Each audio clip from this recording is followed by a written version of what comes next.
Chapter 496, Tiger Roaring. Lei Bao's punch had stunned the entire assembly hall.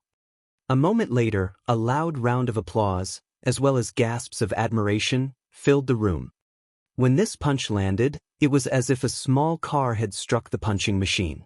In particular, if the steel plate were swapped with a human being, the end result would be horrifying. Master Chen Wu, is this the power of internal force? Zhao Jianhua could not help but ask. This was his first time seeing such destructive force from another human being. No. Chen Wu shook his head. He then explained, I've previously said that using internal force places a heavy burden on the body, and internal force experts would not casually use it. The same holds true even in a battle. Master Lei Bao achieved this result before us right now without using internal force. This is just his normal strength. This is also the reason why I am so shocked. Despite being called the fighting genius of Jinhai City, Chen Wu's maximum punching strength was only 453 kilograms. In comparison, a martial arts prodigy like Lei Bao had managed to achieve a punching power of 656 kilograms without even using internal force. He truly possessed a strength of 1,000 kilos. The gap between them was like the difference between heaven and earth. Little brother Shi Feng will not have an easy time in this match. Chen Wu grew more alert as he looked at Lei Bao. Master Lei Bao is famous for not knowing how to hold back. Even when I sought him out to exchange pointers back then, he ended up breaking 3 of my ribs. I had to stay in the hospital for over a month for a full recovery. Now, he has even surpassed his strength from back then. If little brother Shi Feng is not careful, it is quite possible that he will be hospitalized for over half a year, and there might even be residual damage. Upon hearing Chen Wu's words, Zhao Ruoxi, who was seated at the back of the VIP room, grew even more anxious. Though she wished to stop this competition right now, she was powerless to do so. Both parties were martial arts masters. Since both sides had long since agreed to this match, and even the invited audience had already arrived, things had passed the point of no return by now. Shi Feng's normal punching power was just slightly over 400 kilograms. Even if he used internal force, he would at most reach the level of Lei Bao when the latter was not using internal force. However, just how taxing was internal force?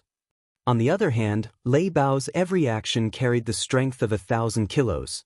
He could send an endless stream of these powerful blows. It was highly unlikely that Shi Feng would emerge victorious in this competition. In truth, not even Xiao Yu had expected the gap between the two to be so wide. If he had known about this earlier, this competition would be absolutely unnecessary. It seems that I can only make amends with Shi Feng after this event is over. Xiao Yu had never expected Lei Bao to be so strong. With the addition of Lei Bao, Big Dipper Training Center could definitely become one of the top training centers in the country. As for Shi Feng, although he was a young genius, he was still significantly inferior to a current powerhouse. However, it remained necessary to maintain a good relationship with such a talent. In the arena, Lei Bao looked at the destroyed punching machine, feeling very satisfied with his own masterpiece. He then shifted his chilling gaze to Shi Feng. You're very good. Despite being so young, not only have you mastered internal force, but you are also able to behave so fearlessly while standing before me. You will certainly have a promising future. If not for my need to become Big Dipper's head instructor, I would not mind letting you have this competition. Although Lei Bao's voice was not particularly loud, everyone present in the assembly hall could hear his every word clearly. The arrogance in his tone was also unwavering, and one could not help but want to submit to him, heart and soul.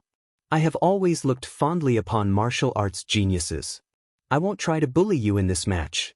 If you can last 10 moves against me, this match will be considered your victory. Listening to Lei Bao's words, everyone present found themselves admiring the man's magnanimity. Sure enough, a martial arts master would not bully those weaker than themselves. The audience members became even more reverent towards Lei Bao now. What if I lose? Shi Feng calmly asked, completely unmoved by Lei Bao's words. You really are smart, Lei Bao laughed. If you lose, take me as your teacher. I will pass on all my skills to you. I assure you that you can definitely surpass me in the future. This should be a worthwhile trade, right? Before this fight was arranged, Lei Bao had already heard about Shifeng. He knew that Shifeng did not have a master, so Shifeng should be a self-taught martial arts master. In other words, Shifeng was a true genius. Martial artists were very picky when it came to accepting disciples. After all, they would only be humiliating themselves if they chose a weakling as a recipient of their legacies. Hence, martial artists would always carefully choose their disciples. Meanwhile, a youth like Shifeng who had already learned how to use internal force at such a young age was naturally a prime candidate for a disciple. Just before, even Qin Wu had been tempted to take on Shifeng as his disciple. Unfortunately, Shifeng's current strength was no longer beneath him, so he had to dismiss this idea altogether. Lei Bao, however, was different. He was significantly more powerful than Shifeng, so he naturally had the qualifications to become Shifeng's master. Everyone was stunned upon hearing Lei Bao's words. Master Lei Bao was trying to solicit a personal disciple. Many in the spectator stands immediately turned to look at Shifeng in envy. A single glance was all it took to tell that Lei Bao was a top-tier martial arts master. It even was highly possible for him to become a martial arts grandmaster in the future. Countless people out there wished they could become the personal disciple of a generation's grandmaster. Yet, such an opportunity had actually landed in Shifeng's lap right now. Why is it him? At this moment, Zhang Luowei's eyes became bloodshot. Originally, he had been taking delight in Shifeng's misfortune. Now, however, his heart was filled with an indescribable sense of jealousy. With a generation's grandmaster carefully tutoring and nurturing him, Shifeng would definitely soar to become a dragon among men. In the future, he might even be able to vie for the championship of an international fighting competition. At that time, Shifeng would definitely become the focal point of the entire world. What did the guild leader of some random guild in God's domain amount to? Even if it was the guild leader of a first-rate guild, they would be far from comparable to a world-class fighter. These people were all monsters who had surpassed the limits of the human body. Countless corporations would be willing to sponsor them. The money and status they could obtain were beyond the reach of a guild leader inside a virtual reality game. Ha! So this was your intention all along? Shifeng could not help but laugh. He could tell that Lei Bao was wholeheartedly trying to take him in as his disciple. Okay, I'll agree to your conditions. However, if I defeat you in 20 moves, you have to promise to do one thing for me as well. How about it? Suddenly, the entire assembly hall went silent. Has he gone mad? He's actually provoking a top-tier master. He's literally insane. Not to mention the guests sitting in the spectator stands, even the crowd inside the VIP room was stunned. They had not thought that Shifeng was actually so daring. Ha! As expected of the person I have set my sights on. You certainly have a domineering spirit. Lei Bao had started laughing loudly as well. The more he looked at Shifeng, the more he liked the young man. Ever since his debut into the world of martial arts, nobody had dared speak to him so arrogantly. Now that he was 28 years old, he was only a hair away from reaching the rank of Grandmaster. Unfortunately, even until now, he had yet to find a person to pass his legacy to. Meanwhile, he had only come to this place after hearing news about Shifeng. Otherwise, how could a small-time training center like Big Dipper invite a true god like him? Saying so, both parties stepped into the ring. Upon the referee's order, the match officially began. Watch this. The instant the match started, Lei Bao strode forward, rushing up to Shifeng like a furious gale. Immediately after, his fist made a turn as he did a half-step collapsing punch. There were no fanciful movements in Lei Bao's technique. His punch was simple and straightforward, yet fast and fierce. When sending out his punch, Lei Bao's body had also released the thundering roars of tigers. Peals of thunder echoed throughout the assembly hall. The sounds were absolutely breathtaking. Tiger roaring, muscle and bones singing. Shifeng was stunned.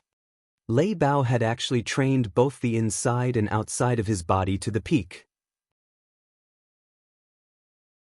Chapter 497, Initial Mastery. The instant Lei Bao sent out his fearsome punch, Shi Feng hurriedly leaned back like an agile monkey. He did not attempt to block Lei Bao's fist at all. When Lei Bao's fist was only centimeters away from its target, Shi Feng abruptly contracted his abdomen, narrowly avoiding the attack. Lei Bao's punch carried with it a fearsome shockwave. Even through a layer of clothing, Shi Feng could feel his abdomen receiving part of the shockwave. If that violent force landed directly on his body, the consequences would be unimaginable. The members of the audience were stupefied once again. Tiger roaring? How is this possible? Seated in the VIP room on the second floor, Chen Wu saw Lei Bao's punch, and his eyes glowed brightly and his heart thumped madly. The ecstatic expression on his face made it seem as if he had just seen a peerless beauty. Tiger roaring? The spectators beside Chen Wu echoed his words in confusion. However, seeing Chen Wu's excited look, they could guess that it was a very powerful technique. Chen Wu nodded. With great excitement, he explained, only when a person has managed to merge both their internal and external power can they produce that kind of sound. One could say that it is the proof that one has trained their body to its limits. Normally, only experts at the Grandmaster level are capable of such a feat. I never imagined that Master Lei Bao had actually managed to achieve it so soon. With this, it won't be long before Master Lei Bao breaks through his limits and becomes a generation's Grandmaster.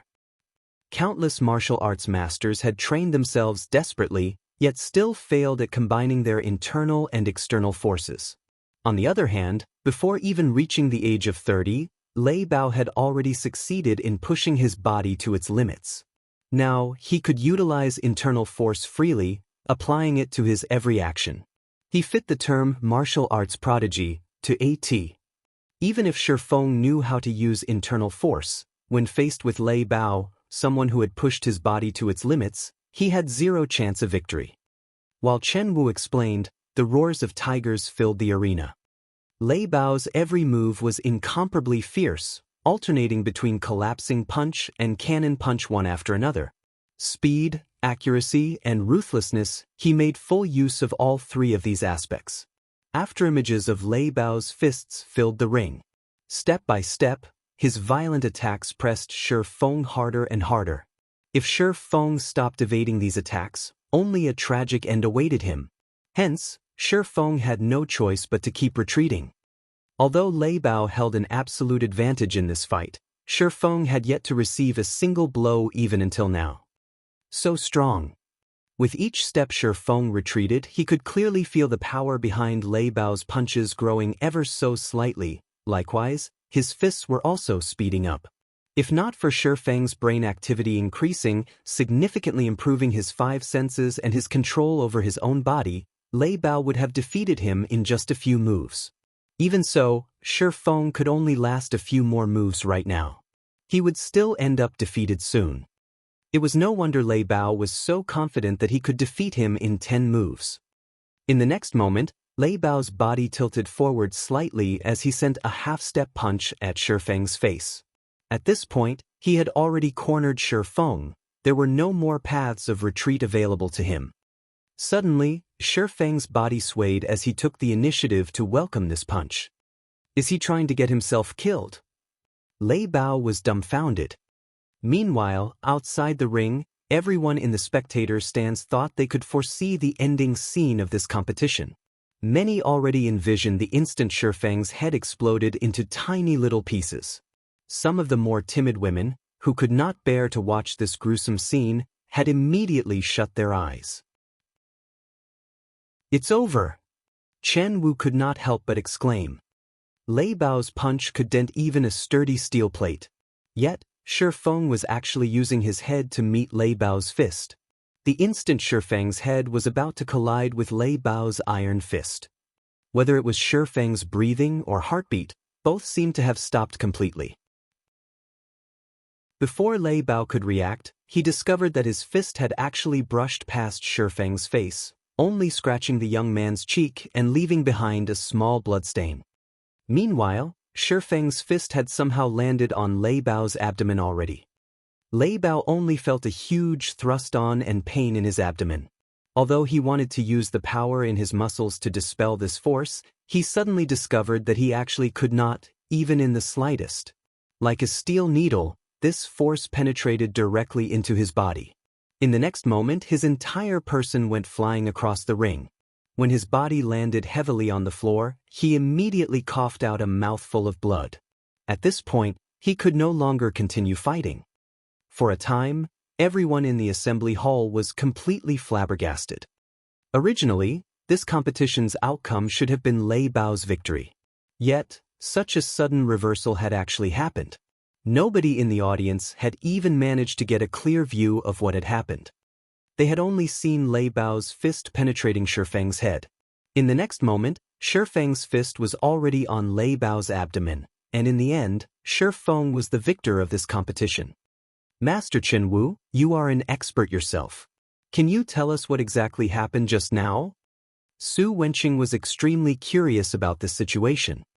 Everyone else seated near Chen Wu promptly turned to look at the martial arts master as well, hoping to obtain an answer from him. After some time passed. I have no idea either, Chen Wu said as he shook his head. The two's exchange had simply been too fast. Their speeds were already beyond what he could respond to. Hence, not even he knew what Shifeng had done exactly. He only knew that Lei Bao's lethal punch had not landed on Shifeng. However, who was Lei Bao? Back then, the situation had already reached the point of no return. Even if Lei Bao did not wish to kill Shifeng, he could do nothing to change the sudden development.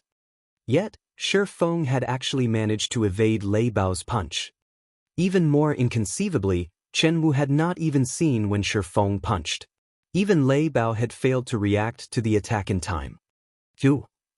At this moment, Lei Bao managed to pull himself back to his feet, and his eyes were filled with disbelief as he looked at Shifeng, who was currently standing proudly and calmly in the ring.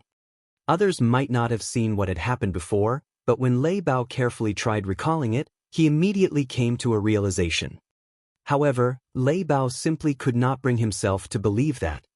A student barely in his 20s had actually broken past his body's limits and taken that first step ahead of him. Although it was only for an instant, Lei Bao had seen it very clearly. Midway through Shifeng's charge, Shifeng's body had actually accelerated once more.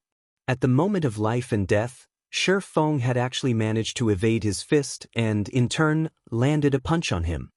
While the audience had their heads in the clouds, trying to recall the scene where Shifeng defeated Lei Bao, Zhang Luowei and Lan Hailong, seated in the spectator stands, were both frozen with fear. Their hearts were also filled with immense regret. For a moment, they looked like they had aged more than a dozen years.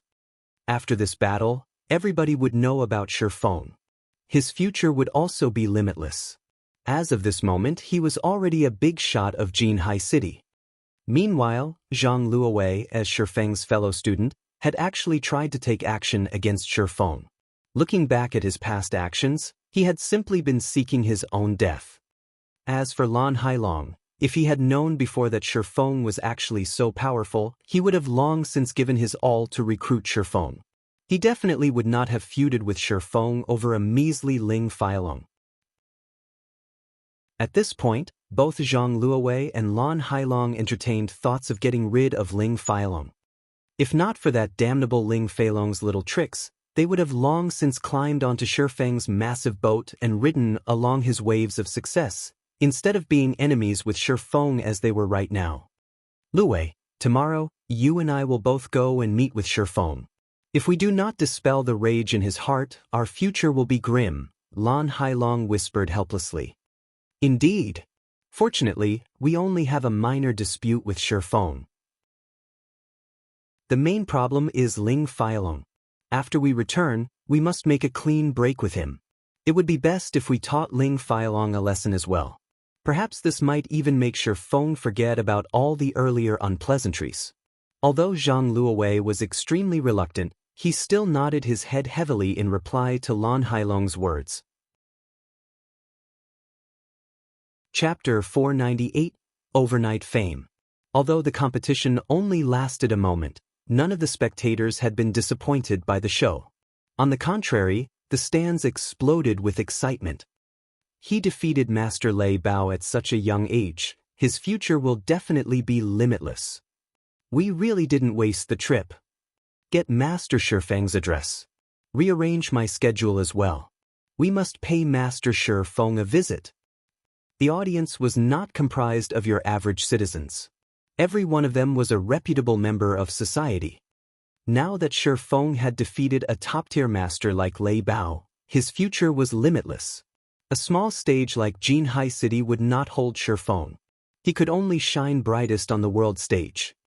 If they did not try to befriend Shifeng now, they would never qualify to do so in the future. However, compared to these guests, the chairman of Big Dipper, Xiao Yu, was so happy that he had nearly failed to contain his grin. He had originally thought that Lei Bao's willingness to become the training center's head instructor had been Big Dipper's greatest fortune. Xiao Yu had never expected Shifeng to be so powerful, even capable of defeating a top-tier master like Lei Bao. This was a top-tier master. Even throughout the whole country, such mighty individuals were as rare as phoenix feathers. If Big Dipper Training Center employed such a martial arts master, its popularity and business would undoubtedly skyrocket. Uncle Xiao, how do you plan to thank me? After all, it was I who introduced Shifeng to Big Dipper. Zhao Ruoxi grinned, her eyes flashing with pride and excitement. She felt as if Shifeng's victory were her own, and she basked in the success. Of course, we can't forget about you. In a moment, I'll have a diamond member card prepared for you. Big Dipper has only ever given out 5 of these member cards, so you'll be the 6th, Xiao Yu laughed. Zhao Jianhua could not help his shock when he heard Xiao Yu's words. Big Dipper's diamond member card was extraordinary. As a diamond member, one would receive a 50% discount, and all monthly expenses under a certain amount would be waived.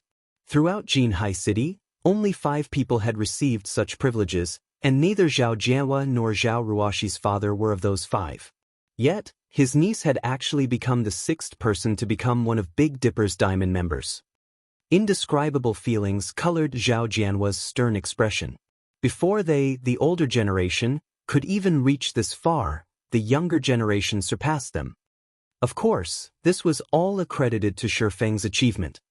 Now that Shifeng had defeated Master Lei Bao, becoming famous overnight, even the giants in flourishing, first-rate cities would scramble to recruit Shifeng, much less those in Jinhai City. At this moment, Xiao Yu was deeply afraid he could not hold back a true dragon like Shifeng.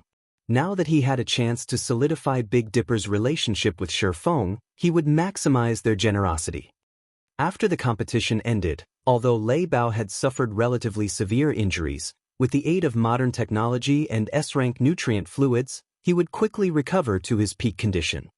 Master Shifeng, I am convinced of my loss in this competition. Please don't hold back and state your conditions. Since I have made the promise, I will not go back on my word, Lei Bao said weakly as he joined Shifeng in the lounge. At this moment, Lei Bao was still slightly pale. Lei Bao did not think that it was a coincidence that Shifeng just so happened to have broken past his limits, obtaining power and physical reactions beyond his body's capabilities, in the moment between life and death. At the very least, Shifeng should have already touched the boundaries of that realm. Shifeng was just a young man in his early 20s, yet he had already reached such mastery. Shifeng was easily stronger than Lei Bao himself. Lei Bao could not wrap his mind around it. Even if Shifeng began training while still inside his mother's womb and had received all sorts of resources, he should not be able to obtain the power to surpass his physical limitations at such a young age. If Lei Bao was a martial arts prodigy, then the man before him was a demon. Even if he were not convinced of his defeat, he had to accept it. Since Master Lei Bao has agreed, then I want you to join my workshop, Shifeng laughed. Lei Bao was a top-tier master who had trained both his inner and outer body to their limits.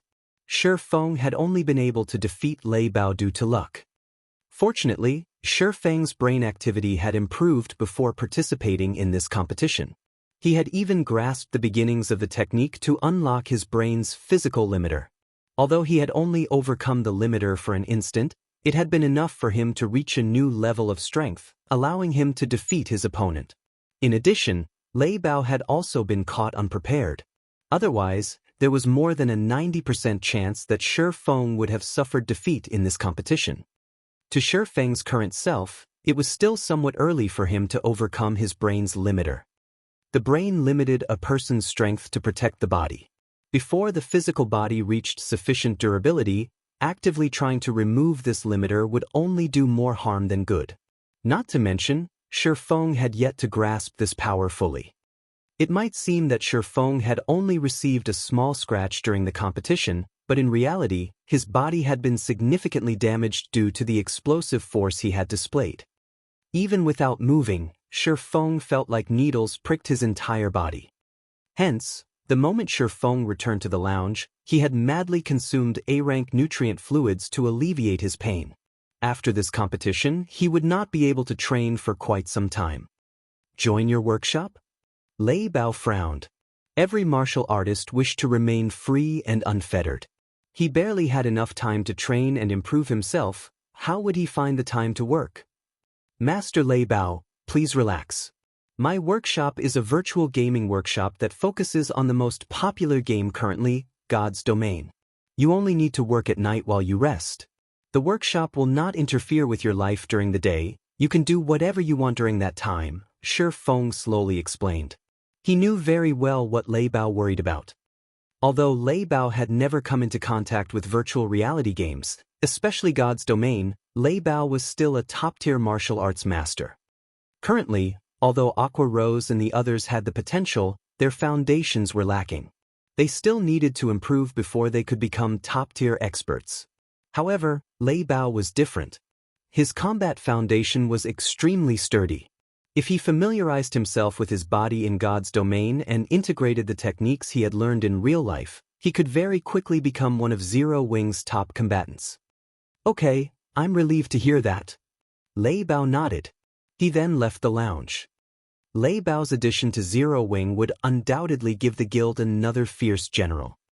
While Shi Feng rested, 3 others entered the lounge. Lifting his head, Shi Feng noticed that one of the new arrivals was none other than Big Dipper's chairman, Xiao Yu, with Liang Jing and Zhao Ruoxi following closely behind. At this moment, Zhao Ruoxi wore a blue one-piece that looked both light and elegant. Her inky hair scattered around her waist like a waterfall, adding a few hints of elegance to her originally innocent temperament.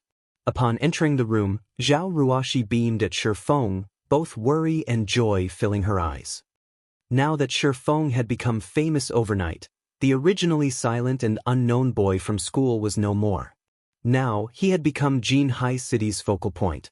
Even old man Su wished to have a proper chat with Shi Feng. Chapter 499, Rising of Candlelight. In the lounge, both Liang Jing and Xiao Yu approached Shi Feng with far more caution and respect than in the previous meetings. Only Zhao Ruoxi behaved as usual, smiling and laughing as she conversed with Shi Feng. There did not seem to be any signs of a barrier between them. Master Shi Feng, based on our previous arrangements, from today onwards, you will be Big Dipper's head instructor. At the same time, you will also become one of Big Dipper's directors, and as you requested, Big Dipper will also come up with an area that will be under your sole management. Saying so, Xiao Yu took out a half-transparent card from his suit's pocket, handing it to Shi Feng. This is Big Dipper's Diamond Member card. The card's information has already been updated. In the future, all of your expenses at Big Dipper will be free of charge. Moreover, Big Dipper will also specially reserve a special training room for your use at any given time. When Zhao Ruoxi heard Xiao Yu's words, even she could not help her shock. The usual training rooms only contained some fitness and testing equipment. However, Big Dipper's special training rooms were different. Big Dipper spared no expense when they had constructed these training rooms. Every item inside was state-of-the-art. The entire room was also controlled by a quantum computer. These rooms were usually only provided to professional fighters. Normally, these rooms contained a dedicated combat robot. Special training rooms also came with full virtual combat videos and combat systems that stored beneficial data, which users could reference and learn from. There was even a gravity control device that allowed one to adjust the gravity in the room in order to produce better results. Furthermore, each room had a health cabin that could help its users alleviate physical fatigue, accelerate physical recovery, and maintain the best quality of sleep each day. Hence, many of Jinhai City's professional fighters loved come to Big Dipper. The training rooms in Big Dipper were categorized into 4 different ranks: basic, intermediate, advanced, and special. While the cost of each room increased with rank, the benefits also increased. It was especially true for the gravity settings. In the basic training room, one could adjust the room's gravity by 2G. The intermediate training room's gravity could be adjusted by 3G. In advanced training rooms, one could change the gravity by 4G. In special training rooms, one could increase or decrease the gravity by 6G. It was impossible for ordinary people to train in such an environment. Even moving one's fingers would be difficult. As for the rental fees, ordinary people could not even afford a basic training room. It cost 3,000 credits to rent a basic training room for a day. That was almost a typical person's monthly salary. Of course, your average citizen didn't even qualify to become a member of Big Dipper, to begin with. To professional fighters, however, this was easily affordable. The intermediate training rooms cost 5,000 credits per day. A majority of the city's professional fighters usually preferred to rent intermediate training rooms. Unfortunately, there was not many available. Big Dipper only had 20 advanced training rooms, and they cost 10,000 credits to rent per day. This was practically the average price of renting a room at a 7-star hotel. As for special training rooms, there were only 5 in the Big Dipper Training Center, or better yet, in all of Jinhai City. The rental for these rooms was 30,000 credits per day. However, one would be lucky if they even had the chance to rent one of these rooms. Yet now, Big Dipper had specifically reserved one of these rooms for Shifeng. Countless people would definitely turn green with envy if they found out. I'll have to trouble Chairman Xiao, then. Shifeng did not hold back as he accepted the diamond member card. With the special training room's gravity enhancement, his future training would yield far better results. Master Shifeng, there is also the matter of the 15 bottles of S-rank nutrient fluids and 5 virtual gaming cabins that we previously agreed to. Our board of directors has unanimously agreed to increase the count to 30 bottles and 10 virtual gaming cabins. We will have the items delivered to you in a few days, Xiao Yu said with a smile. Also, I will have my head assistant, Liang Jing, follow you. She is always very efficient. If you have any matters in Big Dipper you need to deal with, please let her take care of them for you. All right. Shifeng did not refuse Xiao Yu's offer. He had no reason to refuse to begin with.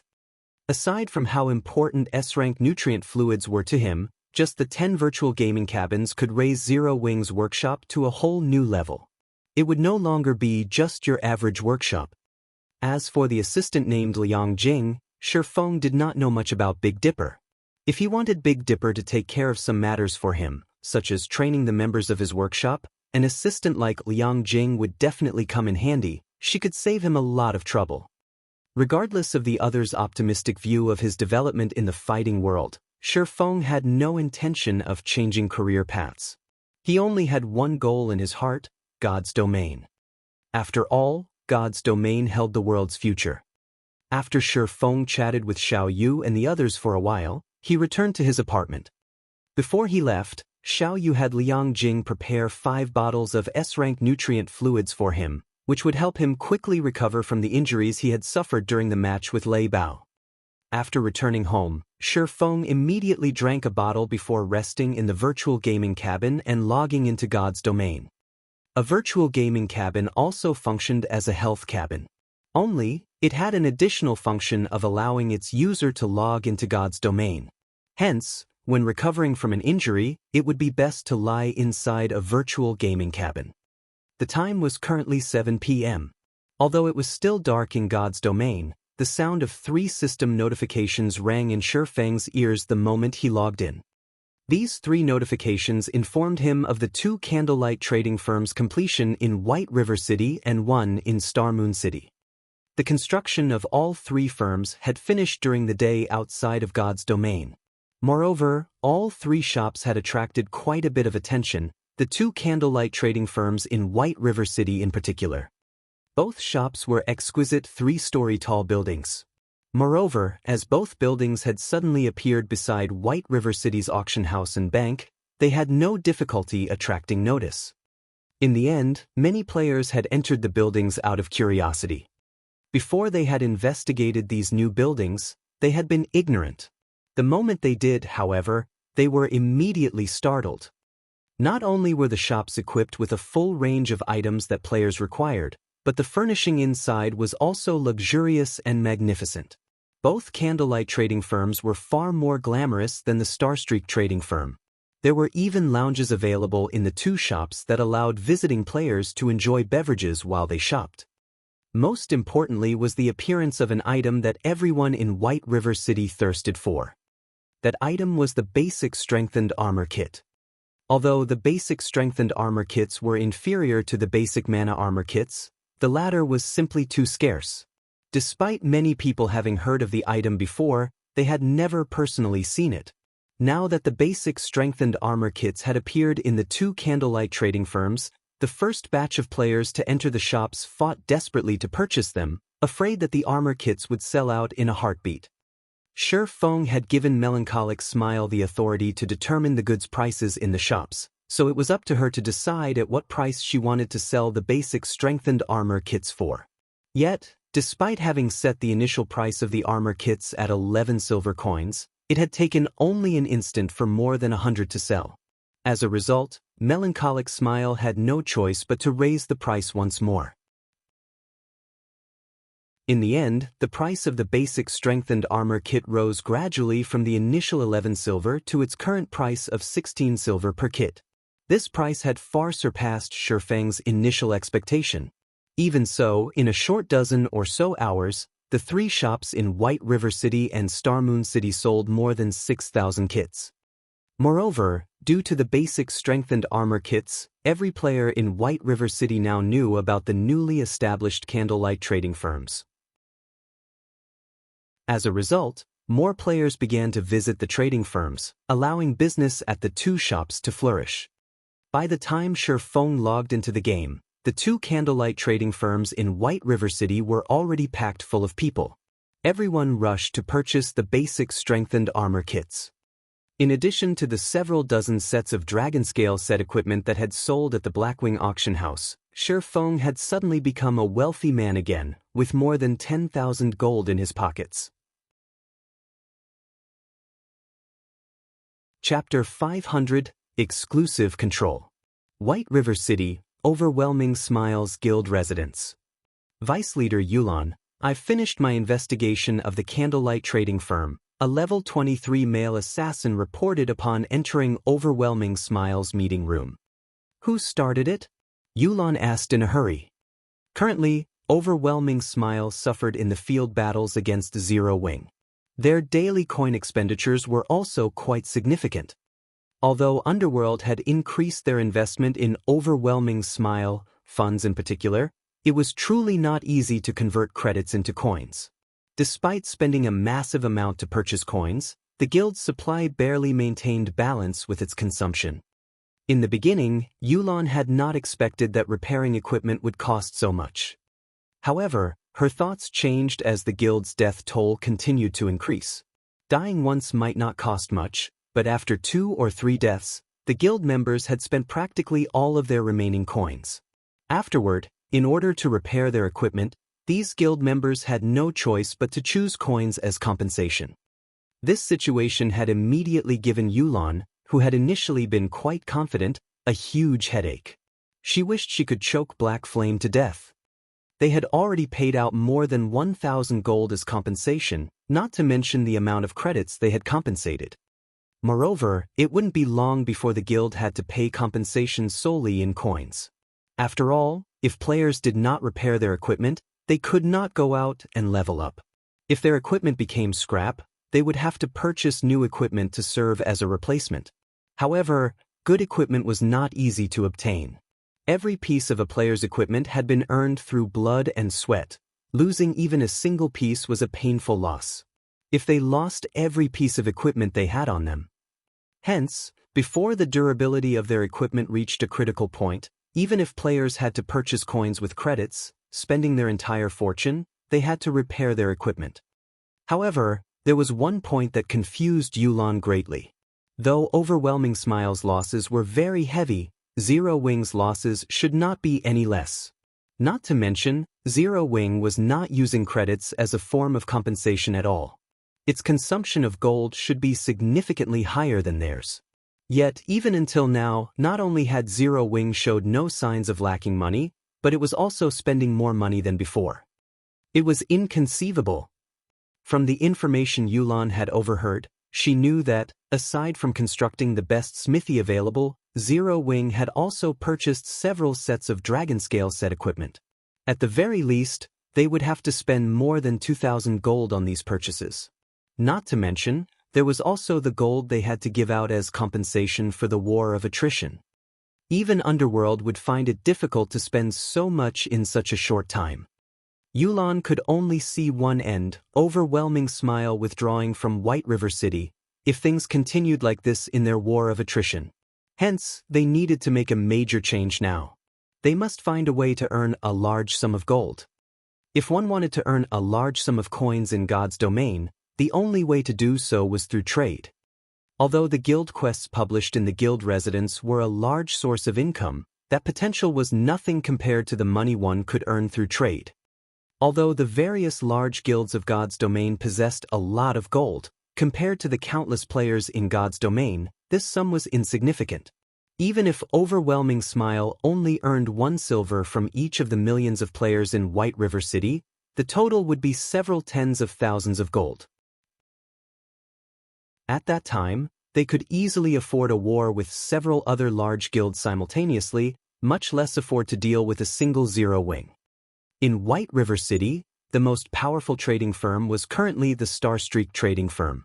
Not only did the firm occupy a strategic location, but it also possessed land in the 7 cities surrounding White River City, allowing it to sell items to players in 8 cities and earn tons of gold daily. The amount the firm earned each day was enough to make one drool. Unfortunately, the Starstreak trading firm was an NPC's property, not a player's. Despite exhausting all of their means, the various large guilds in White River City were unable to form a cooperative relationship with the Starstreak trading firm. In the end, they could only give up on their endeavors and try to open up their own shops. However, White River City's ordinary lands were not particularly valuable. Currently, the various guilds had all set their sights on the golden lands of the city and were consistently accumulating money and raising their reputation to achieve that goal. Now, however, the Candlelight trading firm had appeared and purchased 2 golden lands ahead of the other guilds. Although the Candlelight trading firm was not a match for the Starstreak trading firm, with the basic strengthened armor kits and the full range of products, it too stood among White River City's top trading firms. Over time, if the Candlelight trading firm introduced several other items that players direly needed, it would definitely surpass the Starstreak trading firm and become the #1 trading firm in White River City. Moreover, unlike the Starstreak trading firm, a player had established and owned the Candlelight trading firm. That signified the possibility of cooperation. Thus, Yulan had sent her subordinate to investigate the firm. I heard that the manager there is a young woman named Melancholic Smile. Moreover, she is a forger, and was once a forger employed by the Starstreak trading firm, the male assassin said slowly. In addition, aside from that woman, 2 other Starstreak forgers seemed to have defected to Candlelight as well. The 3 of them produced the basic strengthening armor kits. Good, you've done well. Yulan smiled. Melancholic Smile. This is my first time hearing this name. There really are a lot of capable people in White River City. It seems that I'll need to make a personal visit to the Candlelight trading firm to have a chat. Overwhelming Smile wasn't the only guild with such thoughts. Several other large guilds also began to eye the Candlelight trading firm. Such a thriving trading firm was no different from a large gold mine that could provide their guilds with various resources. If they could obtain the trading firm, they could instantly raise their guild's strength by leaps and bounds. Meanwhile, Shifeng once again had over 10,000 gold in his pockets, and he began to reconsider the plots of land in Star Moon City again. Currently, as the underground arena was not particularly popular, the Candlelight trading firm's business there was only passable. Attracting the attention of Star Moon City's players would be far easier if he set up a shop in the city's central district. Unfortunately, as Lifeless Blade was only an ordinary noble in Star Moon City, he could only purchase ordinary land. He did not qualify to purchase the lands in the central district and golden areas of Star Moon City. I need to think of a better way to raise my reputation.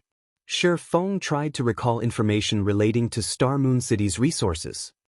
After he pondered for some time, Shi Feng's eyes suddenly shone.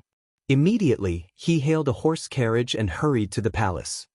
Star Moon City was Star Moon Kingdom's core, so it was not easy to raise one's reputation here. If players relied on reputation quests, it would take them ages before they could become a baron of Star Moon City. For this reason, many players had given up on the notion of doing business in Star Moon City and had shifted their aim towards other cities instead. However, there were many players in Star Moon City. There was bound to be a few amazing characters amongst the millions of players.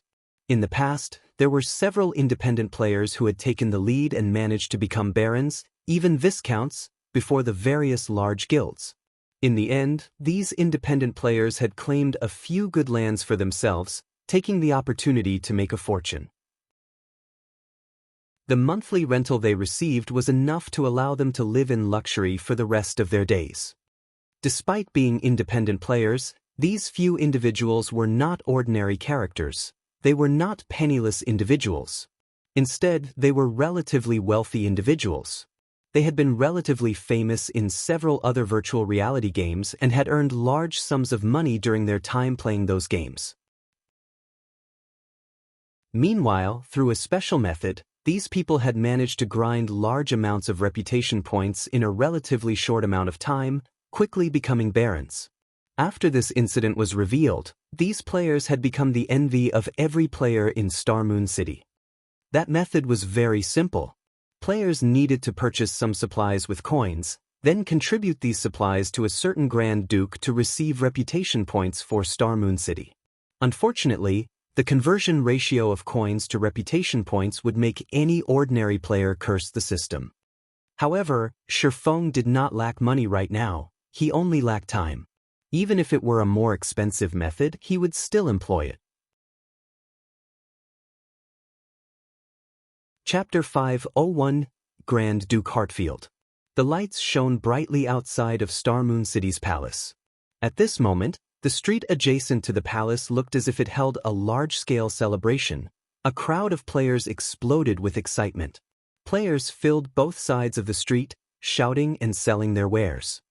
Star Moon City was different from the other ordinary cities in Star Moon Kingdom. The traffic here was constant, with players coming and going from other kingdoms and empires. Hence, unlike in other cities where players could only set up their stalls once every 3 or 4 days in specified areas, players could set up their stalls in Star Moon City every day. Only, a fee was required to set up a stall, it was not free. Even with the fee, a large number of players were still willing to set up their stalls to sell items rather than using the auction house and paying a heavier fee. Even if they sold their items at a lower price here, they could still make a higher profit. Normally, players would only choose to sell their items through the auction house if they were in a hurry for money or they wished to obtain a better price for rare and precious items. As the items sold at stalls were much cheaper, many independent players and large guilds would come here to purchase the materials and items they needed. Shi Feng had come to this place precisely to purchase some supplies. The method of exchanging coins for reputation points was, in reality, a special quest found in Star Moon City. To players who focused on raiding dungeons and grinding monsters to level up, they might never discover this special quest. However, to players who leveled up slowly and focused more on enjoying the game itself, it was not particularly difficult to find the quest. As long as they listened for information in the capital city, they could obtain some clues leading to the quest. Meanwhile, this clue was that Grand Duke Hartfield's daughter had fallen ill and was in urgent need of a large amount of herbs. The quest only required 1 stack of ordinary herbs. Upon completing this quest, players would receive a certain amount of money and EXP. Meanwhile, players could accept this quest indefinitely. Unfortunately, the amount of money and EXP wasn't quite worth the value of the herbs. In the past, wealthy players who wished to level up quickly had spent money to increase their EXP through such quests. Even so, they did not invest a lot of money in this method of leveling. After all, coins were very valuable during the initial stages of the game. Nobody would spend them foolishly. In the past, as everyone had been convinced that this special quest was merely a method that allowed one to exchange money for EXP, a few insane individuals, who had not wanted to level up in the fields, began to purchase herbs in bulk, turning them in to complete the special quest. In such a way, these individuals each traded in 1,500 stacks of herbs, reaching a critical point of this quest. When a player traded in 1,500 stacks of herbs, Grand Duke Hartfield would no longer reward said player with money and EXP. Instead, the Grand Duke rewarded the player with a thank you gift. One could obtain a variety of items from this gift. Among them, there was a 10% chance to obtain a reputation book. When used, the reputation book would give the user a certain amount of Star Moon City reputation points. This was why Shifeng had come to this bazaar to purchase herbs in bulk, either ordinary herbs or rare herbs. After making a round through the bazaar and investigating the general prices of herbs, Shifeng began shouting through the trade channel, buying ordinary herbs, 40 copper per stack, rare herbs, 3 silver per stack. We'll buy as many as you have. The trade channel was a unique channel only available in bazaars. Any players in the bazaar could receive the messages sent through this channel. However, players who wished to shout their messages needed to pay a fee of 1 silver per message. Though the length of each message was limited to 100 words, it was a valuable promotion tool. With this, Shifeng could save himself a lot of trouble. The amount and prices of herbs at each stall varied greatly. If Shifeng had to visit every stall in the bazaar, even if he exhausted himself to death, he would only acquire a small amount. Hence, rather than haggling with every stall owner, he might as well offer to purchase herbs at an average price.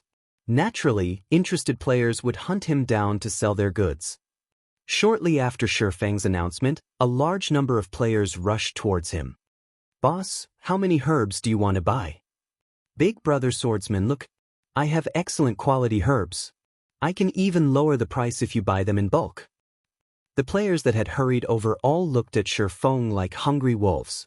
They crowded around him, rushing to sell their herbs. Their intensity far exceeded Shifeng's initial expectations. All right, no need to rush. All of you, line up and trade with me." Shifeng smiled as he motioned for the crowd to calm down. Sure enough, players' enthusiasm in the capital city is a lot more intense. However, after giving it some thought, their enthusiasm was only natural. Players were currently busy with leveling and were not particularly enthusiastic about lifestyle classes. Although guilds nurtured their own alchemists, the guilds could easily supply the amount of herbs their alchemists needed. They didn't need to purchase any. More importantly, the crowd was so excited because the demand for herbs was usually quite low. As useful potion recipes were extremely rare, demand for herbs had dropped even further. In addition, Star Moon Kingdom was not a herb-poor kingdom, resulting in the prices of herbs remaining relatively low. Despite there being 20 herbs in each stack, ordinary herbs only sold for 40 copper per stack. Even rare herbs only sold for 3 silver per stack. One could imagine just how worthless herbs were. Yet, even with such low prices, few people were willing to purchase herbs, which explained why everyone was so excited to see Shifeng. Players would frequently encounter herbs while adventuring, and they would usually collect these herbs to sell in bulk at a later time. Now, these players' actions benefited Shifeng. In a short moment, Shifeng had purchased 2,000 stacks of ordinary herbs and 200 stacks of rare herbs, spending 14 gold in total. To other players, this might be an astronomical sum, but to Shifeng, this was only a drop in the bucket. "Sorry, but my bag's full. Everyone, please wait here for a while. I'll come back to purchase more in just a moment." Shi Feng hurriedly turned and ran towards the Grand Duke's mansion. Reluctance filled the crowd's eyes as they watched Shi Feng's departing figure. However, when they heard that he would return to purchase more later, they all chose to remain there, quietly awaiting his return. At this time of year, there were simply too few players willing to purchase herbs. Now that one such player had emerged, how could they easily give up on this opportunity? They would wait a few hours if they had to, not to mention a few minutes. The Grand Duke's mansion was only a short distance from the palace. The journey there only took Shi Feng a dozen minutes or so. After entering the Grand Duke's mansion, after the level 150 Great Steward's introduction, Shi Feng arrived before the level 200 Grand Duke Hartfield. After a brief conversation, Grand Duke Hartfield began telling Shi Feng the problem burdening his daughter. After which, Shi Feng received the special quest to acquire herbs. He then retrieved the herbs from his bag, one stack after another. For every stack of herbs Shi Feng turned in, he received 20 copper and 2,000 EXP in return. Though Shi Feng took a loss of 20 copper with each exchange, he did not pay it any mind. Compared to forging, his leveling speed from handing in the herbs was several times faster. As soon as he gave the Grand Duke the herbs, he immediately received EXP. The process was very fast and convenient. In mere moments, Shi Feng had turned in 1,500 stacks of ordinary herbs, earning a total of 3 gold coins and 3 million EXP. In less than half an hour, Shi Feng's experience bar rose significantly. Earning 3 million EXP in half an hour was an incredibly efficient way to level up. Unfortunately, after turning in the 1,500 stack of herbs, he only received a thank you gift for every subsequent stack of herbs he turned in. As there were still a large number of players waiting for him to purchase their goods, Shi Feng wasted no time as he turned in all of the herbs in his possession. Unlike ordinary herbs, he would receive 10 thank you gifts for each stack of rare herbs. In terms of money, it was much more worthwhile to trade rare herbs for the gifts instead. Unfortunately, rare herbs were too scarce. Chapter 502, Twilight Treasure Chest. Shi Feng traded all of his ordinary herbs and rare herbs for thank you gifts in one fell swoop. Suddenly, Shi Feng noticed that Grand Duke Hartfield's gaze had changed slightly. The Grand Duke's originally stern expression seemed to have softened significantly. Was I just imagining things? After Shi Feng's brain activity had improved, his 5 senses and intuition had become extraordinarily sharp. Advanced NPCs of God's domain possessed very high intelligence. It was even higher than ordinary players. It was especially true for a level 200, Tier 3 NPC like Grand Duke Hartfield. Although Hartfield might not be as strong as Magistrate Weissman, not even Weissman dared to offend the Grand Duke. Hartfield was the only Grand Duke throughout Starmoon Kingdom, while the others were just dukes. In Starmoon Kingdom, his position was only below that of the king and equal to that of the kingdom's Grand Marshal, Adolf Serret. Working with the Grand Marshal, they protected the kingdom from both inside and outside threats. If Shi Feng could form a relationship with Grand Duke Hartfield, it would greatly benefit his future development in Starmoon Kingdom. Forget it. It's best to just focus on raising my reputation. Shi Feng shook his head to clear his mind. He then departed from the Grand Duke's mansion and returned to purchasing herbs. The thank you gifts did not take up a lot of space, with each stack holding up to 1,000 gifts. Shi Feng had received a total of 2,500 gifts, which took up only 3 bag slots. Upon arriving at the bazaar in front of the palace, sure enough, the herb-selling players had not moved. The moment these players noticed Shi Feng's return, they immediately rushed over to welcome him. In moments, Shi Feng's bag was filled to the brim once more. He then returned to the Grand Duke's mansion and began to trade the herbs for more thank you gifts. After spending several hours ferrying herbs from the bazaar to the Grand Duke's mansion, Shi Feng had purchased close to half of all the available herbs in Starmoon Kingdom, his total expenditure exceeding 400 gold. Originally, Shi Feng had hoped to continue purchasing herbs. However, his high-profile actions had attracted a lot of attention, and many people had begun secretly investigating the reason behind Shifeng's purchases. After all, no guild lacked herbs. Even if a guild were trying to nurture a large number of alchemists, there should be no need for such a massive supply. It should be about time to call it quits. Shifeng glanced at the several assassins spying on him from a distance. He would not give any of these people the slightest of opportunities to discover his intentions. Every time he visited the Grand Duke's mansion, he would look for a secluded location before disguising himself. Even if his trackers were quite capable, without a particularly high-ranking identification skill such as omniscient eyes, it would be impossible for them to see through his disguise. In reality, Shifeng did not have to pay these people any heed. Even if they discovered this special quest, no guild would willingly spend so much money to earn some EXP. To be safe, however, Shifeng still disguised himself to avoid these players discovering the method of using money to earn reputation points just yet. After he finished purchasing his last batch of herbs, Shifeng departed from the bazaar and randomly picked a restaurant to enter. After using the demon mask to disguise his appearance, he boldly strode out of the restaurant and headed towards Grand Duke Hartfield's mansion. Inside the Grand Duke's abode, Shifeng habitually walked up to the Grand Duke and took out the final 1,000 stacks of ordinary herbs and 1,000 stacks of rare herbs from his bag, trading them all for thank you gifts. Suddenly, the familiar sound of a system notification reached his ears. System: Grand Duke Hartfield's favorability increased by 30 points. Sure enough, this special quest is not as simple as it seems. Shifeng grew slightly excited upon seeing this system notification.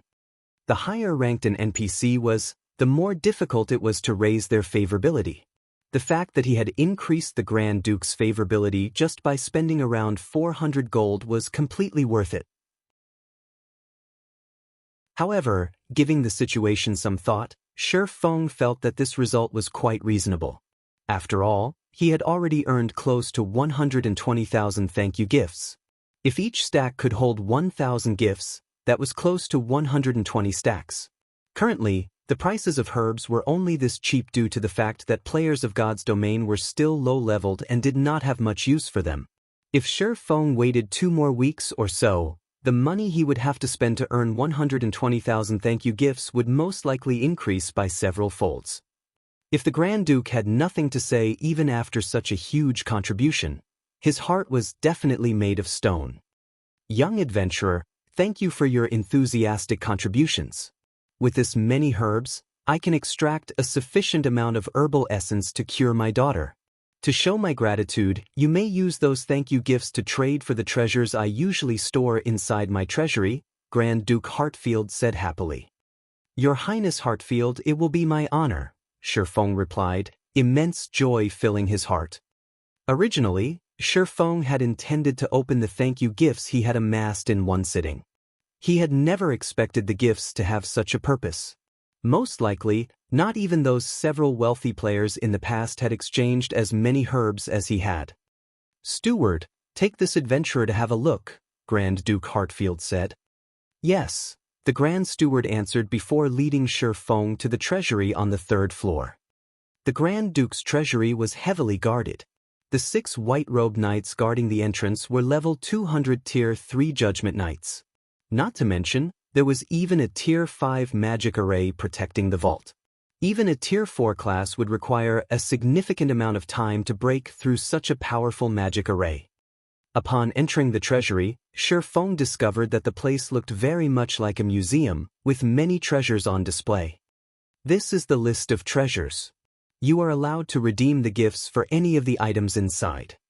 The Grand Steward passed a list to Shifeng. There were not many items available for exchange on the list.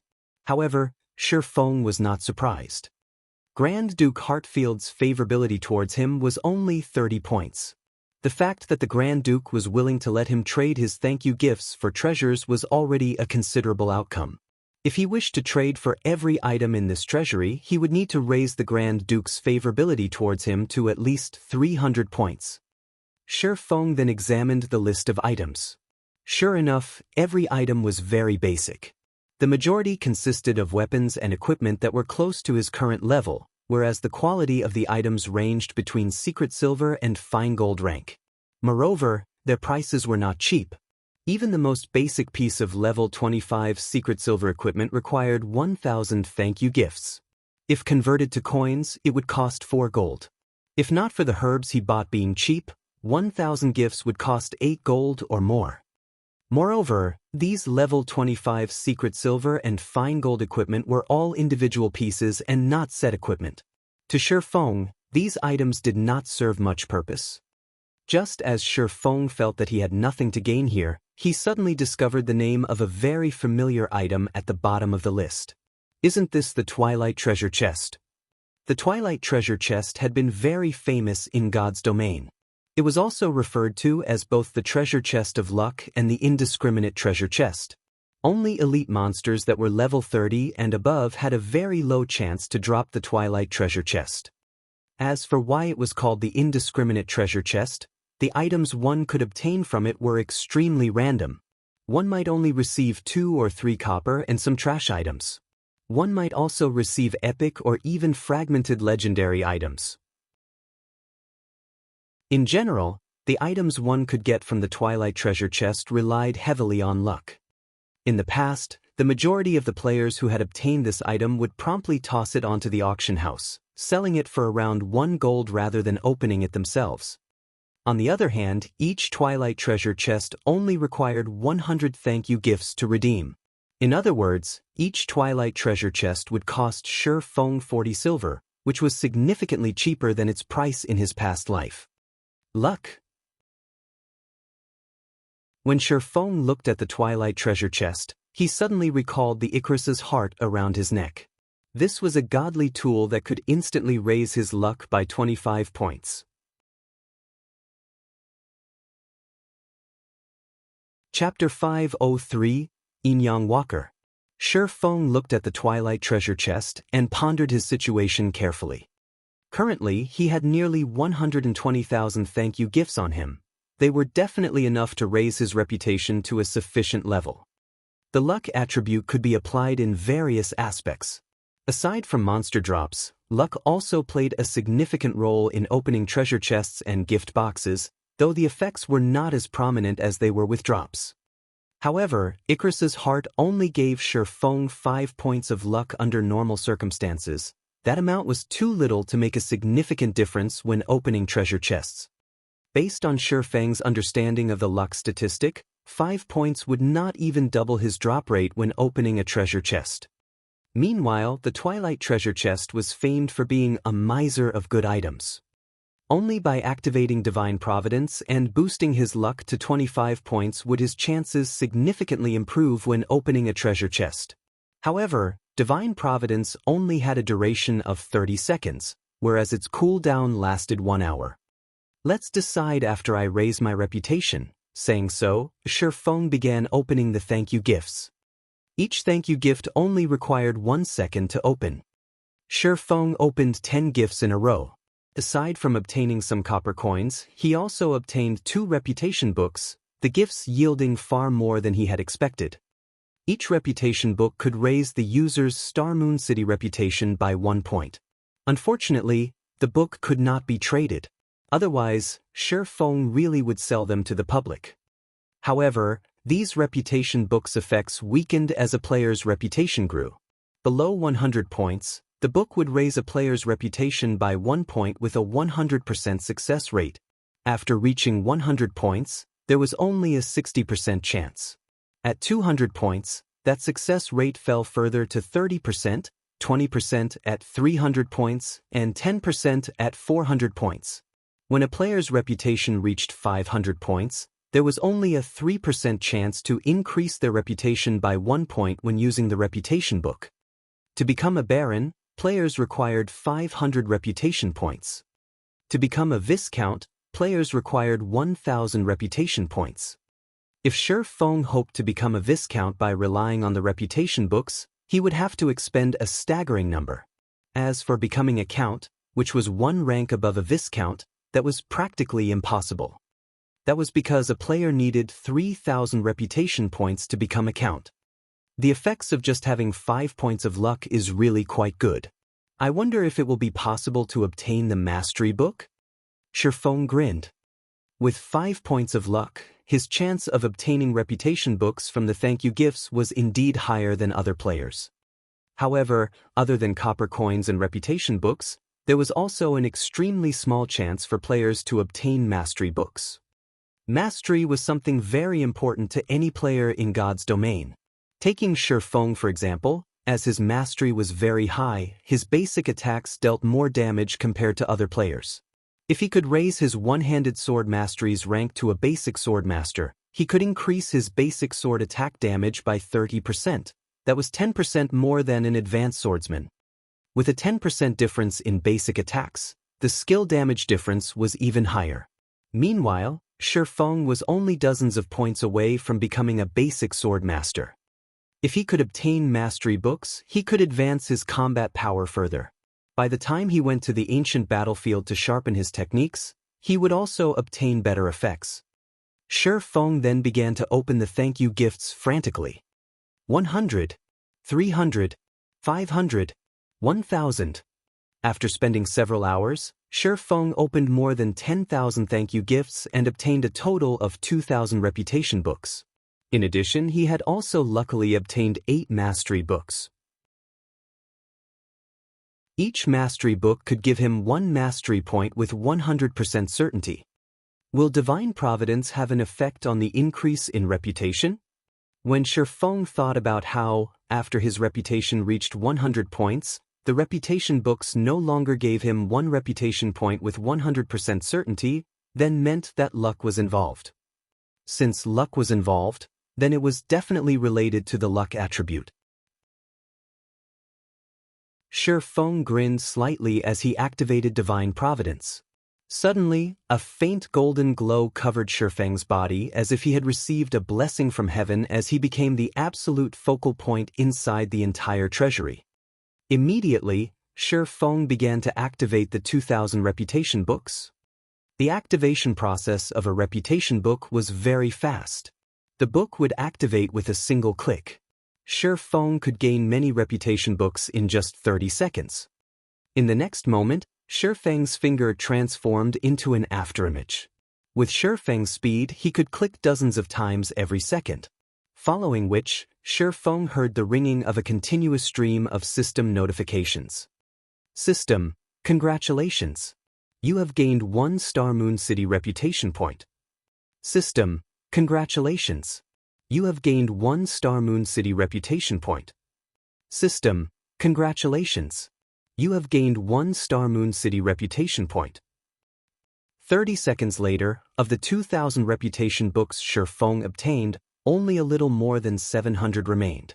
Meanwhile, Shifeng's reputation in Star Moon City had also risen to 436 points. He was only 64 points away from becoming a baron. The divine providence's effects were remarkable. Sure enough, it is effective. Shifeng immediately grew excited.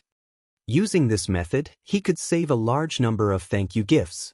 At this rate, not to mention becoming a viscount, he could even give becoming a count. Hence, Shifeng frantically opened thank you gifts once more. It just so happened that divine providence was on cooldown during this period.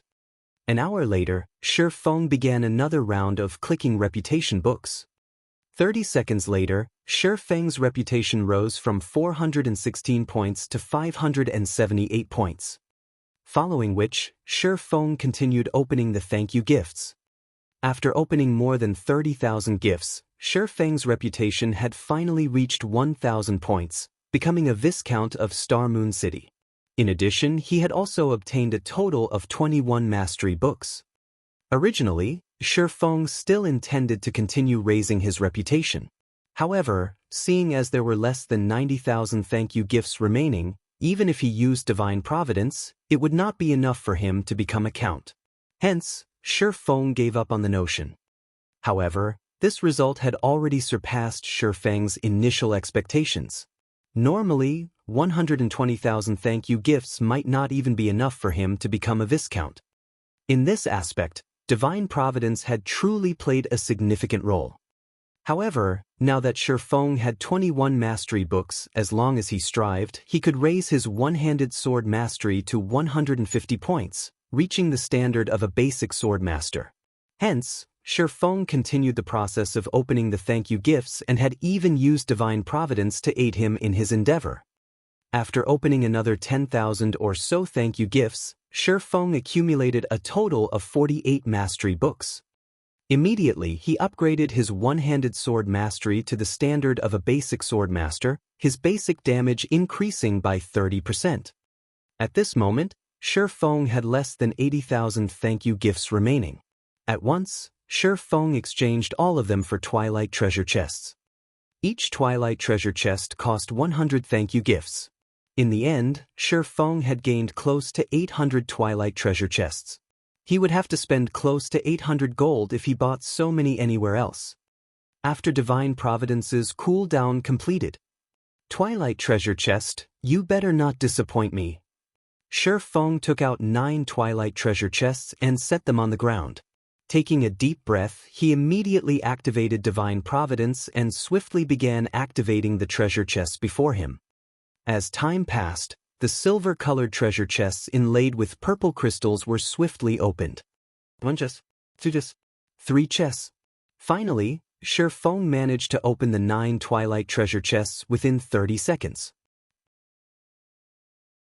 The 9 Twilight treasure chests released a colorful brilliance as their lids were removed, making the entire treasury shine beautifully. Shifeng then began collecting the items inside the treasure chests. As Shifeng collected the items inside the 6th Twilight treasure chest, he suddenly froze. With disbelief, he retrieved a beautiful chest plate that gave off both a black and white glow. Yin-Yang Walker.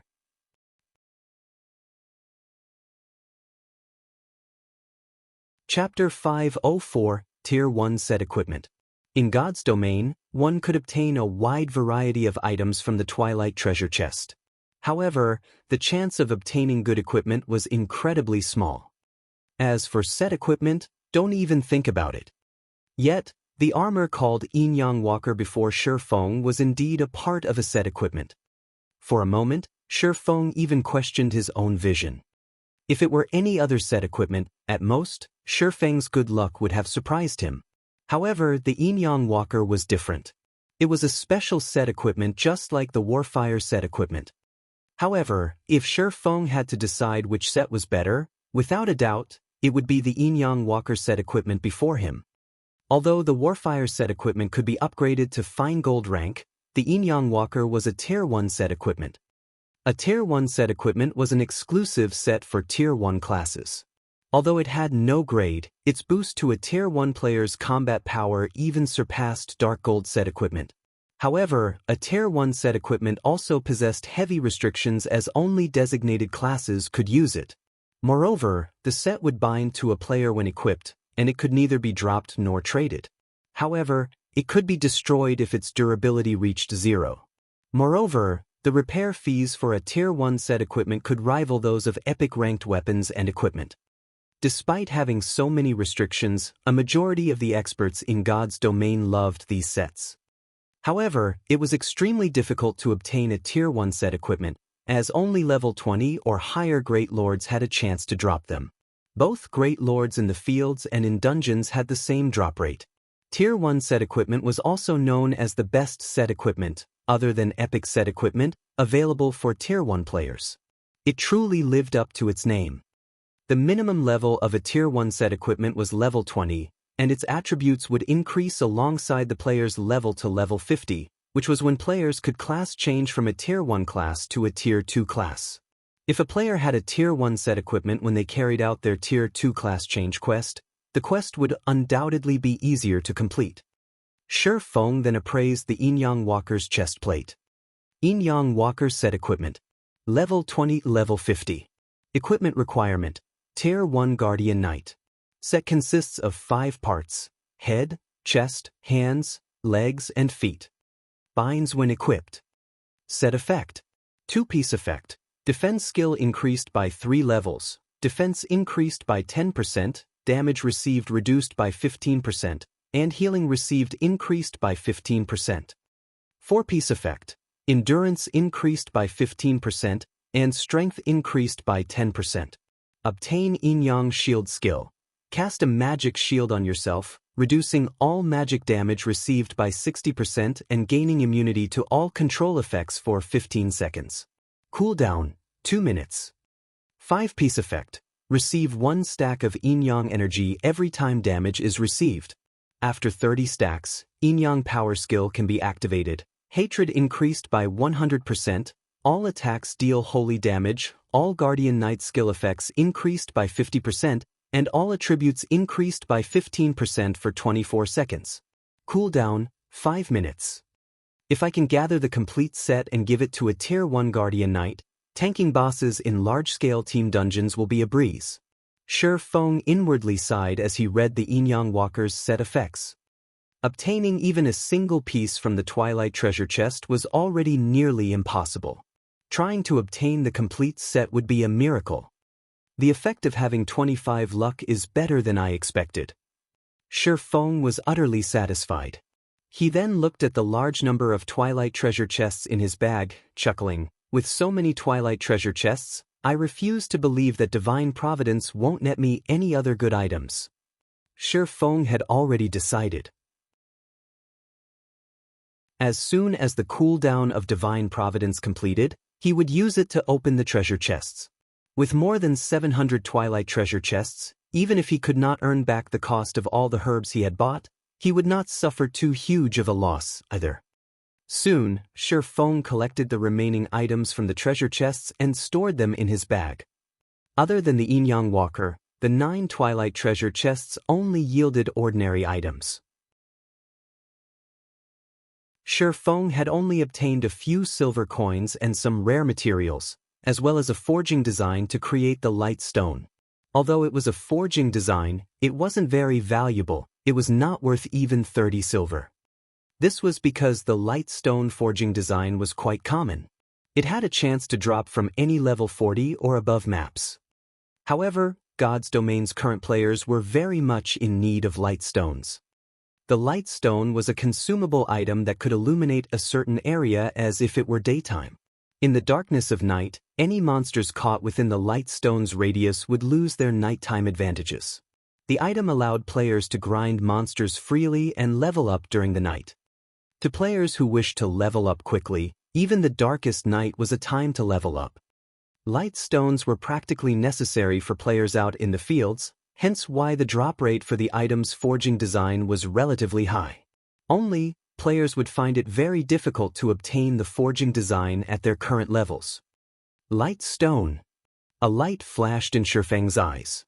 He felt that this was a good opportunity to make a fortune. As long as he sold them, the light stones would be well received. Currently, the Candlelight trading firm relied on the strengthened armor kits to draw customers from the Starstreak trading firm. If he added light stones to the firm's available products, it would definitely boost the firm's competitive edge. Light stones were easy to produce. Moreover, the materials it required consisted of cheap and common items such as advanced stones and magic essences. Hence, light stones were easily affordable by the majority of the players, unlike the expensive strengthened armor kits that only a small number of players could afford. In addition, there were only 3 people producing the strengthened armor kits right now, and their success rates were only at 30%. It was not enough to satisfy the demand of so many players. As for light stones, even an advanced forging apprentice's success rate would be higher than 30%. Only, the light stone forging design was not something players below level 30 could obtain. If Shi Feng could acquire a large number of light stone forging designs, the Candlelight trading firm could take Star Moon Kingdom's entire market by storm. The Candlelight trading firm had plenty of advanced forging apprentices. As long as they had a sufficient number of forging designs, they could mass-produce the light stones. Not only could they supply the players from White River City and Star Moon City, but they could also provide an endless supply to other cities as well. At that time, even counting their money would become a laborious task. In any case, I have nothing better to do right now. I might as well grind for some light stone forging designs. Shi Feng grinned.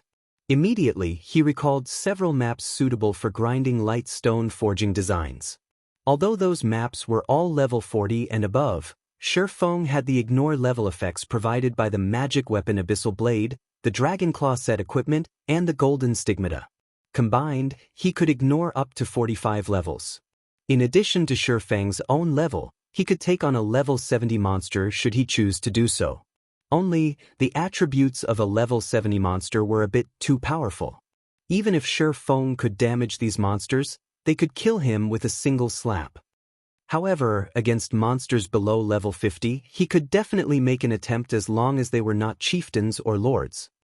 Shi Feng then headed to Starmoon City's City Hall to purchase a valuable golden land. While Shi Feng had focused on raising his reputation, the Dragon Scale set equipment he had placed in the Blackwing auction house had finally sold out. In addition to the money Shi Feng had earned through the Candlelight trading firms, he now had over 20,000 gold in his pockets. Thus, Shi Feng decided to buy one of the plots of land beside the Star Moon Bank for 16,000 gold. However, as Shi Feng was a Viscount, he received a 10% discount on his purchase. Even after constructing a new branch of the Candlelight trading firm, he had not even spent a total of 16,000 gold.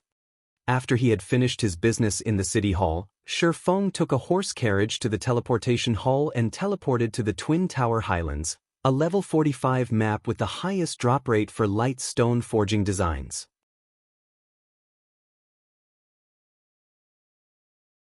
Chapter 505, Domineering Melancholic.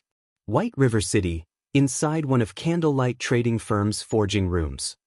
Melancholic Smile was currently busy forging basic strengthened armor kits. There were simply too many players in White River City. With just the 3 of them producing the basic strengthened armor kits, it was impossible to satisfy the demand of so many players. Had they not produced a large number of the kits early on, their supply would have long since depleted. Sister Smile, there are 2 people on the first floor looking to discuss business with you. I understand. Like the others, have them wait in the reception room for now. I'll head over once I finish my work. But one of them is claiming to be Overwhelming Smile's guild leader. Overwhelming Smile's guild leader. Melancholic Smile could not help but pause. As one of the tyrannical guilds in White River City, it was far ahead of other guilds. Their funds and member count were also plain for all to see. A lifestyle guild's direction of development was completely different than combat guilds. In other words, there should not be any conflicts of interest between the two. However, a lifestyle guild did not possess any combat capabilities. When producing certain items, plenty of rare materials were required. Meanwhile, many of these materials dropped from dungeons. Hence, lifestyle guilds would usually cooperate with some combat guilds. In such a relationship, the combat guild in question would be responsible for supplying the rare materials, while the lifestyle guild would offer some discounts and give priority on sales of certain items to said combat guild. Ha! Just in time, Melancholic Smile said. I'll head over there now. Saying so, Melancholic Smile tidied up the materials on the table and headed downstairs.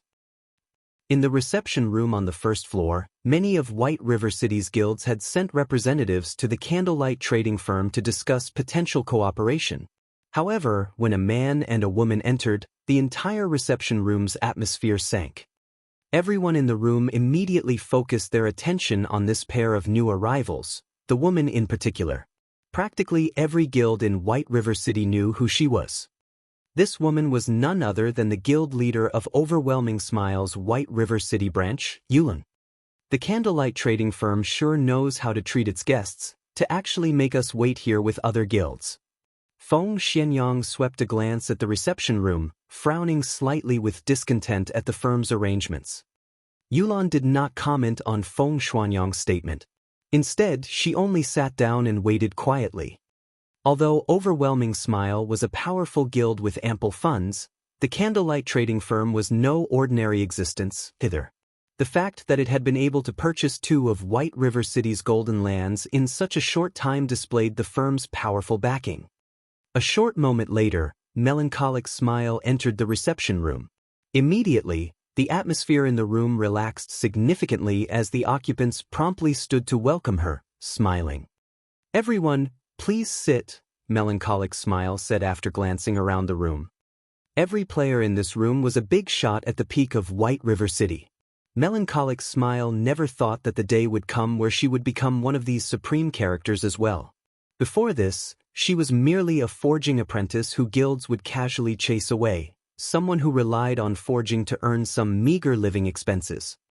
Regarding these high-ranked managers from various large guilds, they were all existences that she would have only admired from a distance. Yet now, every one of these powerful characters greeted her with fawning smiles. Compared to her previous life, it was as if she was in an entirely different world. When Melancholic Smile considered this, her thoughts immediately switched to the man who had helped her rise to this position. If Shi Feng had not been willing to accept her back then, she would most likely have still worried over her day-to-day life. She would still be one of the lifestyle players at the bottom layer of White River City, rejoicing over earning 1 or 2 silver a day. In contrast, when dealing with hundreds or even thousands of gold, her current self could maintain indifference. Before her were the upper managers of the various large guilds in White River City. Among them, there was even the guild leader of Overwhelming Smile. One could just imagine how much pressure one would feel from having to discuss business with these people. Yet, Melancholic Smile, who had never encountered such a scene, spoke as naturally as if she were sipping tea while enjoying light conversation.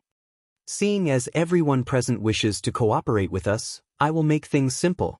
We at Candlelight Trading Firm only have one requirement, Melancholic Smile calmly said. You must sell all of the materials your guilds have collected to us. Everything. We will purchase these materials at 60% market value. In return, the Candlelight Trading Firm will give your guilds a discount on your purchases here. The discounts available range from 5% up to, but not limited to, 15%. In addition, we will reserve some of the rarer items for you, giving you priority to purchase them. If you accept these terms, you may sign the agreement that has just been given out. If not, then you may leave. Melancholic Smile's statement was firm and confident. The managers of the various guilds immediately sucked in a breath of cold air, every one of them falling silent upon hearing the woman's conditions. This was fraud. If they sold all of the materials they had obtained to the Candlelight Trading Firm, what would be left for their own guilds? Moreover, the purchase price was only 60% of market value. Wouldn't they be better off selling their excess materials to the public? Most importantly, they could only receive meager discounts of 5% to 15%. Their guilds wouldn't gain much benefit from such a small discount. In the end, wasn't the Candlelight Trading Firm getting the better end of this deal? I've already said my piece. You can take your time to think it over. However, note that I will take back the contracts in 30 minutes. Although Melancholic Smile could feel everyone's murderous gazes, she paid them no heed. Instead, she simply turned to leave.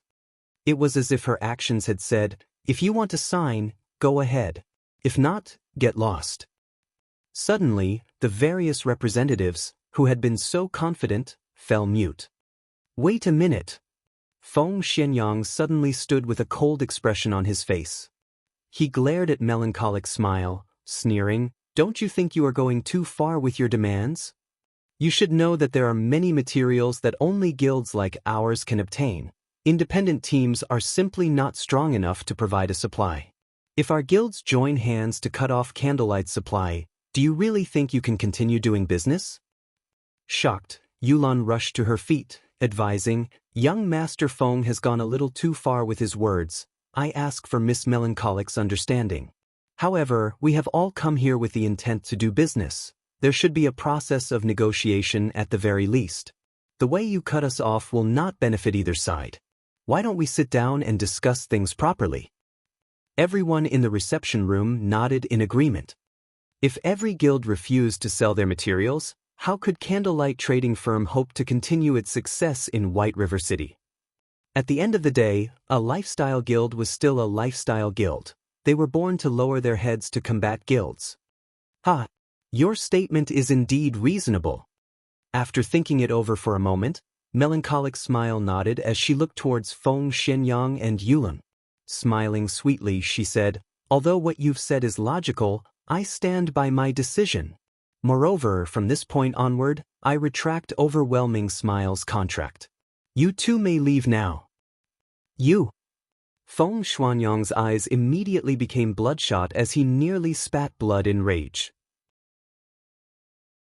If not for the fact that they were still in the Candlelight trading firm, with the owner of the firm having absolute control over and being an invincible existence inside this place, he definitely would have killed Melancholic Smile by now. Yulan was similarly stunned by Melancholic Smile's words. Meanwhile, the upper managers of the various large guilds were also stupefied by this situation. In White River City, Overwhelming Smile was only second to Zero Wing. Yet, Melancholic Smile had dismissed them with just a few words, showing no pretenses at all. This was simply too domineering.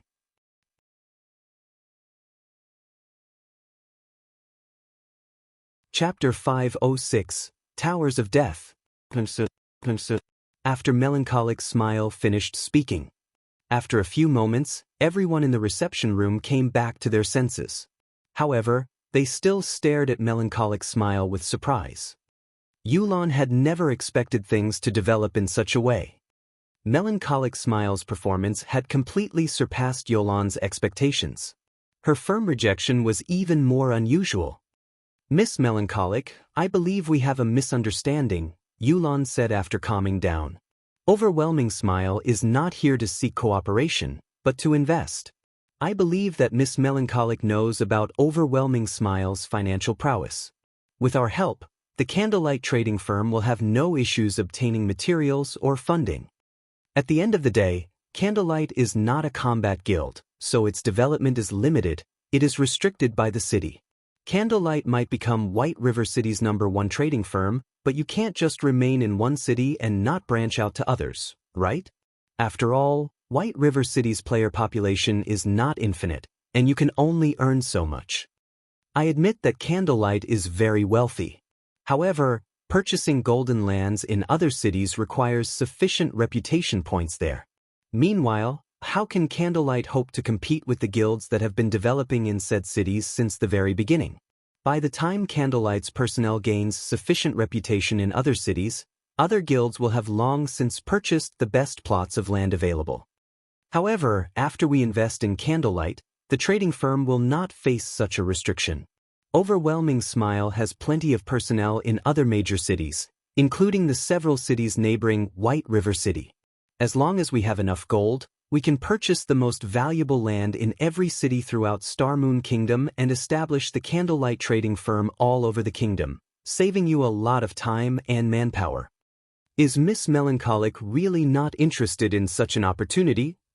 Yulan spoke confidently as she offered the attractive conditions. She had also hit the nail on the head by pointing out the Candlelight trading firm's weakness. Meanwhile, the fact that Yulan was able to make such a statement so confidently was all because of Overwhelming Smile's backer, Underworld. This was a feat that no other guild could ever accomplish, even first-rate guilds. Yulan's offer sorely tempted the other managers of the guilds in the reception room. Only, they were somewhat disappointed that the Candlelight trading firm would no longer be theirs. They could already imagine the Candlelight trading firm's flourishing future. One side had the advantage of manpower and resources, while the other had coins and popular shops. The cooperation between the two was practically a match made in heaven. Yulan really is amazing. It's as expected of someone fancied by Underworld's elders. Feng Xianxia, who had initially been overwhelmed by his rage, silently praised Yulan as he listened to the woman. He snuck a peek at Melancholic Smile from the corner of his eyes, his heart filled with joy when he saw her silence. To a trading firm, particularly a trading firm with hot-selling commodities, what they needed the most was not materials, but a market to sell those commodities. Meanwhile, Overwhelming Smile just so happened to be capable of providing that market. This method of persuasion was far more effective than any threat. At this moment, Melancholic Smile opened her mouth and spoke, "Your conditions are tempting, but you may leave now. Everyone else, you have 30 minutes left to consider our offer. If you do not wish to cooperate, you may leave." I have other matters to attend to, so I won't accompany you any longer. Saying so, Melancholic Smile left the reception room, never once turning back. From the moment she had entered the room, she had acted as if she did not care about any of the representatives. Is she really not tempted? Yulan was stunned. With such huge potential profits, no sane trading firm would reject their offer. Even if Melancholic Smile rejected them eventually, it should be based on too harsh conditions. Yet, before they could even state their conditions, she had turned them away.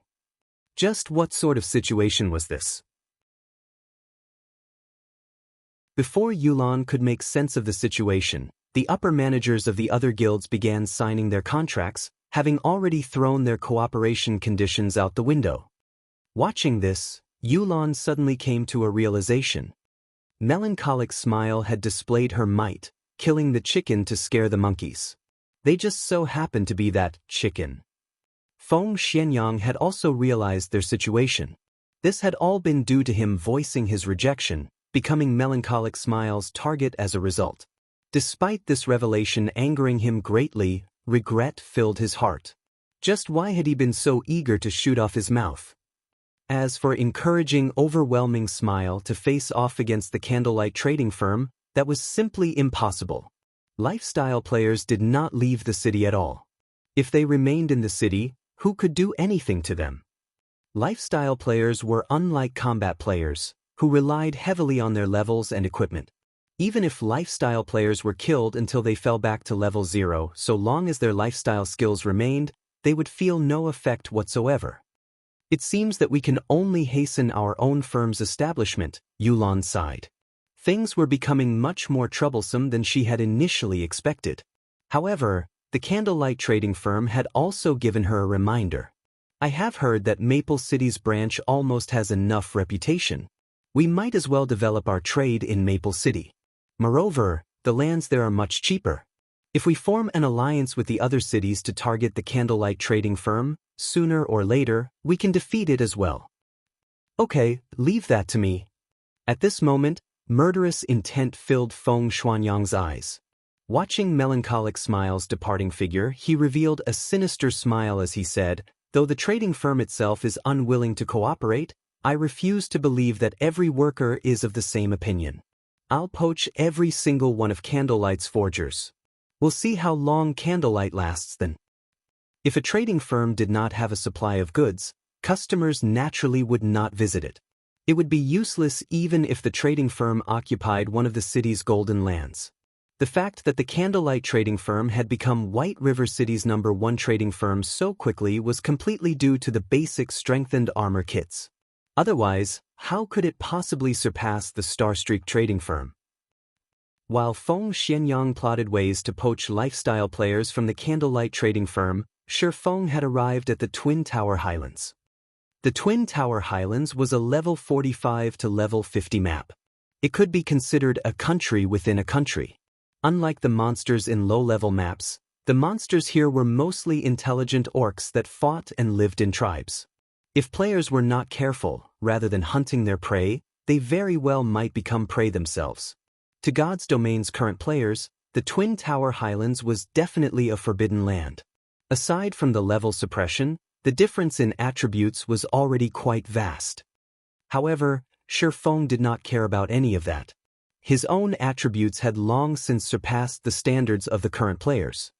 It was especially true after he had equipped the fragmented legendary ranked Heavenly Dragon's Breath. In terms of attributes, he could easily match level 40 ordinary players. Without level suppression, a 5-level difference in attributes was nothing to Feng. Fortunately, Feng was very familiar with the Twin Tower Highlands. He had arrived at the core area of the Twin Tower Highlands, the Towers of Death, without so much as encountering a single monster. Dark clouds hid the tops of the 2 tall towers, preventing one from seeing them with a single glance. A thick layer of death also surrounded the towers as cold wind billowed around them. Tall ramparts surrounded the massive Towers of Death. An army of orcs patrolled the walls. Overall, the Towers of Death looked like an impregnable fortress. This was the best location for Shi Feng to grind for the light stone forging designs. This should be it. Shi Feng activated Wind Rider and the Ring of Nothingness and flew up to the tall walls. Sweeping a glance over the numerous level 47 orcs below the ramparts, a grin appeared on his face.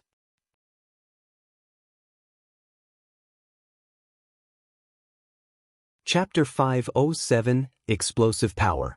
Not only did the Towers of Death resemble a fortress, but there were also tens of thousands of monsters wandering inside their walls. It was simply impossible to infiltrate without a large team of more than 100 players. However, it was also why the Towers of Death were a good grinding spot. Although the common monsters, the hot-blooded orc warriors, behind the wall seemed to be covered in steel-like muscles, in reality, their strength was only an illusion. They were actually quite weak. Moreover, they were all melee monsters. As long as a team had several powerful AoE classes, the Towers of Death would become a leveling heaven. Hot-blooded orc warrior, orc, common monster. Level 47. HP 30, 000/30, 000. To players of a similar level, these orc warriors were very easy to deal with. To Shi Feng, who was only level 26 right now, they were just as easy to defeat. The only challenge was the fact that these hot-blooded warriors normally moved in groups of 100 or more, with an elite-ranked hot-blooded orc captain leading each company. The orc captains were much larger than their common counterparts. They were fully protected by a suit of plate armor and wielded a war saber and large shield in each hand. Most importantly, these orc captains had an aura effect that could increase the attack speed and damage of nearby hot-blooded orc warriors by 30%.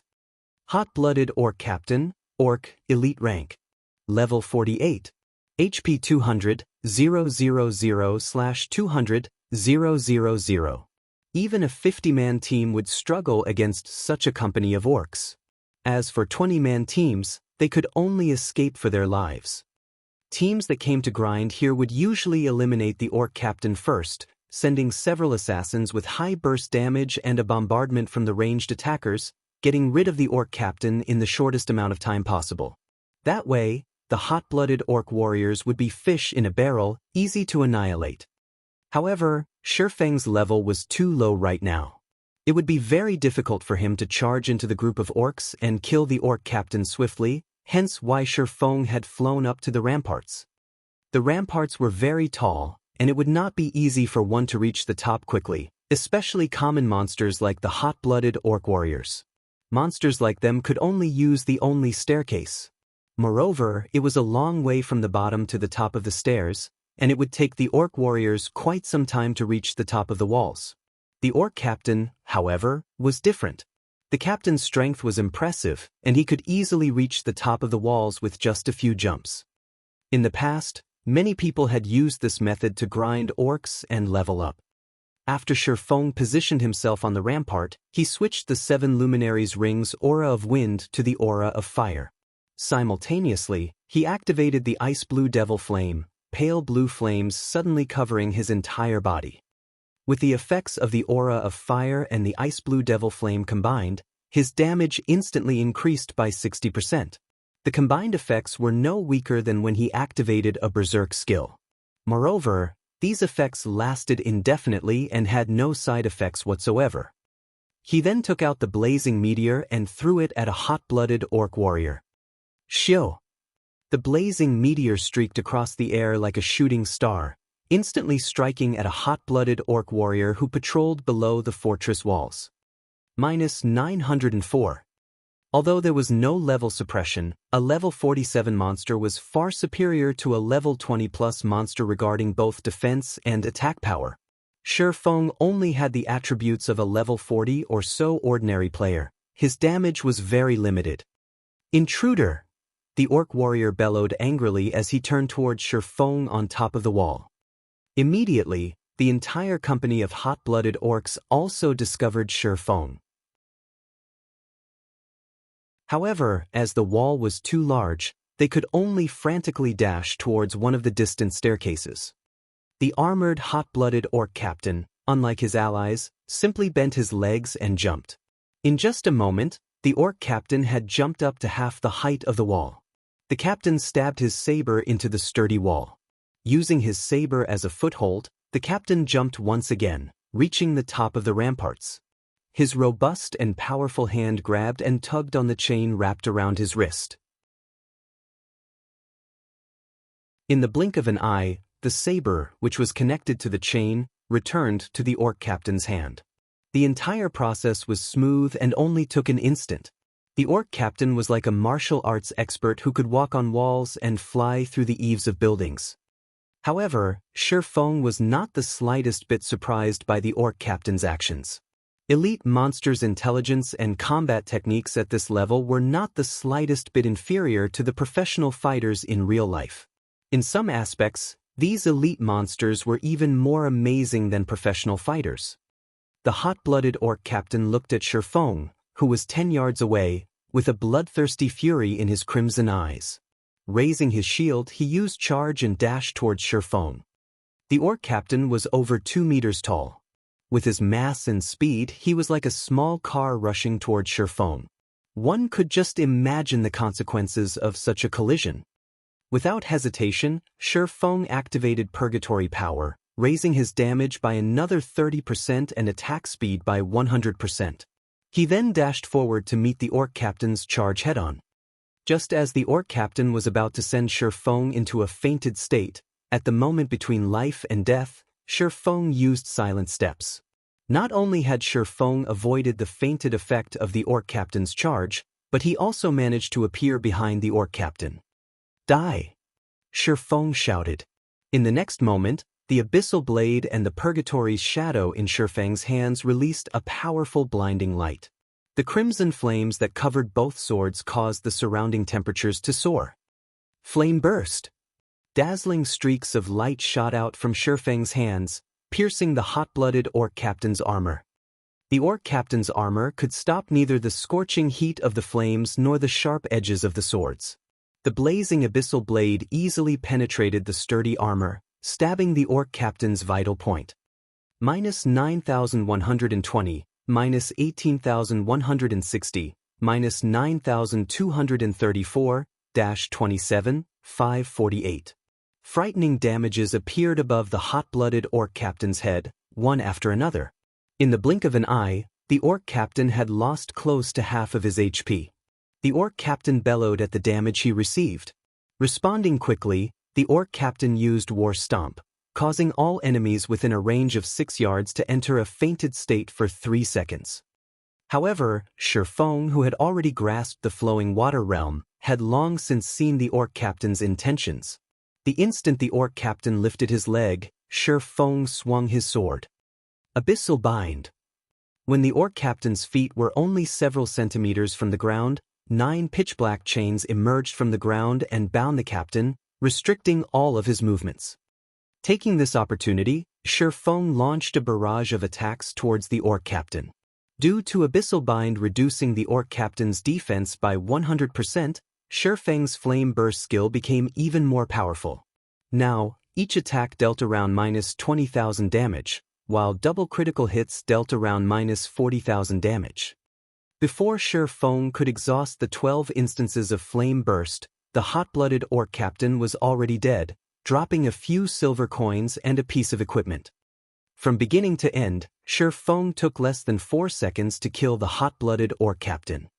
Meanwhile, only now did the hot-blooded orc warriors finish climbing the stairs, reaching the top of the rampart. However, there were still more than 60 yards between them. After collecting the drops, Shi Feng used Skywheel Sword on the orc warriors who were 40 yards away from him. Golden divine swords descended from the sky, sealing the hot-blooded orc warriors in a radius of 20 yards for 4 seconds. At the same time, the orc warriors each received over minus 4,000 damage, while some received close to minus 10,000 critical damage. With a single attack, the hot-blooded orc warriors lost close to half of their 20,000 HP. While the hot-blooded orc warriors ceaselessly bellowed with anger, Shi Feng followed up his attack with Firestorm. Suddenly, heavenly fire descended from the skies, annihilating the company of orc warriors. items scattered across the ground around the orc warriors' corpses. Meanwhile, Shifeng's experience bar rose at a rate visible to the naked eye. Shifeng marveled at the dropped items on the ground. Fragmented legendary items and epic items really are frightening.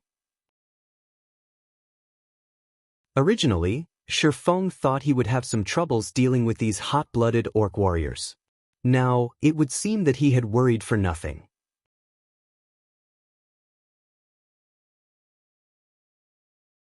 Chapter 508, Successive Promotion. After defeating the first batch of hot-blooded orc warriors, Shifeng had a preliminary understanding of his current strength. He was now confident about what he should do and how far he should go. Previously, he had chosen to lure the group with the least number of orcs as a precaution. Later, so long as he did not lure two groups at once, he should be able to defeat an army of 200 or 300 orcs. With this, his chances of obtaining the light stone forging design should be significantly higher. There sure are a lot of dropped items, Shifeng muttered as he arranged the loot from the orc warriors. He had picked up a total of 6 silver. That was more than half a day's earnings for an elite player. The orc warriors had also dropped plenty of scrap items and materials. In total, he had earned nearly 12 silver from killing a single batch. If a piece of level 40 bronze equipment dropped, he could instantly earn another 80 silver or more. However, this result was only due to Shifeng's 5 points of luck. Otherwise, it was impossible for a group of orc warriors to drop so much money and so many items. Following which, Shifeng continued searching for patrol teams that he could take on while he waited for his skills to cool down. Firestorm, in particular, had a long cooldown of 5 minutes. As soon as the 5 minutes were up, Shifeng would immediately lure another wave of monsters. Shifeng required less than 30 seconds to take care of a wave of hot-blooded orc warriors. In other words, he could clear one wave every 6 minutes, and 10 waves in an hour. As the orcs were level 47 monsters, they already gave abundant EXP. In addition, as Shifeng was challenging monsters of a higher level, he could obtain bonus EXP of up to 20 times. Despite Shifeng's class doubling the amount of EXP he required to level up, in little more than an hour he reached level 27. To reach level 28, he just needed to continue grinding for another hour or so. Although the amount of EXP he received was indeed frightening, Shifeng was more excited over the fact that he had obtained 2 light stone forging designs. With 2 forging designs, he could nurture 2 gold mines. Also, when Divine Providence's cooldown completed, Shifeng stopped to open Twilight treasure chests, acquiring plenty of good items. Among them were some recipes for potions such as the Intermediate Strength Potion, Basic Protection Potion, and Basic Magic Damage Potion. These were all potions that players around level 40 would commonly use. Only, the recipes for these potions were impossible for current players to obtain. In addition, Shifeng had also obtained some level 30 secret silver and fine gold equipment, which he intended to use to replenish the guild's warehouse. While Shifeng enjoyed his grind, Melancholic's smile suddenly contacted him. Through the screen, Shifeng could tell that, though Melancholic's smile seemed somewhat tensed, there was a hint of pride and excitement in her eyes. Guild leader, just as you predicted, Overwhelming Smile paid us a visit, though I've already chased them away. The other guilds have also agreed to cooperate with us, Melancholic Smile said slowly. Also, just as you expected after we chased them away, they immediately began contacting our guild's forgers and forging apprentices. Although Uncle Ironheart and Coco rejected their offers, many of the forging apprentices in the guild were unable to resist the tempting offers and have already applied to dissolve their contract with us to join Overwhelming Smile. From what I learned from those forging apprentices, it seems that they are heading to Maple City to develop themselves. Although Melancholic Smile had tried to dissuade those who intended to leave, there were bound to be some who could not resist Overwhelming Smile's astronomical offer. Melancholic Smile could not force these people to stay. Fortunately, Shifeng had long since prepared for such a situation. All lifestyle players who joined the Horizon Alliance were required to sign a contract. Under this contract, the Horizon Alliance would provide all materials, forging designs, forging rooms, and other necessities for the lifestyle player. The lifestyle player could also obtain a certain amount of commission from the items they made. This commission would be determined according to the lifestyle player's skill level. The more skilled they were, the higher their commission would be, with the highest possible being 20% of profit. However, these generous benefits came with a condition. Any lifestyle player wishing to dissolve their contracts was required to erase all the lifestyle classes they had taken on. In other words, upon leaving the Horizon Alliance, these lifestyle players would have to start all over again. That way, it would be impossible for these poached players to benefit other guilds in a short amount of time. Only, due to their past experiences, it would cost less for other guilds to nurture these players. It was not easy for a lifestyle guild to nurture a lifestyle player. The initial investment included materials and forging designs, particularly those rare forging designs. These items required immense effort to obtain. So, how could they possibly let others take advantage of them? Any lifestyle player who had learned rare forging designs was also required to compensate the Horizon Alliance for this loss. Normally, few lifestyle players would willingly choose to develop themselves elsewhere. However, with Overwhelming Smile's reckless poaching, there were bound to be some who could not resist the temptation. Heading to Maple City, huh? Shi Feng pondered for a moment before saying, "It seems that they plan to develop trade in Maple City before joining the competition in White River City." Although Overwhelming Smile had been nurturing their own lifestyle players all this time as well, without their own shop, it was not only very inconvenient to sell their products, but the cost of the items would also increase. In particular, by selling their items through the auction house, they would incur a massive processing fee. For small items, they might not even recover the cost, let alone make a profit. Maple City was Overwhelming Smile's domain. It was very easy for the guild to develop its trade there, and the same went for acquiring land and reputation. By the time Overwhelming Smile possessed sufficient capital, it would be a lot easier for it to deal with the Candlelight trading firm. At the very least, both sides would be on equal footing. Afterward, Overwhelming Smile could just use the simplest way to deal with the Candlelight trading firm: wage a price war. They want another war of attrition? Shi Feng could not help but laugh. Unfortunately, Overwhelming Smile no longer possessed such an opportunity. Shi Feng then said, "Smile, instruct someone to begin purchasing advanced stones and magic essences in bulk, and don't just buy from White River City, buy from other cities as well. Buy as many as you can. However, this must be done secretly. Do not let other guilds discover our actions." Although the Candlelight trading firm held a significant advantage due to the basic strengthened armor kits, the production volume for the kits was simply too low. It lacked competitiveness. However, it was a different story for light stones. "Okay, I'll head out and buy them myself right now," Melancholic Smile said. After Shi Feng gave his instructions, he resumed grinding for more forging designs. For the next several dozen hours, Shi Feng grinded the hot-blooded orc warriors like a madman. During this time, his experience bar rose rapidly, his level increasing from level 27 to level 30. His leveling speed was simply unmatched. However, compared to the EXP spent on increasing his own level, Shi Feng had expended even more EXP on the 7 Luminaries ring. He had leveled up the 7 Luminaries ring twice, upgrading it to level 7. Just as Shi Feng was about to investigate the level 7 Luminaries ring's new power, suddenly, the gates of the Towers of Death opened. In the next moment, a roar that shook even the heavens emerged from behind the gates. As the roar grew louder, Shi Feng saw a massive orc walk out.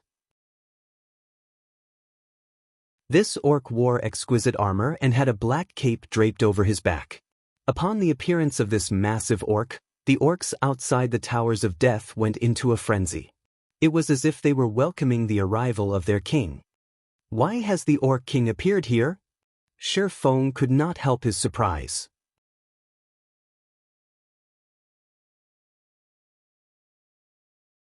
Chapter 509, Mythic. The valiant and extraordinary Orc King slowly walked up to an altar before the Towers of Death, constantly muttering incantations as he approached the pitch-black altar. Suddenly, countless blood-red runes emerged from the altar. The sky also dimmed as strong winds blew. Countless hot-blooded orcs gathered beneath the altar. If one looked down from the ramparts, they would discover a black mass of tens of thousands of orcs within the fortress walls. After these orcs gathered around the black altar, they fell to their knees and prayed. This spectacular scene amazed even Shi Feng. Just what are they trying to do? Shi Feng was utterly confused. The Towers of Death of the Twin Tower Highlands were, in reality, a level 50 100-man team dungeon. In the past, Shi Feng had raided this dungeon many times, so he had a relatively good understanding of the Towers of Death. However, today was the first time Shi Feng had seen something this odd. In particular, the Orc King who had emerged from the Towers of Death was the final boss of the dungeon, Orc King Trezek. When challenging the Hell mode difficulty of the dungeon, Orc King Trezek was a level 54 Grand Lord. Meanwhile, the Orc King Trezek standing on the altar right now was a level 60 Mythic monster. Monsters in God's domain occupied multiple ranks. From weakest to strongest, these ranks were Common, Elite, Special Elite, Chieftain, Lord, High Lord, Great Lord, Grand Lord. Standing above Grand Lord was Mythic. Orc King Trezek, Mythic monster. Level 60. HP 90, 000, 000/90, 000, 000. Upon seeing the Orc King's information, even Shi Feng could not believe his own eyes. A Mythic monster. A Mythic monster was slightly stronger than even a Tier 4 class. Moreover, with that ridiculous amount of HP, any Tier 4 party of the same level that attempted to raid Orc King Trezek would be beaten senseless. At the very least, a 50-man team of Tier 4 players was necessary to raid the Orc King. Tier 4 classes already stood at the top of God's domain. It was extremely difficult to reach this tier, so how could it possibly be easy to gather 50 Tier 4 players? Not to mention, players could only begin challenging their Tier 2 class change quests at level 50, they were still far from reaching Tier 4. To players below level 60, Orc King Trezek was practically invincible. However, it was because of this that Shi Feng's interest grew. The final boss of the Towers of Death had actually left the dungeon to pray. Moreover, the boss's rank had risen to Mythic. There was no way Shi Feng could grind the hot-blooded orcs at the moment. The area beneath the ramparts was packed with warriors and captains right now.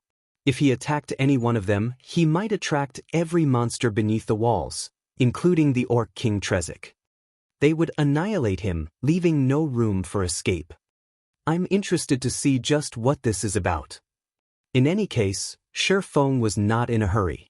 He took a seat in the corner of the wall and observed the situation at the altar. However, the orc's prayer was relatively long. Even after over half an hour, these orcs continued to pray. Out of frustration, Shi Feng began arranging the contents of his bag. After grinding for dozens of hours, Shi Feng had lost count of how many hot-blooded orc warriors he had killed. The items they had dropped had nearly filled his bag. Had he not thrown away some of the worthless scrap items, not even his super-large bag would be able to hold all of the loot. Shi Feng had to admit that the Towers of Death were indeed an efficient place to farm light stone forging designs. With the addition of his 5 points of luck, his harvest was even more frightening. In total, Shi Feng had obtained 141 light stone forging designs. He had also collected close to 30 gold and some random scrap items and materials. If ordinary players came here to grind, they could definitely make a fortune overnight. 30 gold coins. Although the value of gold coins continuously depreciated, each gold coin was still worth more than 7,000 credits. In other words, Shi Feng had earned nearly 210,000 credits in a single day. However, none of these were Shi Feng's greatest prizes. His most valuable gain was the promotion of the 7 Luminaries ring and the equipment he had obtained from opening treasure chests. After upgrading the 7 Luminaries ring to level 7, its skills all received massive transformations. If not for the ring's information labeling it as an epic item, Shifeng would have thought it was a fragmented legendary item. 7 Luminaries Ring, Replica. Ring, Epic Rank. Level 20, Level 80, Current Level, 30. Equipment Requirement, Strength 200. Attributes will be adjusted according to user's level. Strength plus 64, Agility plus 60, Intelligence plus 52, Endurance plus 60, Vitality plus 55. Damage plus 10%. Maximum HP plus 15%. Ignore levels plus 10. All skills plus 2 levels. All items level requirement reduced by 5 levels. Additional skill dash. 7 Luminaries Aura. There are 7 different auras: Earth, Water, Wind, Fire, Time, Illusion, and Space. Only one aura can be used each time, and there will be a cooldown of 1 minute when changing between auras. Aura of Earth. Level 7, requires 200 million EXP to upgrade to level 8. Defense increased by 60%. Damage taken reduced by 55%. Activatable skill dash. Absolute defense. Become immune to all damage for 5 seconds. Cooldown, 1 minute 20 seconds. Aura of Water. Level 7, requires 200 million EXP to upgrade to level 8. Received healing increased by 100%. Cast consumption reduced by 50%. Activatable skill dash. Life Bloom. Heals selected target for 30% HP every second for 40 seconds. Cooldown, 1 minute 30 seconds. Aura of Wind. Level 7, requires 200 million EXP to upgrade to level 8. Movement speed increased by 60%. Attack speed increased by 60%. Agility increased by 50%. Activatable skill dash. Wind Rider. Enables temporary flight and movement speed increase of 220% for 24 seconds. Cooldown, 2 minutes. Aura of Fire. Level 7, requires 200 million EXP to upgrade to level 8. Damage increased by 50%. Target's defense reduced by 60%. Activatable skill dash. Firestorm. Inflicts 1000% damage within a range of 30 by 30 yards for 6 seconds. Cooldown, 5 minutes. Aura of Time. Level 7, requires 500 million EXP to upgrade to level 8. Cooldown of all skills reduced by 40%. Enemies within a 150-yard radius will have their movement speed and attack speed reduced by 40% and cooldown of skills increased by 50%. Activatable skill dash. Absolute Time. Prevents enemies within a radius of 100 yards from using any skills or tools for 24 seconds. Cooldown, 2 minutes 30 seconds. Aura of Illusion. Level 7, requires 500 million EXP to upgrade to level 8. All attributes increased by 40%. Enemies within a 200-yard radius will have all their attributes reduced by 40%. Activatable skill dash. Fantasy World. Immunity to all magic damage and 20% of magic damage received will be converted to healing to recover players' HP for 20 seconds. Cooldown, 3 minutes. Aura of Space. Level 7, requires 500 million EXP to upgrade to level 8. Immunity to all control and restricting effects. Activatable skill dash. Space Movement. Instantly move to any location within a radius of 600,000 yards. Cooldown, 4 minutes. After the 7 Luminaries Rings promotion, just one of its auras could rival the attributes of a fragmented legendary item. Meanwhile, the 7 Luminaries Ring had 7 interchangeable auras. Calling it a fragmented legendary item was by no means an exaggeration. Aside from the 7 Luminaries Ring, Shifeng valued the Tier 1 set equipment he had gained from the Twilight treasure chests. First, Shifeng obtained another 2 set pieces of the Yin-Yang Walker set equipment for Tier 1 Guardian Knights, putting him at a total of 3 set pieces. In addition, he had also obtained the Mana Storm set equipment for Tier 1 Elementalists. Unfortunately, he only had 2 set pieces. He had also fortunately obtained 3 set pieces of the Dark Melody set equipment for Tier 1 Assassins. He had 1 set piece of the Forest Guard set equipment for Tier 1 Rangers. He had also gained 2 set pieces of the Hurricane set equipment for Tier 1 swordsmen. Finally, he obtained 1 set piece of the Brave Heart set equipment for Tier 1 shield warriors. Shi Feng had only gone through a small portion of the Twilight treasure chests in his possession. It was fully possible for him to collect a Tier 1 set equipment for every class. Suddenly, why has the sky darkened? While Shi Feng had been busy organizing his bag, he suddenly realized the light had dimmed, visibility becoming even poorer than during nighttime. Taking a look below the ramparts, he noticed that a change had finally occurred at the Black Altar.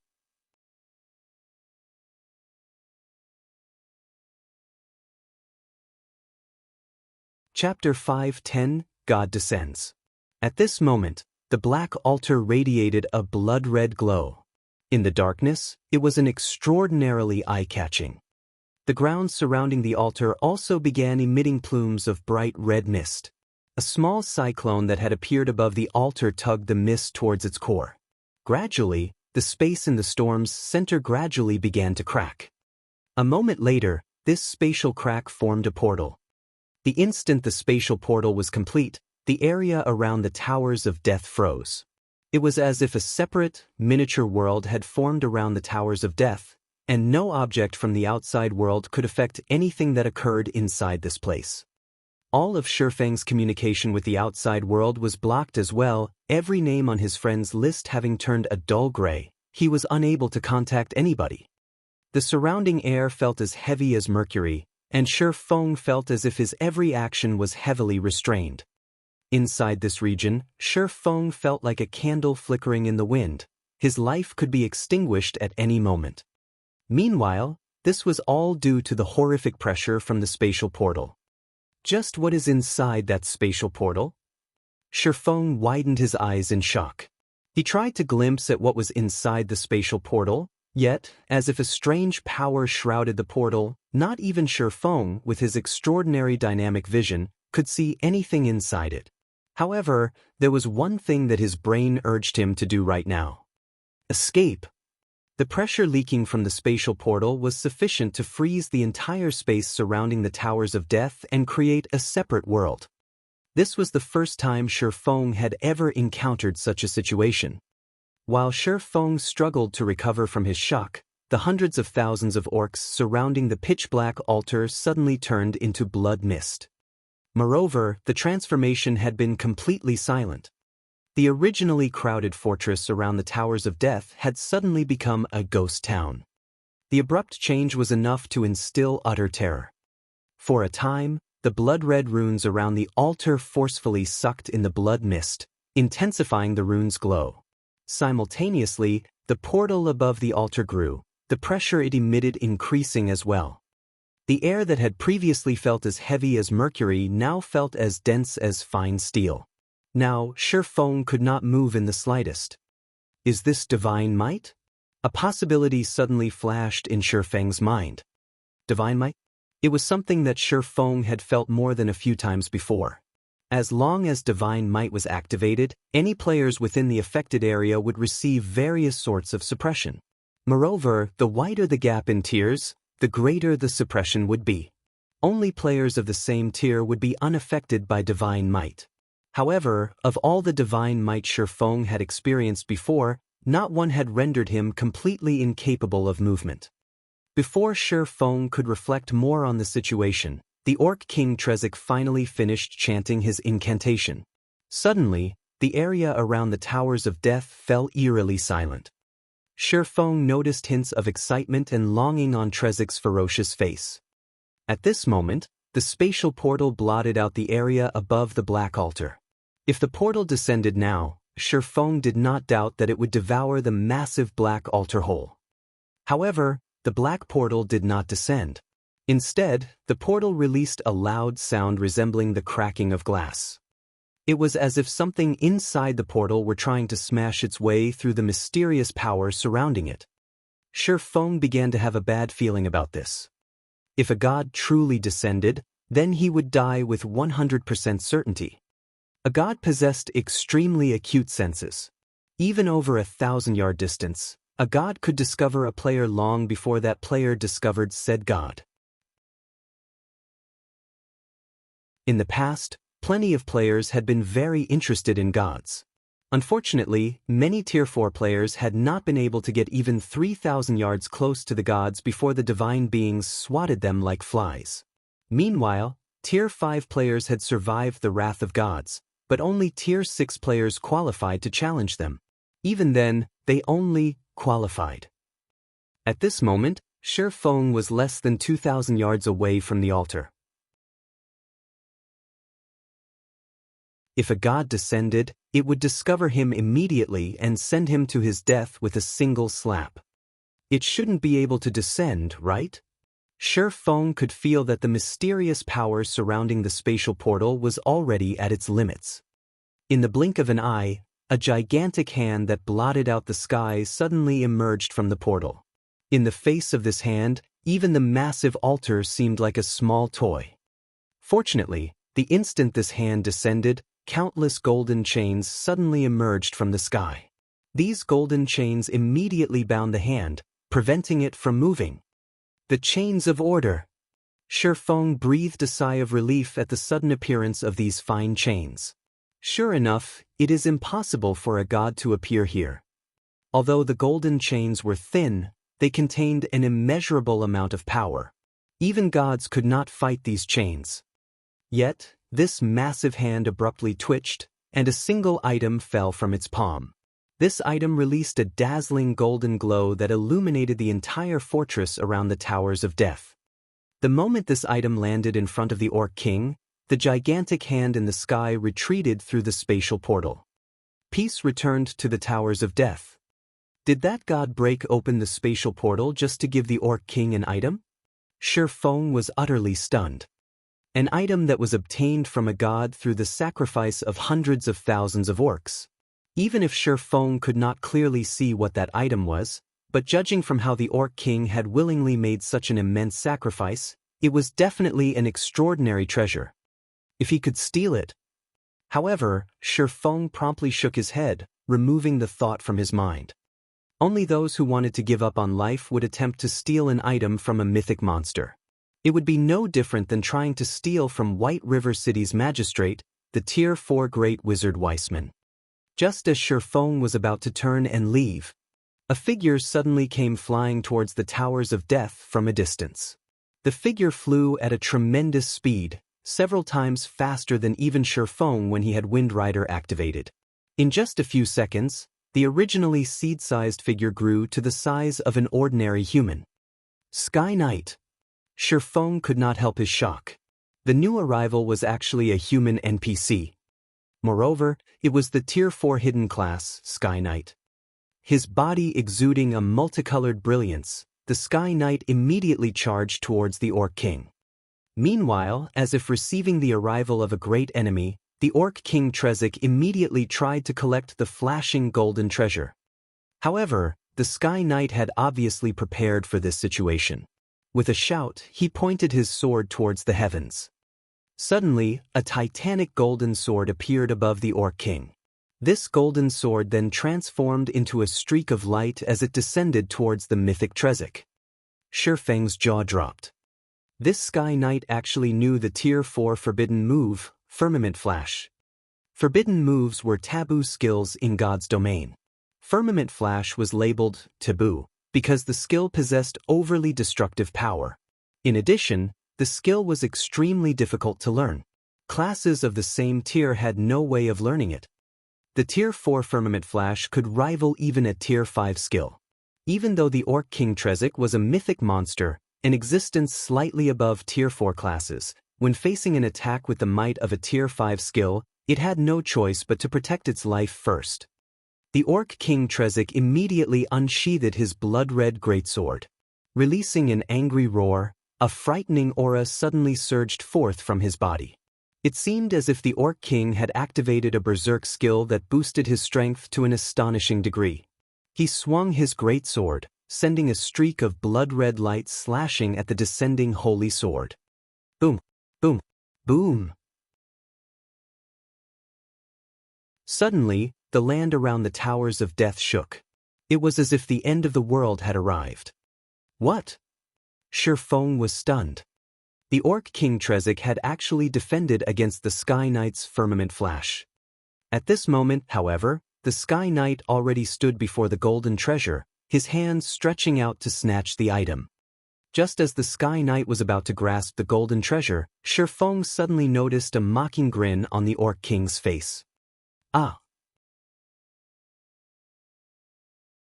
The instant the Sky Knight touched the golden treasure, he suddenly released a tragic scream. Suddenly, his body transformed into countless particles of light.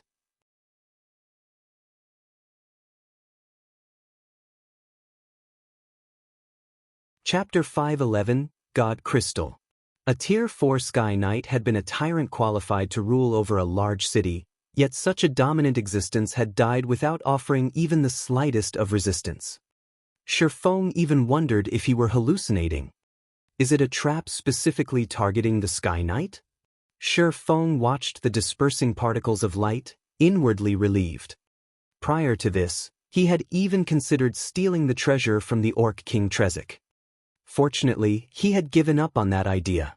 Otherwise, he would have lost his life just like the Sky Knight. The trap could instantly kill a Tier 4 Sky Knight, not even leaving behind a body. It was clear that this trap's damage was not ordinary. Although players would not face true death, the consequences of such an attack definitely would not end with just the loss of EXP and equipment. It was highly possible that the players would be affected as well. At the very minimum, players' immortal souls would receive damage, preventing them from logging into God's domain for a time. However, this was still not the most severe possibility. In some circumstances, players who died might even have to delete their accounts after reviving. It was possible that the Sky Knight's death fit into this category. After the Sky Knight died, Trezek kept his blood-red greatsword and slowly walked towards the treasure. Looking at the treasure with its golden divine glow, a grin on the Orc King's ferocious face. Trezek then began chanting his incantation once again. Suddenly, golden runes formed around the treasure, wrapping around the item as if sealing it. Is it not a trap? As Shi Feng watched the Orc King's actions, it was clear that the trap was not meant for the mythic monster. Instead, there should be something special about the treasure that prevented others from touching it. However, as the Sky Knight had not known this, he had been erased out of existence. Since the Orc King knew that he could not touch the treasure, he knew exactly what kind of item that treasure was, hence why he sealed it. Should I take this risk? Shi Feng hesitated. Before, as the Orc King and the treasure were too close, by the time Shi Feng made it to the treasure, the Orc King would have already claimed it. However, now that the Orc King sealed the treasure, he had a chance to steal it. Shi Feng could take the opportunity while the Orc King was busy to sneak over. And as the treasure was sealed, he could steal it. However, Shi Feng had also witnessed the Orc King's power. Trezek had managed to block even the firmament flash, which had the power of a Tier 5 skill. Dealing with a Tier 1 player like him would be child's play for the Orc King. It was possible that, before he could even arrive before the treasure, the Orc King's greatsword would have already devoured his life. Moreover, escaping after he collected the treasure was also a problem. With the Orc King Trezek's attributes, even if Shi Feng's speed were several times faster, he would not escape from the Orc King's clutches. Seeing as the number of golden runes surrounding the treasure had gradually increased, it was clear that the time remaining for the completion of the treasure's seal grew shorter and shorter. Shi Feng looked at the 7 luminaries ring wrapped around his finger. Suddenly, he activated gravity liberation and jumped down from the wall. He then made a dash for the black altar. It would be a pity if he did not at least try to steal a treasure that could tempt even a Tier 4 NPC. Moreover, after the 7 luminaries ring had upgraded to level 7, the ring skills had undergone massive improvements. Shi Feng could totally give stealing the treasure a try. Above the black altar, Orc King Trezek focused on chanting his incantation. Meanwhile, Shi Feng slowly approached the altar. A mythic monster's perception range was not as wide as a god's. Normally, that range was around 100 yards. Hence, Shi Feng still had a chance. If the Orc King's perception range were any wider, Shi Feng would have no choice but to flee. When Shi Feng was about 100 yards from the Orc King, he halted his steps. Sure enough, the Orc King had yet to notice his presence. Shi Feng then walked along the distance of 100 yards, searching for the location closest to the treasure before settling down and waiting for the moment the treasure's seal finished. Line after line of golden runes hovered around the treasure. This was the first time Shi Feng had ever witnessed such a complicated sealing ritual. Just as the sealing process was about to end, Shi Feng immediately used Phantom Kill and had his doppelganger secretly run over to and wait at the other side. Time slowly passed. Shi Feng's heart began to beat furiously. He was but a lowly Tier 1 class. Moreover, this was his first time trying to steal an item right from under the nose of a mythic monster. One mistake would definitely end with his death. Though Shi Feng did not mind losing a little EXP, he was deeply afraid of losing his equipment, particularly the 7 Luminaries Ring and the Heavenly Dragon's Breath. Neither of these items were bound to his character. After he died, there was a very high possibility of either of these 2 items dropping. However, if he unequipped these 2 items, he would lose his edge to steal the treasure. It was a gamble. While Shi Feng waited quietly, after the Orc King chanted the final verse of his incantation, suddenly, the countless runes wrapped around this treasure. In the next instant, the golden divine glow that had originally surrounded this treasure disappeared, revealing a simple and unadorned crystal ball. When Orc King Trezik's eyes landed on this crystal ball, the excited smile on his face became even more prominent. However, just as the Orc King was about to step towards the crystal ball, Shi Feng's doppelganger abruptly dashed towards it. The doppelganger was extremely fast. It had taken only an instant to cross the distance of 100 yards. A little Tier 1 ant dares to try for my god crystal? Die! Orc King Trezik revealed a disdainful sneer as he unsheathed the blood-red greatsword from his back. Transforming into a flash, Trezik suddenly appeared before Shi Feng's doppelganger. Even though the doppelganger had already activated Windwalk, it was still as slow as a turtle compared to the Orc King. Trezik felt nothing but disdain for a Tier 1 ant like Shi Feng. Hence, the Orc King decided to annihilate this little rat to avoid any taint to his god crystal. Without waiting for Trezik to take action, the doppelganger activated Defensive Blade. Shi Feng's deductions had indeed been accurate. The difference in attributes between them was simply too massive. Before the doppelganger could even raise its sword to defend itself, Trezik's greatsword struck the doppelganger. Although Shi Feng had grasped the Flowing Water Realm and had even learned Flowing Water Acceleration, there was a qualitative difference between himself and the Orc King Trezik. In front of absolute power, all tricks were useless. The Orc King's attributes were dozens of times higher than Shi Feng's. Even if Shi Feng's techniques were more impressive, their effects were limited. In the blink of an eye, Defensive Blade's block charges had been exhausted. Immediately after, a streak of red light cut across the doppelganger. Truly, without being able to resist, Shi Feng's doppelganger had been defeated. However, while Trezik dealt with the doppelganger, Shi Feng had already activated Windwalk and used a speed scroll. He had even activated Blade Liberation, increasing his agility by 80%, and activated the additional skill of the Flame Boots, Flame Rush, increasing his movement speed by an additional 100%. At this moment, Shi Feng was faster than even wind itself. By the time the Orc King killed the doppelganger, less than 20 yards remained between Shi Feng and the treasure. Despicable! Trezik immediately discovered Shi Feng. Spinning around, he dashed towards Shi Feng. Although Shi Feng was very fast, 2 to 3 times faster than his doppelganger, compared to the Orc King, however, he was still as slow as a snail. Sure enough. Just as Shi Feng was around 3 yards away from the treasure, Trezik suddenly appeared behind him, his greatsword swinging down at the little rat. However, Shi Feng had long since prepared for this moment. Before this, he had activated the Aura of Earth. At the instant he was discovered, he used absolute defense, becoming invulnerable for 5 seconds. Now that Shi Feng was invincible, he did not have to worry about any attacks towards him. While shouldering the Orc King's attacks, he grabbed the crystal ball and stuffed it into his bag. Trezek grew indignant at this sight. The violent aura that surged forth from his body caused even Shi Feng to grow breathless. If he were not in an invulnerable state right now, he would have long since died. With the God Crystal in hand, Shi Feng immediately swapped the aura of Earth to the aura of space and activated space movement. He then jumped into the spatial crack that appeared and left the Towers of Death.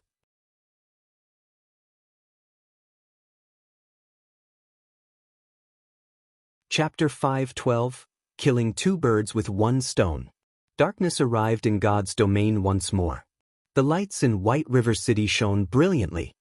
After the night had arrived, aside from a small number of experts and elite parties grinding in the fields, the majority of players could only head back to the city to rest. While it was lively in White River City, the liveliest area, without a doubt, was the Candlelight trading firm. As for the reason behind the Candlelight trading firm's popularity, that was due to the basic strengthened armor kits. Although the basic strengthened armor kits were not as powerful as the basic mana armor kits, the latter was simply too scarce. It could not compete with the large number of basic strengthened armor kits available at the Candlelight trading firm every day. Inside a high-class bar a short distance from the Candlelight trading firm, Feng Xianxia sat on the second-floor open-air terrace, gazing at the Candlelight trading firm with a smile on his face. "I want to see just how long you can hold out," Feng Xianxia laughed, his expression clearly displaying his arrogance. Initially, Feng Xianxia had been slightly worried that the Candlelight trading firm's flourishing business would show no signs of ending. If that were so, it would not be easy to deal with the firm in the future. However, during the process of poaching the firm's workers, Feng Xianxia had discovered a secret, a fatal weakness of the trading firm. And that secret was that only 3 people in the trading firm knew how to produce the basic strengthened armor kit. With just 3 people, it was simply impossible to satisfy the demands of the large number of players in White River City. Even if it were possible, a long time would be required to do so. By then, players would have outgrown their need for the kits. Knowing this fatal secret, Feng Xianxia began to spend large sums of money to purchase the basic strengthened armor kits, buying as many as he could. First, he wanted to deplete the Candlelight trading firm's stockpile. As long as the firm no longer had any basic strengthened armor kits remaining, the firm's popularity would fall and limit its business. Although he had to invest a massive sum of coins, the basic strengthened armor kits he bought were not completely useless. On the contrary, they were particularly helpful when raiding team dungeons. Secondly, aside from striving to establish their own guild residences, the various guilds in Starmoon City also strived to accumulate sufficient money to purchase the city's golden lands. Other than that, these guilds were also continuously raiding large-scale dungeons, improving their guild's popularity and equipment. Meanwhile, other than giving the basic strengthened armor kits to his own teams, Feng Xianxia also set aside a portion, selling them to other cities. There was no Candlelight trading firm branch in other cities, so there were no basic strengthened armor kits available there. With Underworld's channels, Feng Xianxia had sold these kits to the various guilds of other cities. When these guilds saw the kits, they fought tooth and nail to purchase them.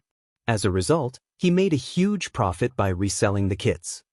It was truly killing 2 birds with 1 stone. Not only could he deplete the Candlelight trading firm's stockpile of armor kits, but he could also profit from reselling them. How could this possibly go wrong? However, as he celebrated his plan, he had also gained a deep understanding of how fearsome the Candlelight trading firm was. Fortunately, the Candlelight trading firm was only in White River City, and there were only 3 forgers capable of producing the basic strengthened armor kits. Should the trading firm ever resolve these 2 problems, it could definitely dominate Starmoon Kingdom's market. At that time, who could possibly compete with the Candlelight trading firm? Feng Xianxia could not hold back his envy. Why isn't the Candlelight trading firm mine? Feng Xianxia held a deep hatred towards Melancholic smile. If the Candlelight trading firm had agreed to cooperate, it would have been his possession by now. With the money he could earn through the trading firm, his position within Underworld would also soar. At that time, those currently above him would be at his beck and call. Did you think that, just because you refused to sell the trading firm to me, I would be helpless against you? The firm will fall into my hands. Feng Xianxia could already picture the moment he grasped the rights to the Candlelight trading firm, and it would only be a matter of time before all of Underworld's power in Star Moon Kingdom would fall under his control. At that time, it would be child's play to deal with a combat guild like Zero Wing. Just as Feng Xianxia enjoyed the wine of victory, a slightly chubby middle-aged man in pompous clothing sat down beside him. "Young Master Feng, may I know why you have called me here today?" Although the middle-aged man was only level 10, barely reaching the minimum requirement to enter a city, his body radiated a distinct shrewdness. In particular, those beady little eyes of his greatly resembled that of a wily old fox. "How is the progress of the task I assigned you?" Feng Xianxia asked softly. "Young Master Feng, rest assured, I have already discussed things with many members of the Candlelight trading firm. Although only over a dozen or so advanced forging apprentices have officially defected to our side, many have expressed their intentions of doing so. I believe that in the near future, many more advanced forging apprentices will willingly defect to our side. At that time, the Candlelight trading firm will show signs of supply shortages. When the firm's popularity falls, it will become even easier for us to poach its members. If they run out of workers, even with a good shop and the basic strengthened armor kits, expansion will be impossible." The middle-aged man chuckled. "Good, you've done well. As long as you succeed, you will receive your fair share of benefits." Feng Xianxia nodded with satisfaction. Meanwhile, inside one of the forging rooms of the Candlelight trading firm, Melancholic's smile frowned, obviously worried. Just moments ago, several more advanced forging apprentices had requested to dissolve their contracts. Moreover, these few advanced forging apprentices all held rare forging designs. Although these people had to pay a compensation fee that was over a dozen times the value of the forging designs they had learned, it was still a massive loss for the Candlelight trading firm. It had not been easy for the firm to get its hands on these forging designs. Without these commodities, how was the firm supposed to retain its customers? Truly despicable. I didn't expect to have nurtured so many traitorous bastards. I should never have let these people learn those forging designs. Melancholic's smile gnashed her teeth. She deeply regretted focusing on these people, supplying them with rare forging designs and allowing them to become advanced forging apprentices so quickly. Suddenly, Feng opened the door to the forging room and entered. However, due to his silence, by the time Melancholic's smile had noticed him, he already stood right in front of her. "Guild leader!" Melancholic's smile called out in surprise. "Why are you here? Look at how distracted you are. Did you encounter some trouble?" Feng asked, laughing. Feng was in an extremely good mood. After stealing the god crystal from the mythic monster orc King Trezek and escaping with his life, he had made a beeline for White River City, afraid that the orc king would catch up to him and finish him off.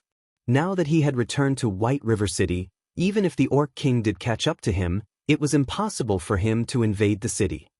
"Guild leader, I'm useless. I failed to live up to your expectations. To think that I have been nurturing so many ungrateful bastards." Regret filled Melancholic Smile's eyes.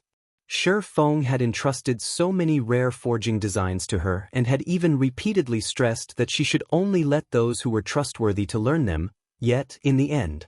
Listening to Melancholic Smile's mumbling, Feng could not help but laugh. "So, that's what's going on. No problem. Although we lost some rare forging designs, haven't we earned several million credits in return?" Feng smiled calmly. He then took out a wad of forging designs, tossing them onto the stone platform. "Since Overwhelming Smile wishes to poach our advanced forging apprentices who have learned rare forging designs, let them have at it. If they can afford it, let them poach as many members as they want. I welcome them to do so."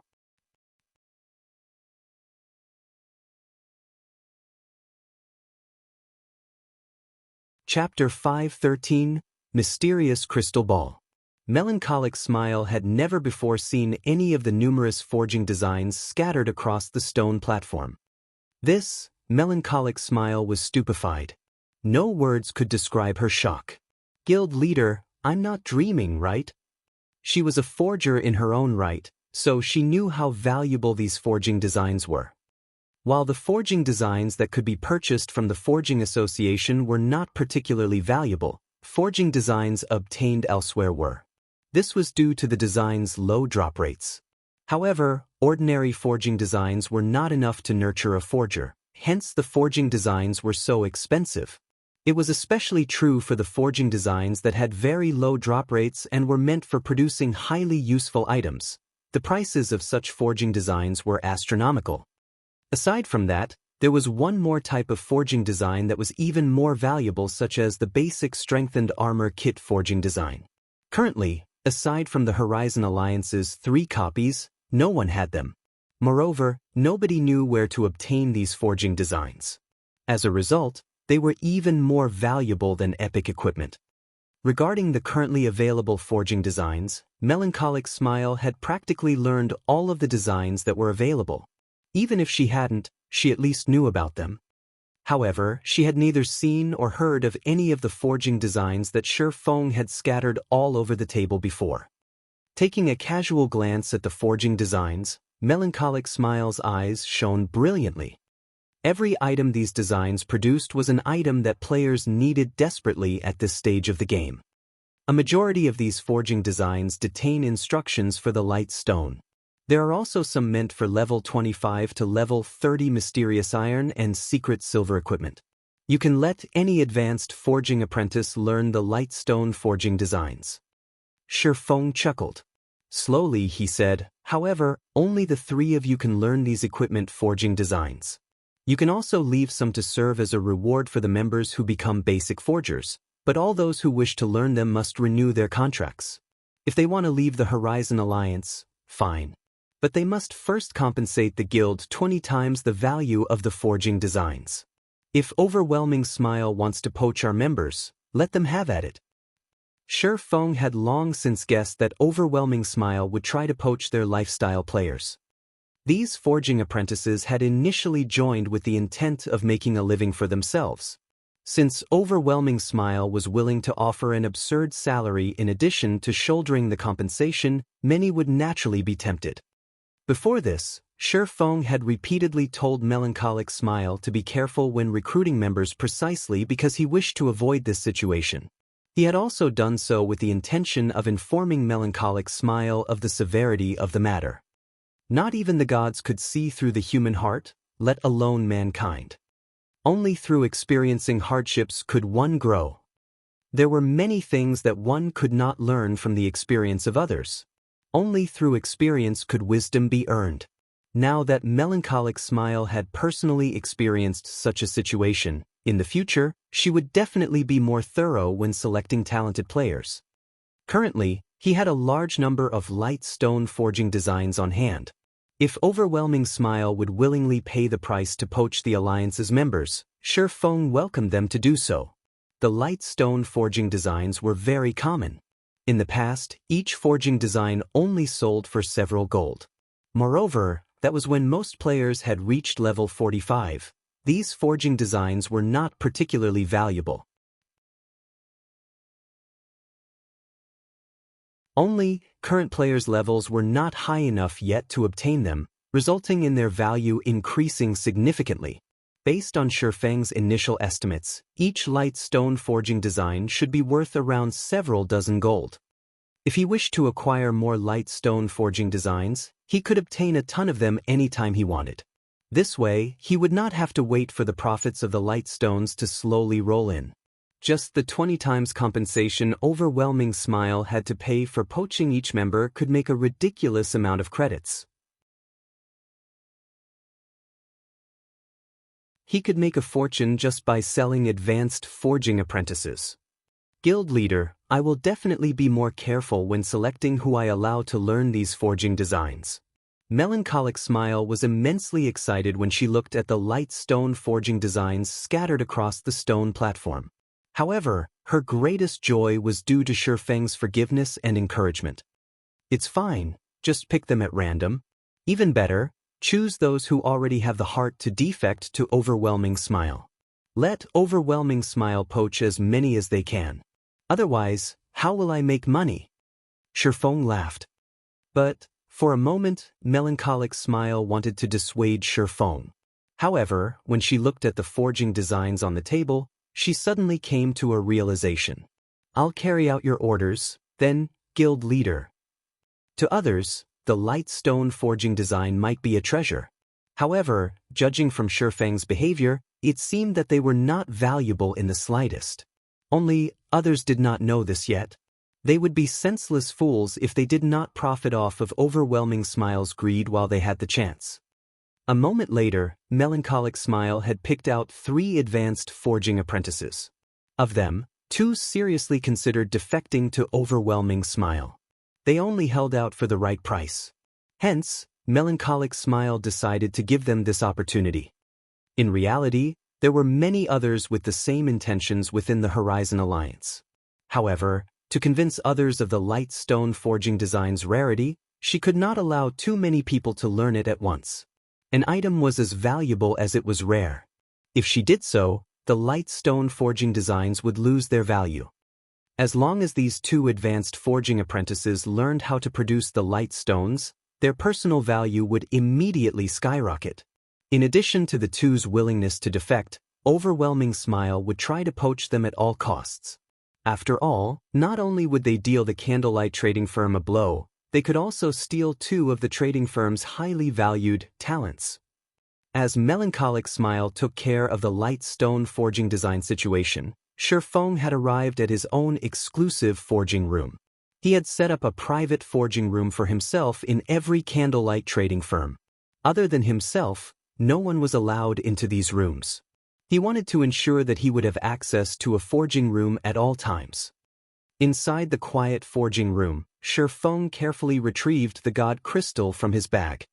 The translucent crystal ball on the stone table looked simple and ordinary. No matter how he looked at it, it was just an ordinary crystal ball. However, Orc King Trezek had sacrificed hundreds of thousands of his subordinates to obtain this treasure.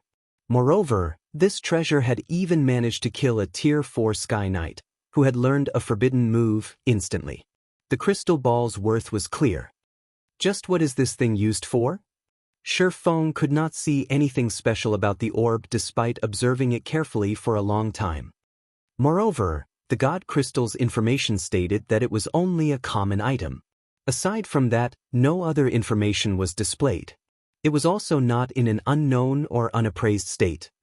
Is there some hidden information about it? The more Shifeng thought about it, the more he felt it was possible. There were many amazing items in God's domain that might look ordinary, but in reality, contained power that could even shake the heavens. In the past, there had been a player who had purchased a piece of dilapidated armor at a bazaar, only to discover that the armor was actually an epic-ranked armor. Such situations often occurred in God's domain. Only after triggering special conditions could one reveal the true value of a treasure. Shifeng then used Omniscient Eyes. After more than half a minute had passed, however, there was still no reaction. He could not glean anything more about the crystal ball. Is the level of my identification skill insufficient? Shifeng muttered in surprise. It can't be. I recall Charlene saying that the Omniscient Eyes activated using the Golden Stigmata is the second most powerful identification skill in God's domain. Do I need other items to activate the God Crystal's true function? Shifeng suddenly had the urge to puke blood. After wasting so much effort to steal this item, he could not actually use it. He still needed to fulfill some special requirements. Yet, he had no clue as to what those requirements were. It was utterly frustrating. HM? Doesn't it look a bit like the dark blue crystal ball I got from the Eternal Courtyard? After the improvement to his brain's activity, Shifeng's memory had become extraordinary. Thus far, he had not been able to do anything about the dark blue crystal ball. At this moment, seeing as both items were crystal balls and were related to gods, If someone told him that the two items were unrelated, Shi Feng would not believe them. Thinking up to this point, Shi Feng left the forging room immediately and rushed towards the bank.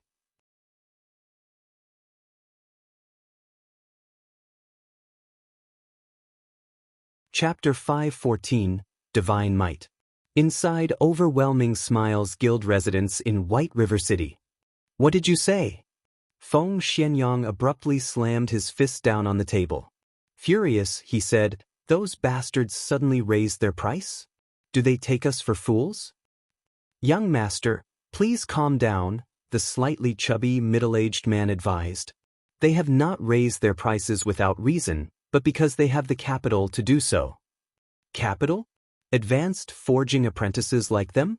Overwhelming Smile has no shortage of individuals of their caliber. Feng Xuanyang's brows furrowed, a hint of killing intent flashing in his eyes. Although his family was successful, he wasn't the only one competing to become the successor. He had joined Underworld precisely because he needed the organization's help to achieve his goal. Meanwhile, upon discovering God's domain's unique standing through Underworld's inside information, he had immediately snatched the chance and invested in the virtual reality game. As long as he could create a legacy for himself, the matter of becoming his family's successor would be set in stone. He had spent such a large sum of money to poach these people only because he wished to wound the Candlelight trading firm. Due to the ongoing war with Zero Wing, Overwhelming Smile's daily gold expenditure was massive. Hence, all of the money spent on dealing with the Candlelight trading firm right now was his. His liquid funds only amounted to several hundred millions of credits, so he could not squander it. Although advanced forging apprentices were indeed rare, with the money he possessed, he could easily hire dozens of advanced forging apprentice NPCs from the Forging Association. It was much easier and cheaper than poaching advanced forging apprentices from the Candlelight trading firm. Not only did he have to offer these people high benefits, but he also had to pay an astronomical compensation fee. Moreover, even when these forgers joined him, they were useless with their lifestyle skills reset to zero. Young Master Feng, the two I mention are somewhat special. Special? Just because they are special, they dared to raise the price we have agreed upon by 3 times. Do they really consider themselves true forgers? Young Master Feng, although they are not forgers, they have recently learned a rare forging design. They can now produce light stones. A light stone is an item that enables players to grind and level even throughout the night. With it, players will not be limited by time. Moreover, it's quite cheap to produce light stones, so it is a very lucrative product. Meanwhile, among the advanced forging apprentices of the Candlelight trading firm, only 3 have learned it. So, naturally they raised their prices. Light stone? There is actually such a thing? Have you confirmed how they managed to obtain its forging design? When he heard about the light stone's function, Feng Xianxia immediately realized how massive its value was. If he could obtain the forging designs for them, he would not need to spend money to poach the Candlelight trading firm's members. He could simply rely on the light stones to defeat the Candlelight trading firm and dominate Star Moon Kingdom's market. The Candlelight trading firm is keeping that a secret, so low-ranking members like them have no access to that information. However, I have sent someone to investigate the light stones. Though, it would seem that the Candlelight trading firm only has a limited number of light stone forging designs. Otherwise, they would not only allow 3 advanced forging apprentices to learn them. Moreover, I have also heard that the 3 forgers of Candlelight are not producing the light stones, focusing on producing the basic strengthened armor kits. It is quite possible that the trading firm is too busy and has decided to allow its advanced forging apprentices to produce the light stones instead. In other words, it is possible that Candlelight only has 3 light stone forging designs. If we can poach 2 of them, it would be a massive blow to the trading firm. You're right. If Candlelight is allowed to produce a large amount of light stones, they will become more difficult to deal with. Unfortunately, man's schemes are inferior to those made in heaven. Melancholic smile, that damnable woman. She actually dared toy with this young master. Now, I'll show her what pain means. I don't care what it takes, poach those two. We'll be even better off if you can lure the last one as well. When Feng Xianyang recalled Melancholic Smile's arrogance, he could not help but laugh. Young Master Feng, rest assured, we already have those two in the bag. Only, the last one is rather obstinate. His price might be a lot higher than the others. In addition to Candlelight's latest contract, our expenditure this time might exceed 50 million, the middle-aged man said cautiously. After all, this was not a small sum of money. They had to spend 50 million credits just to poach 3 people, with a majority consisting of the compensation fee. Based on his initial estimates, the light stone forging design should be worth nearly 100 gold. If they poached all 3 forgers, they had to pay a compensation fee of 6,000 gold. Just do it. It will be worth it if we can drag all 3 of those forgers to our side, Feng Xianyang said as he gnashed his teeth. If he could steal both man and forging design, he would have done so in a heartbeat. However, the Candlelight trading firm wouldn't be so stupid. Even fools knew how precious one-of-a-kind products were. Such items could significantly increase a shop's competitive edge. Following which, the middle-aged man left the meeting room to negotiate with the advanced forging apprentices. Meanwhile, at White River City's bank, Shi Feng had already rented a private warehouse for himself. If a player wished to store a truly precious item in God's Domain's banks and wanted no one else to know of it, they had the option of renting a private warehouse and private room. Without the owner's permission, nobody was allowed inside the private warehouse. However, unlike the public warehouse where the daily fee was only several copper coins, renting a private warehouse was not cheap. Inside a small private warehouse, players had 30,000 item slots. Each day's rent was 30 silver, and there was a minimum rental period of 1 month, which would be a total of 9 gold. There was a discount if players rented the warehouse for 3 months, but even then, they would still have to spend 25 gold. A medium private warehouse had to 100,000 item slots, and the daily fee was 1 gold coin. Renting for 1 month cost 30 gold while renting for 3 months cost 85 gold. A large private warehouse held up to 500,000 item slots, and the daily fee was 4 gold coins. Renting for 1 month cost 120 gold while renting for 3 months cost 350 gold. Normally, ordinary players would not rent a private warehouse at all. However, as players reached higher levels, it would become much easier to earn coins. Many players who conducted business would usually rent a private warehouse. Shi Feng had rented 2 large private warehouses without hesitation. Moreover, he had rented both for 3 months. One was for himself, while the other was for the guild. This way, Aqua Rose and the others would not have to worry about spies from other guilds while retrieving items of great importance. Such incidents had not been uncommon in God's Domain in the past. There were many guilds that had not rented a private warehouse, and as a result, other guilds had learned some of their secrets. As a precaution, Shi Feng had to rent one for the guild, no matter what. Shi Feng then entered his private warehouse. Rows of cabinets lined the warehouse's interior neat and orderly. Shi Feng immediately moved all of the items from his public warehouse to his private warehouse.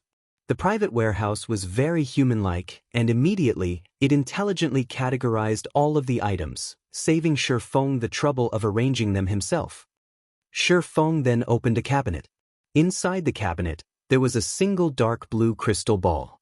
This crystal ball was none other than the one Shi Feng had obtained from the Eternal Courtyard. However, this crystal ball was too powerful. Even with Shi Feng's extremely high resistance, he lost 1,000 HP every second just by coming into contact with it. If ordinary players touched it, they would most likely die on the spot. Death upon touching? Shi Feng recalled the situation when he had obtained the deep blue crystal ball. Suddenly, he came to a realization. Wasn't it the same situation when he had stolen the God Crystal from the Orc King? Only, as the God Crystal had not been sealed yet, the Tier 4 Sky Knight had died instantly when he touched it. I wonder if it is possible? Shi Feng was slightly nervous as he took out the God Crystal from his bag. Carefully, he placed it inside the cabinet, beside the dark blue crystal ball. He wanted to see just how these two crystal balls would react when placed together. The instant Shi Feng placed the god crystal inside the cabinet, the two crystal balls suddenly released a blinding glow, illuminating the private warehouse. The powerful pressure the two orbs gave off had caused Shi Feng's body to feel heavy. Divine might. Shi Feng could not help his shock. Right at this moment, the sound of a system notification rang out by his ears. System, do you wish to remove the seal and merge the two crystal balls?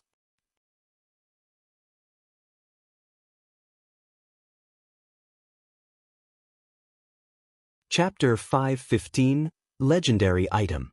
After hearing the system notification, Shi Feng felt both stunned and hesitant. Both the dark blue crystal ball he had obtained from the Eternal Courtyard and the god crystal he had stolen from the Orc King were extraordinarily precious items. They were even more valuable than an epic item. Yet, he was required to merge them. If he agreed, he would lose one of the two items. To a reincarnated soul like Shi Feng, epic items were not particularly precious. As long as his team was sufficiently strong, he had plenty of ways to obtain more epic items. However, one could not obtain items above epic rank with strength alone. A certain amount of luck and opportunity were required as well. If he disagreed, he would have to look for some other way to activate the two items. Forget it, let's just go for it. Shi Feng gnashed his teeth as he agreed to the merger. Suddenly, the two crystal balls transformed into two bubbles of liquid. The crystal ball Shi Feng had obtained from the Eternal Courtyard transformed into a blue liquid, whereas the transparent crystal ball Shi Feng had stolen from the Orc King transformed into golden liquid. The two liquids then merged, and as if they tried to devour one another, the newly formed liquid turned blue in one moment and gold in the next. Meanwhile, the divine might exuded by the both grew stronger as more time passed. Is this really a merger? Immersed in the divine might from the two liquids, Shi Feng's discomfort was unbearable. After several minutes of resisting each other, the two liquids finally became one. The dark blue crystal ball from the Eternal Courtyard had emerged victorious. After merging, the shape of the crystal ball had also changed. Instead of a crystal ball, it was now a dark blue metallic cup. Countless tiny blue runes were engraved around the cup's exterior. There was also a faint purple ring of light flowing around the cup. At this moment, the cup's divine might was far stronger than the one Shi Feng had felt before. So powerful! Shi Feng exclaimed. He even dared to guarantee that this was the most powerful item he had ever seen. Even the fragmented legendary ranked Heavenly Dragon's Breath was far from matching this blue metallic cup. If not for this place being a private warehouse, he would have definitely caused a commotion inside the bank's hall. Meanwhile, any players caught within the blue cup's divine might would find it impossible to move. After all, if even a Tier 1 Blade Saint like himself struggled, Tier 0 players didn't have a prayer. If he could control this blue cup, he would have no problems dealing with even an army of thousands of elite players. Immediately, Shi Feng checked the cup's information. However, just after Shi Feng clicked to check the cup's attributes, he received minus 5,000 frost damage, even with his fingers still a distance away, instantly losing half of his HP. Damn, isn't this a little too intense? Shi Feng looked at his completely frozen hand, a layer of purple frost covering his entire arm. If his finger had moved even a little closer to the cup, he would most likely have lost his life on the spot. Shi Feng then took a look at the cup's attributes. Holy Grail, legendary item. Legend has it that the Holy Grail belongs to the Goddess of Life and that it holds the power to bestow eternal life. However, after Ragnarok, the God of War had destroyed the Holy Grail and placed it in the Eternal Courtyard. The Holy Grail's restoration requires sufficient God's power. Only with an eternal heart can one truly hold the Holy Grail. Activatable skill dash. Power of evolution. Sacrifice one's own life force to evolve an item of the player's choice. However, there is a small possibility that the evolution process will fail. An evolved item's quality cannot exceed the fragmented legendary rank. Cooldown, 10 days. By the time Shi Feng finished reading the cup's attributes, His jaw hung to the floor. Legendary item. This was the first time he had ever actually seen one. Although the Holy Grail was neither a weapon nor a piece of equipment, among the various types of items found in God's domain, tools such as the Holy Grail were the most difficult to obtain. They were far rarer and more precious than weapons or equipment. Moreover, looking at the Holy Grail's description, it was obvious its rank could still be increased. However, he needed power of God to do so. Items such as the God Crystal should be able to supply it. However, looking at the streams of light overflowing from the Holy Grail, Shi Feng could not help but laugh bitterly. Although he had completely unsealed such an amazing item, he could not touch or control it. Shi Feng had also never heard of an item called the Eternal Heart before. Just how and where was he supposed to obtain one? Fortunately, he could still use the power of evolution. After all, he didn't have to control the Holy Grail to use the skill. He only needed to sacrifice some of his life force. The term life force referred to a player's HP. For all Shi Feng cared, the Holy Grail could have as much of his HP as it wanted. HM? That's not right. Shi Feng thought it over for a moment, feeling that something was amiss. A skill capable of evolving an item, such an OP skill should not only require a sacrifice of HP. Even the skill's 10-day cooldown was insignificant. God's domain always followed the rule of equivalent exchange. However, this was obviously not an equivalent exchange. Otherwise, even if the success chance wasn't 100%, having an opportunity to obtain a fragmented legendary item once every 10 days was still astounding. Obviously, Shi Feng wanted to try it. The Holy Grail had a cooldown of 10 days. If he did not activate it now, wouldn't it be a waste? Which item should I evolve? Shi Feng looked through his warehouse and bag, feeling very indecisive. He only had one chance to evolve an item every 10 days. If the item he evolved now had little use to him, he would suffer a huge loss. Should I evolve the 7 Luminaries ring? Shi Feng could not help but stare at the 7 Luminaries ring around his finger. As the replica of a godly relic, it was already frighteningly powerful, even at only epic rank. If the ring were upgraded to fragmented legendary rank, it would be godlike. No. Shi Feng immediately shook his head. If he upgraded the ring to fragmented legendary rank, the equipment requirement would definitely soar. He wouldn't be able to equip the ring. The impact on his current strength would be painful. Moreover, Shi Feng did not doubt that the success rate of evolving an item to fragmented legendary rank would be abysmally low. It would be a huge pity to waste an opportunity to evolve an item. The best choice he could make right now was to evolve a dark gold item to an epic item.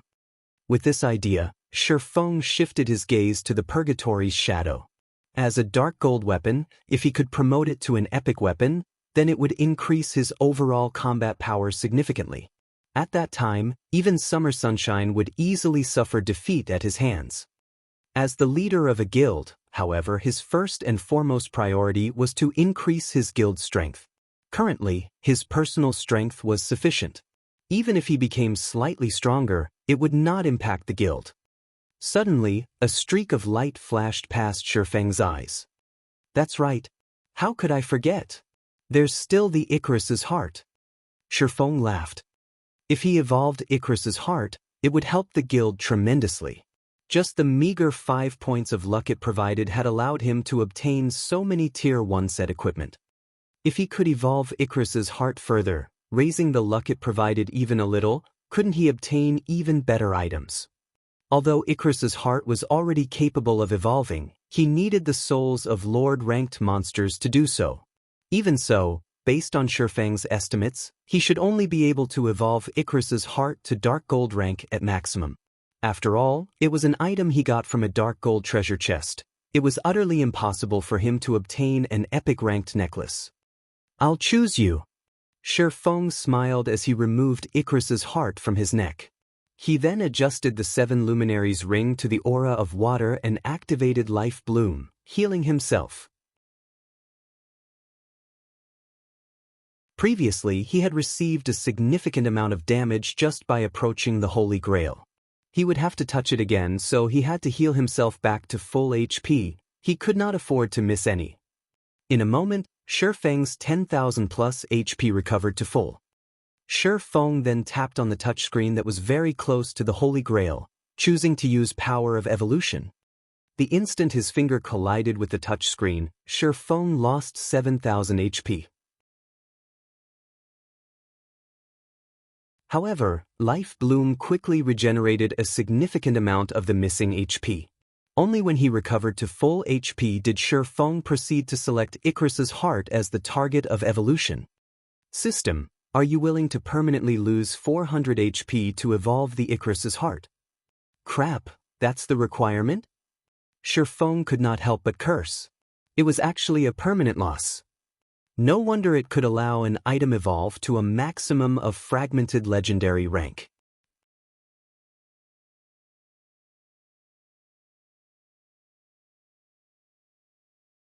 Chapter 5:16, Successful Evolution.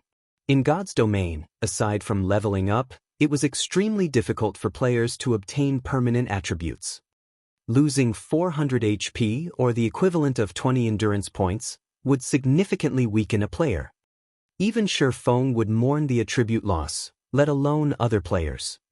However, despite having seen the true side of the power of evolution, Shifeng still chose to sacrifice 400 HP, albeit begrudgingly.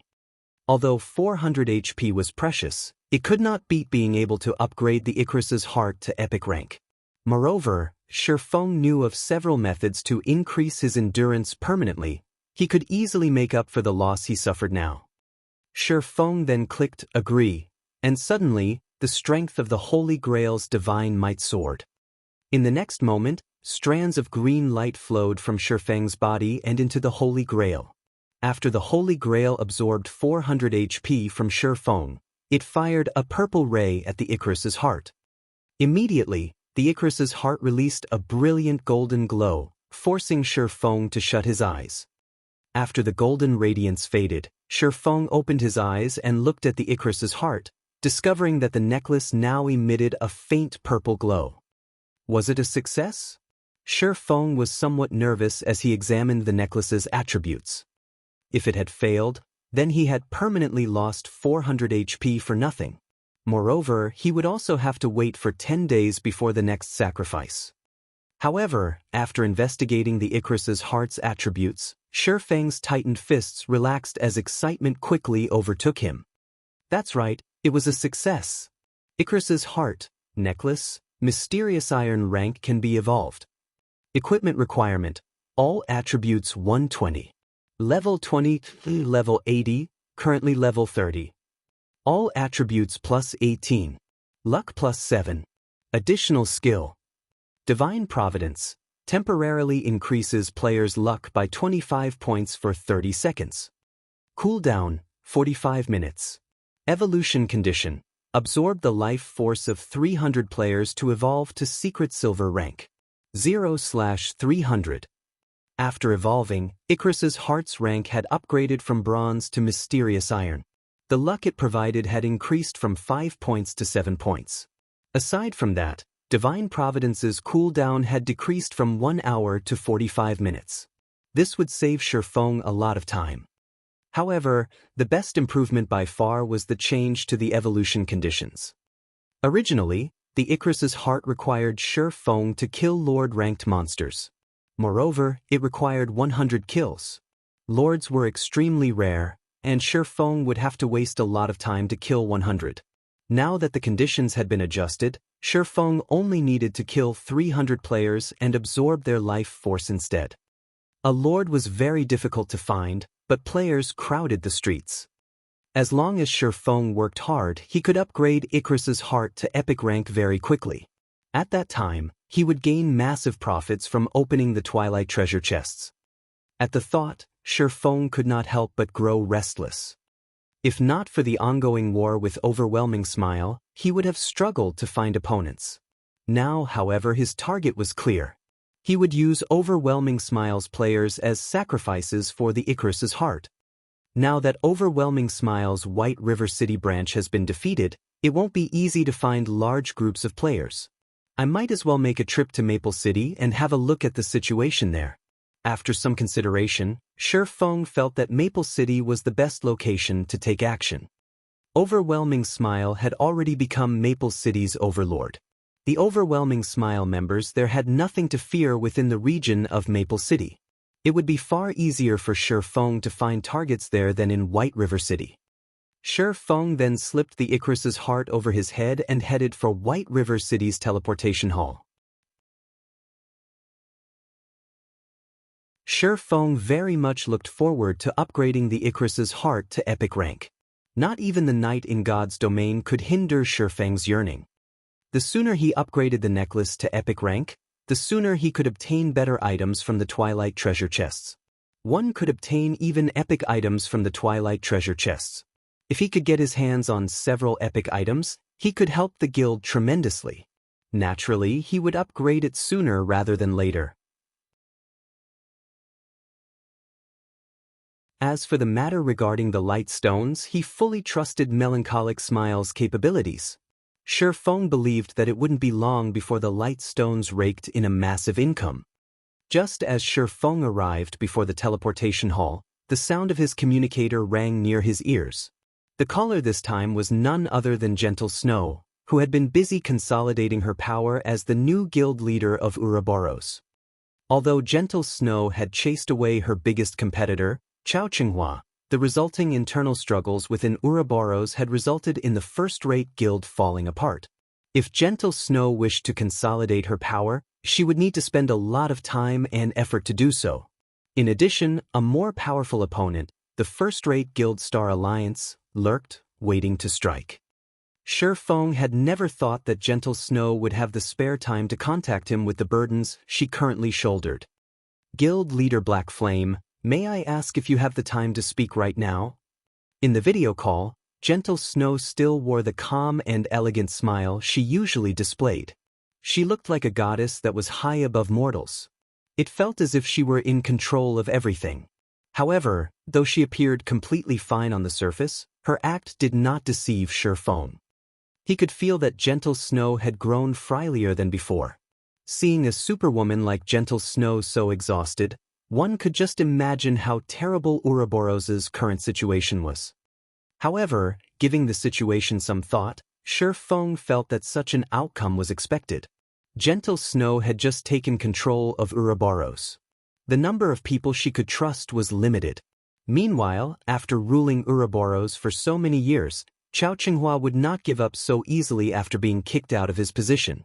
In addition to a great enemy like the Star Alliance threatening the guild, it would be very difficult for Gentle Snow to cope. Miss Snow, there is no need to mince words. Our guilds are allies, so feel free to speak your mind, Shi Feng spoke candidly. Gentle Snow revealed a bitter smile on her pure and delicate face upon hearing Shi Feng's words. Guild Leader Black Flame's senses are as sharp as always. I'll speak openly. I'm calling about the Candlelight trading firm that suddenly appeared on one of Star Moon City's golden lands and the Candlelight trading firms in White River City. I can't think of anyone in the entire Star Moon Kingdom other than you who is capable of launching such firms. That's right, I am indeed the founder. Shi Feng did not try to hide it. To begin with, he had no need to do so. He had spoken with Gentle Snow about his plans to establish a lifestyle guild long ago. Back then, he had hoped to utilize Ouroboros' fame to promote his trading firm. Even without Gentle Snow's call today, he had prepared to seek her help to promote the Candlelight trading firm at an appropriate time. As a first-rate guild, Ouroboros had a large number of members scattered across Star Moon Kingdom. Practically every major city in Star Moon Kingdom housed the guild's members. There were even branches in other kingdoms. If the guild helped with promotion, the Candlelight trading firm's business would flourish. However, the supply of basic strengthened armor kits simply could not meet the demand. Even if Ouroboros promoted the firm right now, it would not significantly increase the firm's income. Hence, Shi Feng had decided to hold off on seeking Gentle Snow's help for the moment. Excellent. This will make things easy. I want to invest into the Candlelight trading firm. I don't want a lot of shares, 20% will do. Naturally, I will compensate you appropriately. The compensation will include 30% of Ouroboros's shares, as well as funds, channels, and materials, which will allow the trading firm to develop quickly. What do you think of my offer?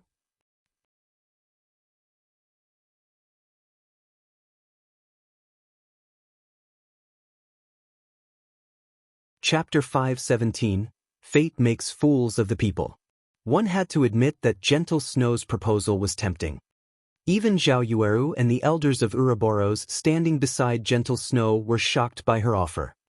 After all was said and done, Ouroboros was a bona fide first-rate guild and possessed a massive fortune. The guild had only achieved its current status after striving for many years. Although the guild's internal struggles were serious, the guild itself was still frighteningly strong. Second-rate guilds were still no match for it. Yet, just for 20% of the shares of a trading firm, Gentle Snow actually intended to trade 30% of Ouroboros's shares for 20% of the trading firm, in addition to providing various funds and channels. This decision was simply insane. Snow, have you gone mad? You only hold 50% of Ouroboros's shares right now, yet, you're actually going to give Black Flame 30%? What will you do if Black Flame joins hands with Chao Chenghua? Zhao Yueru persuaded her friends softly. Although Zhao Yueru trusted Black Flame, 30% of Ouroboros's shares was simply too important. If utilized properly, Gentle Snow could easily persuade more of the guild's elders to her side. That way, Chao Chenghua would not be able to impact the guild so easily. Utilizing the guild's shares to boost Gentle Snow's strength and solidify the guild was far more valuable than obtaining 20% of the Candlelight trading firm shares. That's right, young Madam Snow, you have to consider this carefully.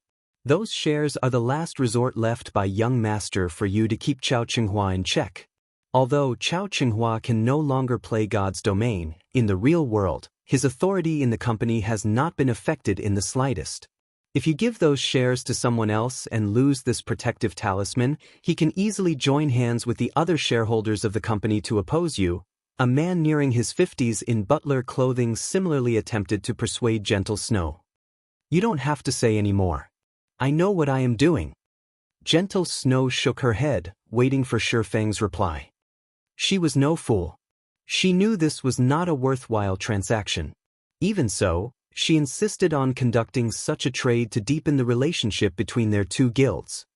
Although she was the guild leader of Ouroboros and one of the major shareholders of the company, neither her authority nor her words were of any use.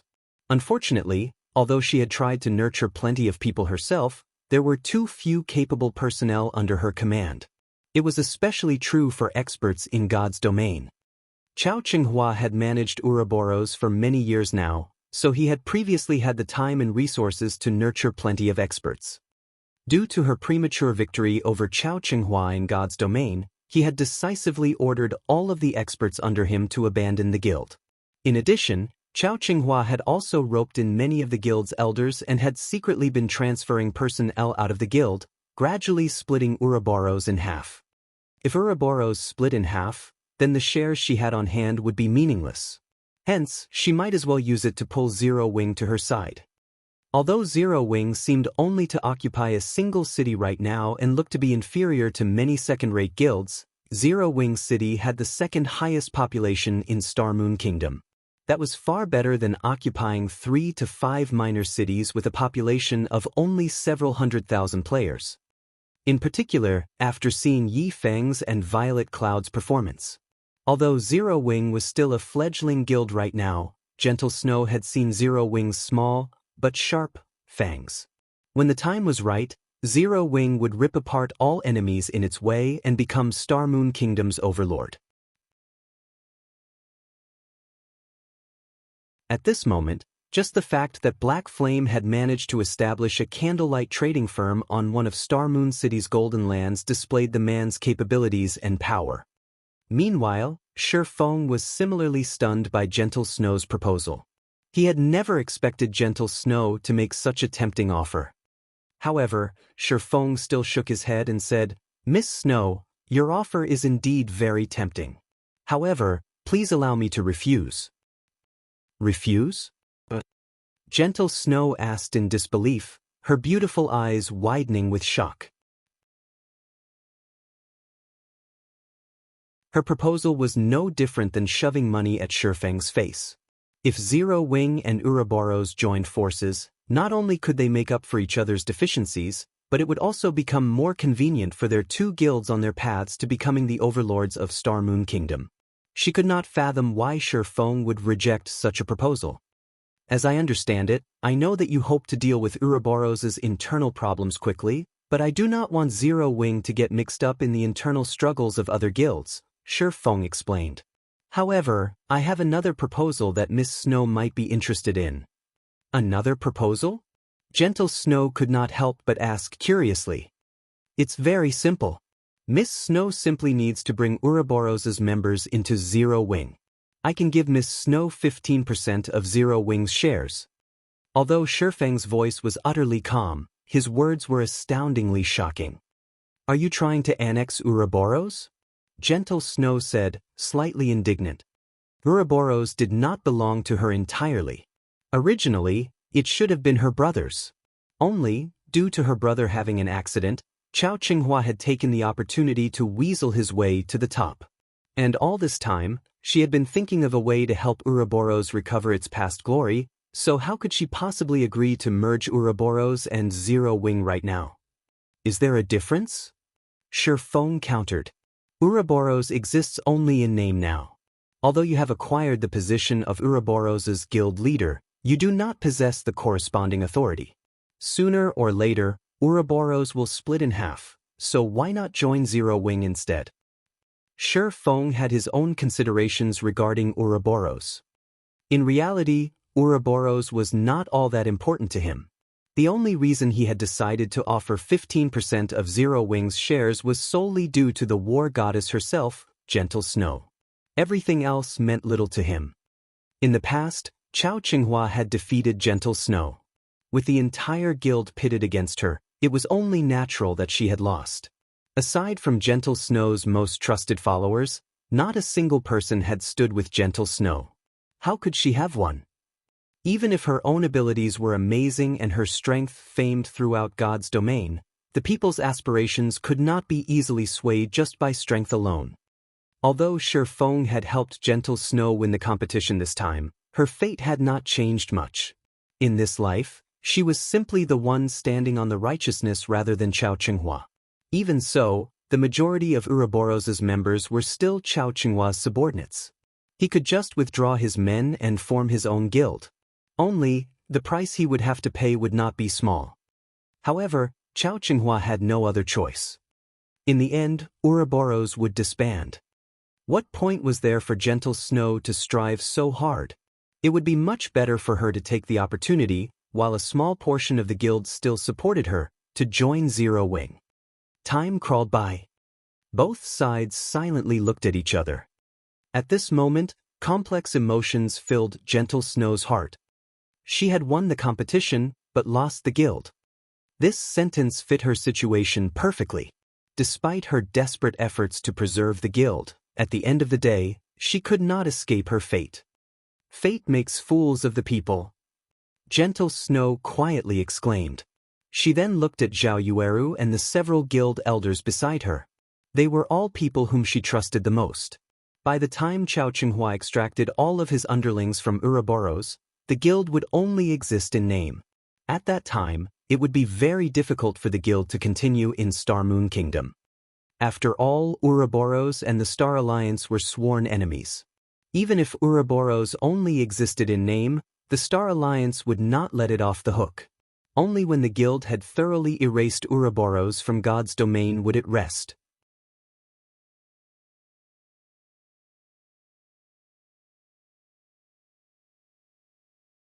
Chapter 5:18, Breaking the Balance. After some time, Gentle Snow released a small sigh. Shifeng could see the helplessness Gentle Snow struggled with through the screen. However, her reaction was only natural. After all, who would willingly merge the guild they had spent an endless amount of effort to establish with another guild? However, Shifeng had his own considerations as well. Even if Zero Wing and Ouroboros were allies, the guilds resided in two different cities. And as no one could predict the future, Both Zero Wing's upper management and its guild members had to keep up their guard constantly. In order to avoid adding to Zero Wing's worries, the best result would be to annex Ouroboros. It was truly hilarious. A little guild like Zero Wing actually dared to annex a first-rate guild. However, Shi Feng possessed the strength and confidence to succeed. Zero Wing currently possessed many experts. There was also a continuous supply of funds from the Candlelight trading firm, so Zero Wing could afford to annex a gigantic existence like Ouroboros. Moreover, after receiving Ouroboros's trade channels, the Candlelight trading firm could profit further. In addition, after operating in the virtual gaming world for so many years, Ouroboros must have accumulated plenty of old customers who were very rich and willing to spend lots of money in virtual reality games, as well as corporate sponsors. Otherwise, the guild would not have such an impressive income. Zero Wing Workshop was currently still developing their customer base. If the workshop could claim Ouroboros' old customers, it could very quickly earn large sums of credits, unlike the workshop's current state where it was without a stable income and required Shi Feng to look for a source himself. Guild leader Black Flame, I need some time to consider this matter, Gentle Snow said after calming down. Since guild leader Black Flame has no intentions of selling the Candlelight trading firm's shares, may I purchase some coins from you? Although there were plenty of people selling their coins on the virtual trade center, the available volume was very small. Moreover, every other guild in the game was also attempting to purchase coins in bulk, making it practically impossible to purchase large sums. Thus, Ouroboros could only rely on its own money-farming teams to cover the guild's daily expenses. Miss Snow, you should know how tight the various guilds are for coins right now. However, if you're only interested in purchasing a small sum, there should be no issues. May I know how much you are looking to buy? Shi Feng asked. Although he had spent quite a lot of money already, both the Starstreak trading firm and the Candlelight trading firm provided him with a significant daily income. He could easily sell 1,000 or 2,000 gold. I don't want much, 5,000 gold will do, Gentle Snow stated after giving the matter some thought. I can transfer 50 million credits for them immediately. With 5,000 gold, she should barely be able to stabilize Ouroboros's current situation. If she established a guild residence and gave the guild members some hope, it would make it more difficult for Chao Qinghua to lure players away. 5,000? Miss Snow, you think too highly of me. Shi Feng smiled bitterly. How about this? I can sell you 2,000 gold at market price. However, I will require Ouroboros's help to purchase a few plots of land in Star Moon Kingdom's top 10 cities and to promote the Candlelight trading firm. Coin's market value constantly depreciated. Currently, 1 gold coin was worth about 6,000 credits. One could roughly purchase a piece of level 25 mysterious iron equipment or level 20 secret silver equipment with that kind of money. Gentle Snow's offer to purchase 5,000 gold at 50 million credits was far above market value. However, even if she had 50 million credits, she couldn't even purchase 4,000 gold, much less 5,000. Otherwise, those corporate giants would have long since bought up all the available lands in major cities. One could say that coins were at their peak value right now. If one could purchase a good plot of land now, they could earn back the money spent by 10 or even dozens of times. These massive corporations naturally would not hold back from spending their credits. Unfortunately, such a thing was simply not possible. 2,000 gold? Gentle Snow was immediately stunned. Before, she had only mentioned 5,000 gold with the intention of probing Zero Wing's bottom line. Throughout God's domain, there was not a single guild that was capable of revealing 5,000 gold, yet Shi Feng had just casually mentioned that he would sell her 2,000 gold. 2,000 gold. In order to acquire so much money, she would have to spend several days relentlessly trying to purchase coins and draft the guild's money-farming teams and her confidants. On the other hand, even after purchasing so many golden lands, Shi Feng could still afford to sell 2,000 gold. His financial prowess was unmatched. Is it not enough? Shi Feng pondered for a moment before saying, I can offer you 3,000 gold at most. If it is still not enough, you will have to look for other avenues yourself. Gentle Snow had helped him plenty of times, so he would not kick her while she was down. He would help her to the best of his abilities so long as it was within his capability. Although he had a lot of money, he needed that money to purchase lands and set up shops in other cities. Besides that, he also needed to leave some for the guild in case of emergencies. "Thanks, I'll transfer the money to you right away," Gentle Snow said, inwardly feeling overjoyed. With 3,000 gold in addition to the 2,000 gold she currently had on hand, she would have enough to purchase a plot of land and establish Ouroboros's guild residence, as well as maintain the guild's daily expenses. This way, Chao Qinghua would find it far more difficult to tear the guild. After Shi Feng sold 3,000 gold to Gentle Snow through the virtual trade center, he then teleported to Maple City.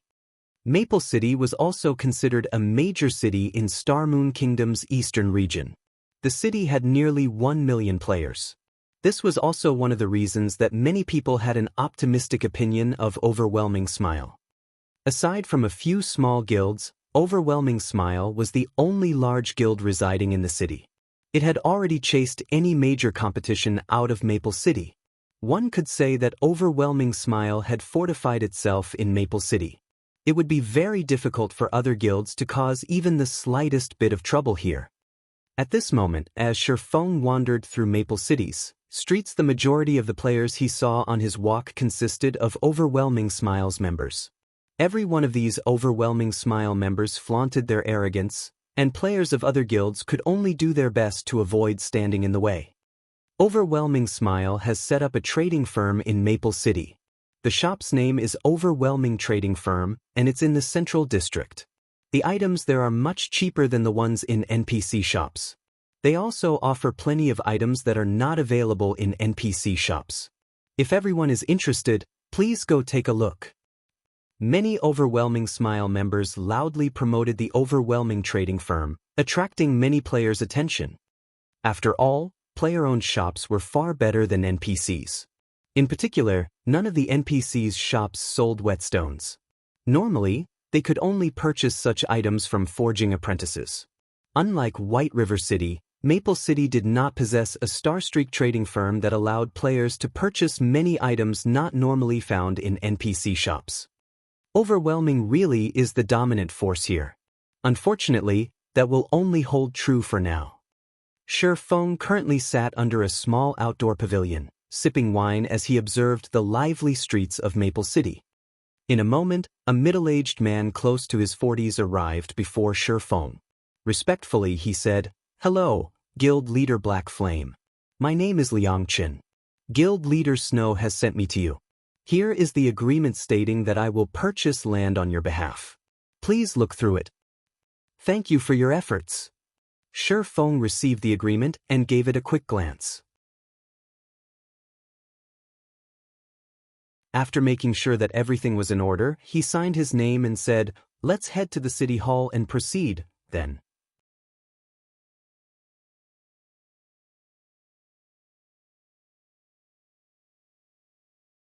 Chapter 519, Silent Massacre. Inside Maple City's City Hall.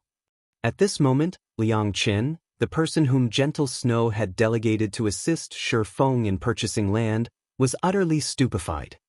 Without hesitation, Shi Feng had purchased a plot of land located in the central district of the city that cost over 2,000 gold. Immediately after, he established a luxury shop for 1,000 gold. In total, Shi Feng had spent over 3,000 gold in a span of just a few breaths.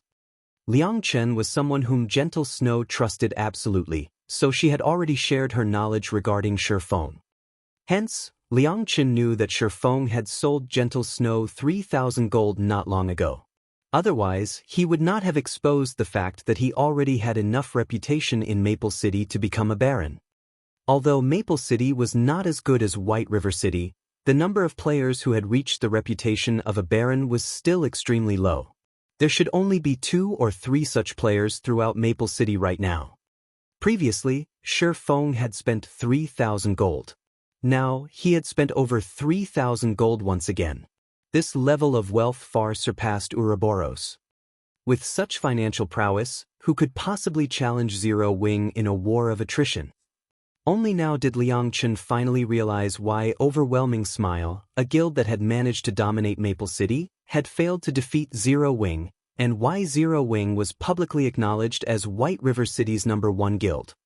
The other first-rate guild's upper managers believed in their hearts that, although it was no match for Zero Wing in White River City, particularly in terms of the number of experts each guild possessed, Overwhelming Smile would still emerge victorious.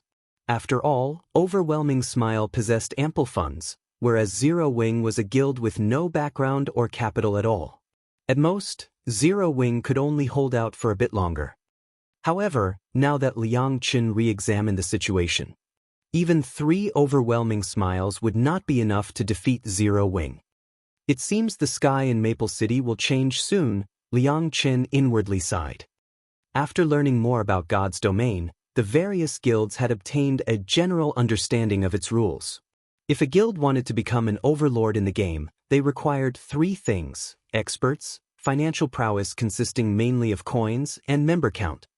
Among these 3 points, member count was the least important as it was very easy to increase a guild's population. As long as a guild possessed sufficient financial prowess, they could increase their member count indefinitely. God's domain was different from past virtual reality games where member count was a guild's top priority.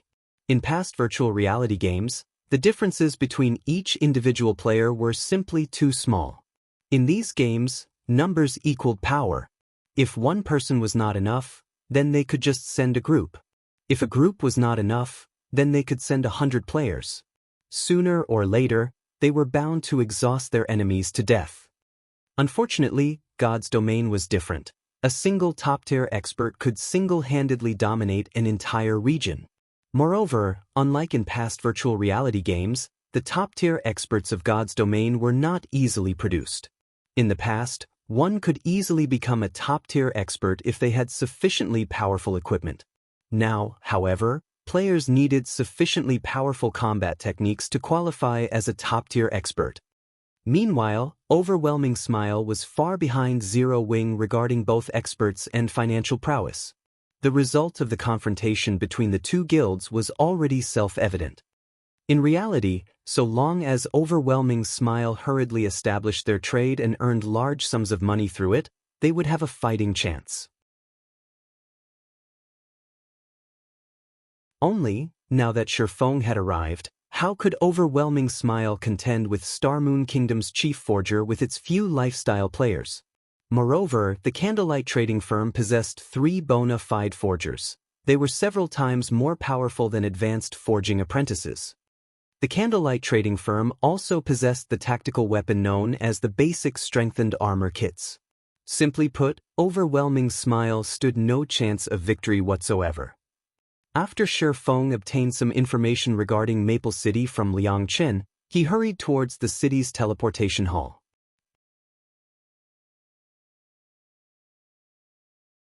From the information Liang Chen had given him, Shifeng basically knew all of Overwhelming Smile's elite members' preferred grinding locations. He could use this chance to sacrifice these players to the Icarus's heart. Guild's elite members were different from ordinary players. When night arrived, ordinary players would usually return to their respective cities to rest or log out of the game, whereas elite players would continue leveling out in the fields. Because of their equipment or combat techniques, elite players had no reason to fear the monsters at night. Only, their leveling speed would slow somewhat this time of day. Even so, it was much better than others who could not level up at all. Even if their leveling speed were slower at night, they would gradually widen the gap between themselves and other players. As a result, the levels of guild elite members were usually a lot higher than ordinary players. Meanwhile, Overwhelming Smile's main grinding location was the Dragon Ridge. Dragon Ridge was a level 25 to 30 leveling area. The monsters inside consisted of dragon men. Dragon men were born with thick scales and had inherited the unparalleled strength of dragons. They were natural-born warriors. Moreover, as they were a small branch of the dragon race, dragon men also had an innate love for collecting treasures. Hence, dragon men had significantly higher drop rates. There were also many quests available in Dragon Ridge that required players to deal with the Dragon Men, so many players loved to level here. However, Overwhelming Smile monopolized the high-resource areas within Dragon Ridge. So, other players could only complete some kill quests for Dragon Men in areas with low monster populations. Shortly after Feng teleported to Dragon Ridge and was in the midst of searching for Overwhelming Smile members, Melancholic Smile suddenly contacted him. "Guild leader, I've completed the task you gave me." Sure enough, they tried to steal all 3 advanced forging apprentices who have learned the light stone forging design, regardless of cost. In the end, all 3 defected, Melancholic Smile said excitedly. With all 3 advanced forging apprentices poached, that meant the firm had received the compensation for 3 light stone forging designs. They had earned nearly 50 million credits, just like that. As for the loss of the 3 advanced forging apprentices, Melancholic Smile was utterly unaffected. After the Candlelight trading firm had developed itself, the benefits it provided its members were extremely good. The firm's forgers also received an unlimited supply of materials. As long as they worked hard, they could earn a lot of money. Hence, many forging apprentices had arrived to apply to the firm. Among them, there was no lack of intermediate forging apprentices. As long as the firm nurtured them a little, it would have another batch of advanced forging apprentices in no time. Although Overwhelming Smile had successfully stolen many players from the Candlelight trading firm, the firm's advanced forging apprentice count had not decreased since its establishment. On the contrary, they had accumulated more forgers. Good. Feng similarly smiled. With this sum and what he received from Gentle Snow, he could soon carry out his expert training plan. Right? How many light stones have been produced so far? I have secretly recruited dozens of advanced forging apprentices in other cities, and they are frantically producing light stones in their respective cities' forging associations. They are still unfamiliar with the production process at the moment, so their production is somewhat slow. Even so, we already have several hundred stones. In 1 or 2 days, we should accumulate up to 20,000 pieces, Melancholic Smile said confidently. At that time, Candlelight will become a household name. I guarantee that Candlelight will become Star Moon Kingdom's #1 trading firm. Melancholic Smile had spoken these words not out of arrogance, but because the light stone's value was simply immeasurable. Both elite players and ordinary players could afford them. Considering the number of players producing the light stones right now, they could supply several cities' worth of players. After Melancholic Smile finished her report, Feng had stealthily arrived at the inner region of Dragon Ridge.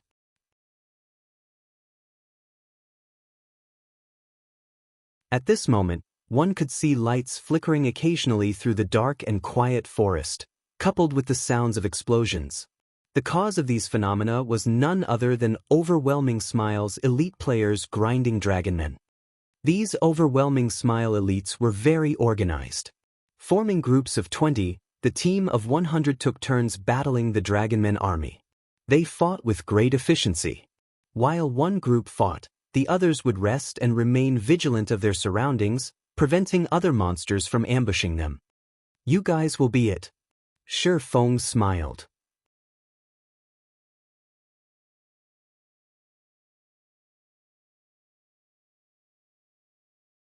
Chapter 520 Expert Hidden in the Dark. Overwhelming Smile's 100-man team currently grinded a Dragonmen nest in shifts. In the Dragon Ridge, Dragonmen nests were considered treasure lands. One could find various treasure chests inside these nests. Moreover, at least one boss guarded every nest. These bosses were usually chieftain and lord rank, but rarely the latter. Nests were also high-resource areas, and they were suitable locations for elite teams to level up and upgrade their equipment. This 100-man team from Overwhelming Smile had not noticed Feng's slow approach at all. However, when Feng was roughly 100 yards away from the team, he suddenly stopped. Why is he here? Feng was confused when he saw the thinly built man standing at the forefront of Overwhelming Smile's team. Feng's equipment and attributes far surpassed current players of God's domain. Moreover, with a powerful identification skill like the omniscient eyes, his vision was naturally superior to ordinary players. Even during at night, his vision was not significantly affected. Meanwhile, the thinly built man he saw was none other than Wolf, a true top-tier expert he had met several times before. At this moment, Wolf was already a level 27 Tier 1 shield warrior.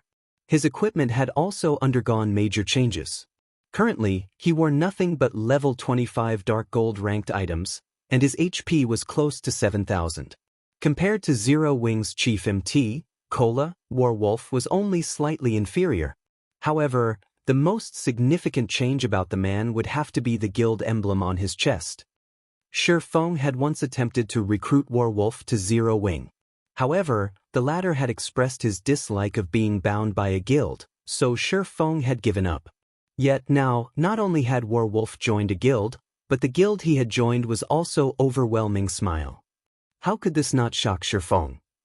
No wonder Overwhelming Smile's dungeon raiding progress in Maple City is so fast. It turns out that they have his help. Feng came to a realization. He had personally witnessed how skilled Wolf was. With the help of the Tier 1 shield warrior, Overwhelming Smile would not need long to clear a team dungeon. However, Feng could not figure out just how Overwhelming Smile had managed to persuade Wolf. On this 100-man elite team, aside from Wolf, Feng could also see several more experts. These people were clearly different from the elite members of Overwhelming Smile. A decisive aura surrounded their bodies, and in terms of attacking and dodging, they were obviously a cut above Overwhelming Smile's elite members. Several of these experts had even reached the level of a true expert.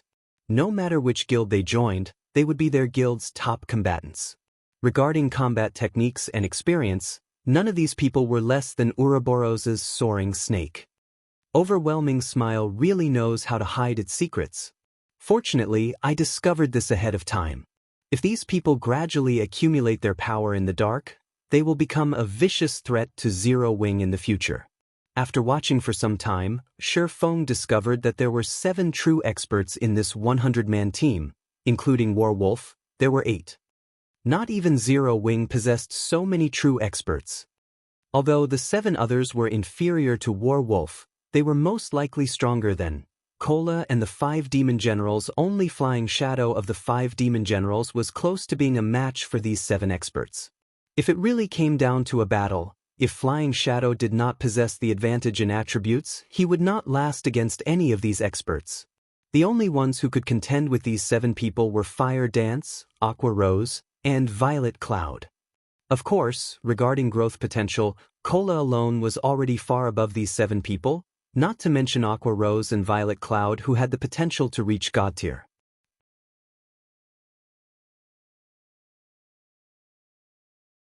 In God's domain, every peerless expert capable of reaching God tier was an extraordinary existence.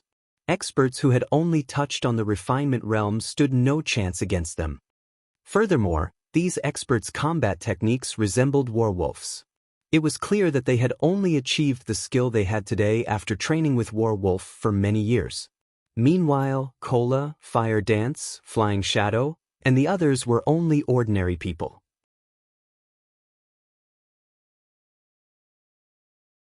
In the past, they had to rely on themselves and undergo countless trials and errors to attain what they had. The number of experts in God's domain is limitless. I really can't afford to take things lightly. After seeing these experts, Feng suddenly felt that he was too negligent. The world's population was massive. Adding to the fact that this was an era of technology and humanity as a whole focused on physical fitness, there were countless capable people throughout the world. Even though he had been the guild leader of a second-rate guild in the past, he had only seen a small fraction of God's domain. He was just a frog at the bottom of a well. There were still plenty of secrets about God's domain that a minor character like him was not qualified to see. Take Wolf, for example. In the past, Feng had never once heard of the man before, yet the strength Wolf displayed was already so powerful. He definitely had a high chance of becoming a Tier 6 God-ranked expert in the future. Meanwhile, this was only Star Moon Kingdom. There were hundreds of kingdoms and empires in God's domain, and kingdoms held the fewest experts. One could just imagine how many experts and secrets there were in God's domain that he was still unaware of. It seems that I'll have to proceed with the experts' training plan quickly. Although Shi Feng had wanted to train Fire Dance and the others, pushing them into the refinement realm to become true top-tier experts as soon as possible, he was simply too busy to do so. He also did not have the appropriate facilities or supplies. Hence, he had told Fire Dance and the others to train by themselves for now. Seeing that War Wolf and his team ventured deeper into the Dragonman's nest, Shi Feng did not rush to take action.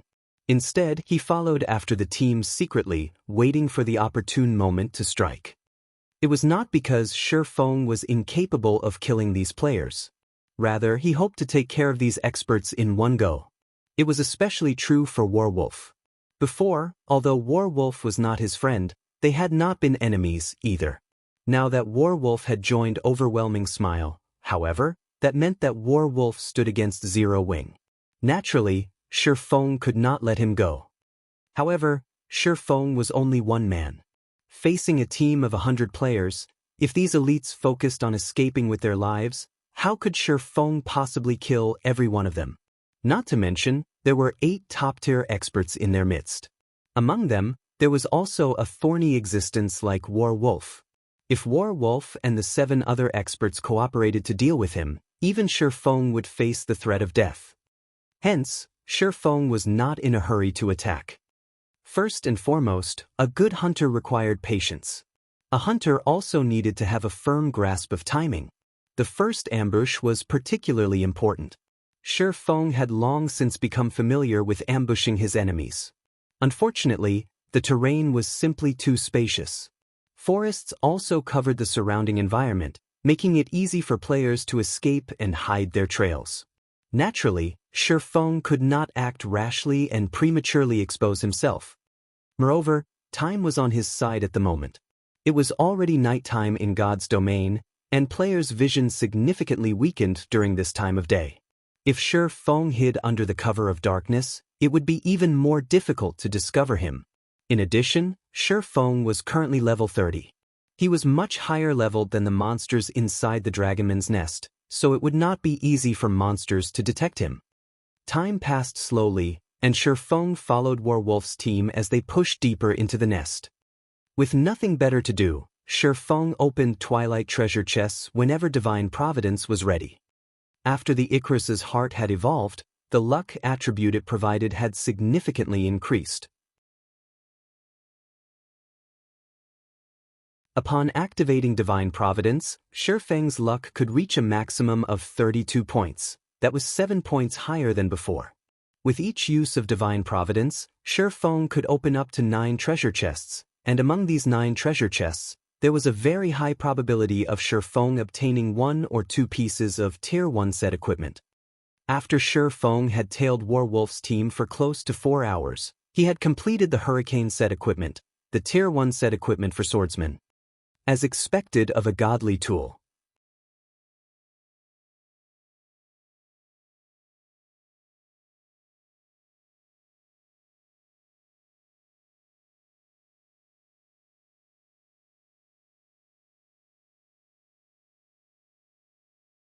Chapter 521, A Monster That Evolves. As the closest thing to an epic set equipment below level 50, a Tier 1 set equipment was naturally extraordinary.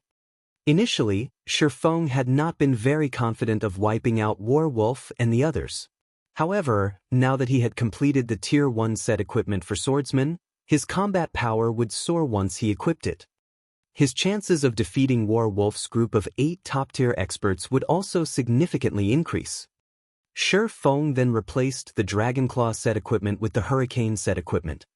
Unlike the Dragonclaw set, the Hurricane set was specifically designed for swordsmen. The silvery blue streamlined armor did not hinder its user's body at all. Shi Feng now felt much lighter in the Hurricane set equipment. As expected of a set exclusively for swordsmen. Not only does it have strong defense, but it also increases the player's dexterity. Ordinary equipment cannot compare. After testing his range of movement, Shi Feng's lips curled into a smile. Hurricane Set Equipment. Level 20, Level 50. Equipment Requirement. Tier 1 Swordsman. Set consists of 5 parts: head, chest, hands, legs, and feet. Binds when equipped. Set Effect. 2-piece effect. Damage increased by 10%, attack speed increased by 20%, and all swordsman skill effects increased by 20%. 4-piece effect. Strength increased by 15%, and agility increased by 15%. Obtain Sword Aura Release skill. Deals 300% weapon damage to all enemies within a radius of 5 yards, knocking back all enemies by 12 yards and stunning them for 1 second. Cooldown, 1 minute. 5-piece effect. All swordsman skill cooldowns reduced by 20%. Receive 1 stack of hurricane energy every time you deal damage to the target. Each stack increases attack speed by 2% and attack range by 1 yard for 20 seconds. Maximum of 10 stacks. Obtain Hurricane skill. Deals 200% plus 30% asterisk number of hurricane energy stacks. Weapon damage in a cone to enemies within a range of 20 yards and lifts all targets struck into the air, preventing movement for 5 seconds. Cooldown, 10 minutes. With the set's basic attributes, Shifeng's strength finally broke past the 500-point threshold even without entering a berserk state. His agility also passed 600 points. Regarding movement speed and attack speed, Shifeng was confident he would not lose to any player unless said player wore an epic set equipment. Moreover, even if they wore an epic set equipment, it was not necessarily better than the Hurricane set equipment. Once equipment reached Dark Gold rank or above, it would undergo a unique transformation. This transformation was not reflected in the equipment's information. Rather, the set provided a hidden advantage. This advantage came in the form of the equipment's compatibility with a player's movements. It was similar to how a person would find it uncomfortable wearing shoes and clothing that did not fit. Every class and player had different movement habits. Ordinary equipment was standardized, not adapting to a player's movement habits, and was somewhat inconvenient for a player. Although the inconvenience might seem negligible to ordinary players, to experts, this inconvenience was like having a nail in their shoe. It would cause their movements to become awkward and significantly affect their performances. A Tier 1 set equipment's quality was higher than Dark Gold. Hence, in the system settings, the set equipment would adjust to fit the player's class movement habits. Currently, Shifeng felt as if the nail that had been inside his shoe was finally gone. He could now move unhindered. Following which, Shifeng resumed his wait in the shadows. Warwolf and the others were already close to the heart of the Dragonman's nest. The terrain was narrow with mountains looming on each side. The team could only advance or retreat. There was no third option. This place was the best location to set up an ambush. Boss Wolf, I've already scouted ahead. Aside from some elite dragonmen, there aren't any traps or mechanisms throughout the path towards the heart of the nest. However, the boss guarding the treasure is a level 30 lord. Moreover, it leans towards magical type, so it will be somewhat difficult to deal with, a Tier 1 assassin in black named Shadowless Rat reported. A magical type? Warwolf, who had a sickly complexion, frowned slightly. Magical-type bosses usually possessed many AoE skills and had a variety of attack patterns. However, the most frightening aspect of such bosses was their ability to instant-kill players. They were different from physical-type bosses that could be contained using a variety of methods. The biggest difference between physical-type attacks and magical-type attacks was that physical-type attacks were normally very straightforward. They did not have any compound attack patterns. Although physical attacks were a lot faster, it would not be a problem if one reacted quickly and defended against the attack. On the other hand, magical attacks were usually compounded. Because of this, these attacks could easily instant-kill players. In the past virtual reality games, monsters' attack patterns were monotonous, unlike the monsters in God's domain whose attack patterns were very realistic. Moreover, with the increase in level, monsters' attack patterns would also evolve, transforming from the initial monotonous attack patterns to the current compound attack patterns. In other words, players had to guard more than one area, possibly up to 5 or 6. Most ordinary players already struggled to defend against single-fold attacks, much less two-fold attacks. The simplest example of a two-fold attack was an attack that came in tandem. In a panic, there was a high chance that both attacks would strike ordinary players. They would have to train rigorously to avoid such tandem attacks. Meanwhile, although the members of the various large guilds had killed plenty of monsters with compound attack patterns only began appearing after level 25. Hence, a majority of players would usually suffer the first time they encountered such monsters. Against a boss, even team wipes were common. Let's take a look at it first before coming up with a strategy, Warwolf said. Warwolf then led his team and advanced towards the Lord-ranked boss quickly, killing everything in their path. Magic Eye Dragon Man, Lord rank. Level 30. HP 1, 600, 000/1, 600, 000. As an area boss, the Magic Eye Dragonman's HP changed according to the number of players in its area of influence. The minimum limit was 20 players, and if there were more than 20 players within range, its HP would increase accordingly. In other words, having more players wasn't necessarily an advantage. The moment Warwolf's team of 100 stepped into the Magic Eye Dragonman's area of influence, the Magic Eye Dragonman's HP instantly increased to 8 million. Shadowless Rat, the 19 of you will stay with me. Everyone else, leave the Magic Eye Dragonman's area of influence, Warwolf immediately commanded upon seeing the boss's HP increase. Facing such a boss, having more people would only increase the team's burden. Their team had 8 experts who could easily deal with compound attacks, while the other 12 were veteran gamers who could deal with compound attacks relatively well. By forming a team of 20 players like this, they could deal with the Magic Eye Dragon Man as easily as dealing with an ordinary lord. Very quickly, the others left the Magic Eye Dragonman's area of influence, hiding in a corner and watching quietly. Once the 80 players left the area, the Magic Eye Dragonman's HP returned to 1,600,000. Okay, I'll go first. Everyone else, be careful of its aggro. Saying so, Warwolf dashed forward, charging at the Magic Eye Dragon Man who had a pitch-black tail and was covered in scales.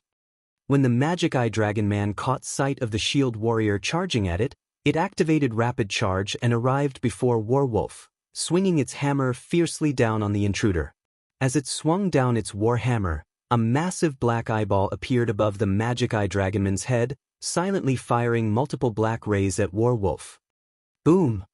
When the massive hammer the size of a small car landed, even the ground shook.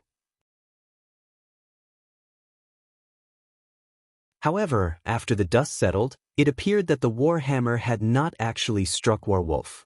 Instead, the weapon had landed right before the shield warrior, missing its target by a fraction.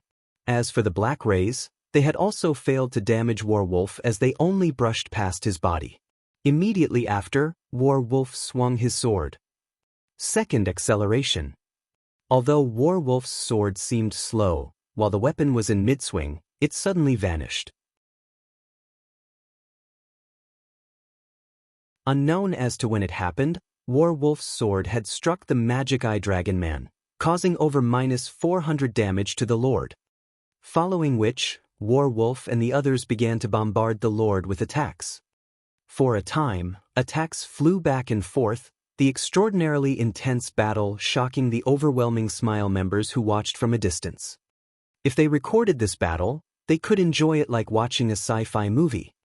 It's time! Shifeng, who had waited for a long time, revealed a faint smile. At this moment, Shifeng downed a bottle of Haunted and activated the Ring of Nothingness. Upon entering a state of nothingness, he charged forward.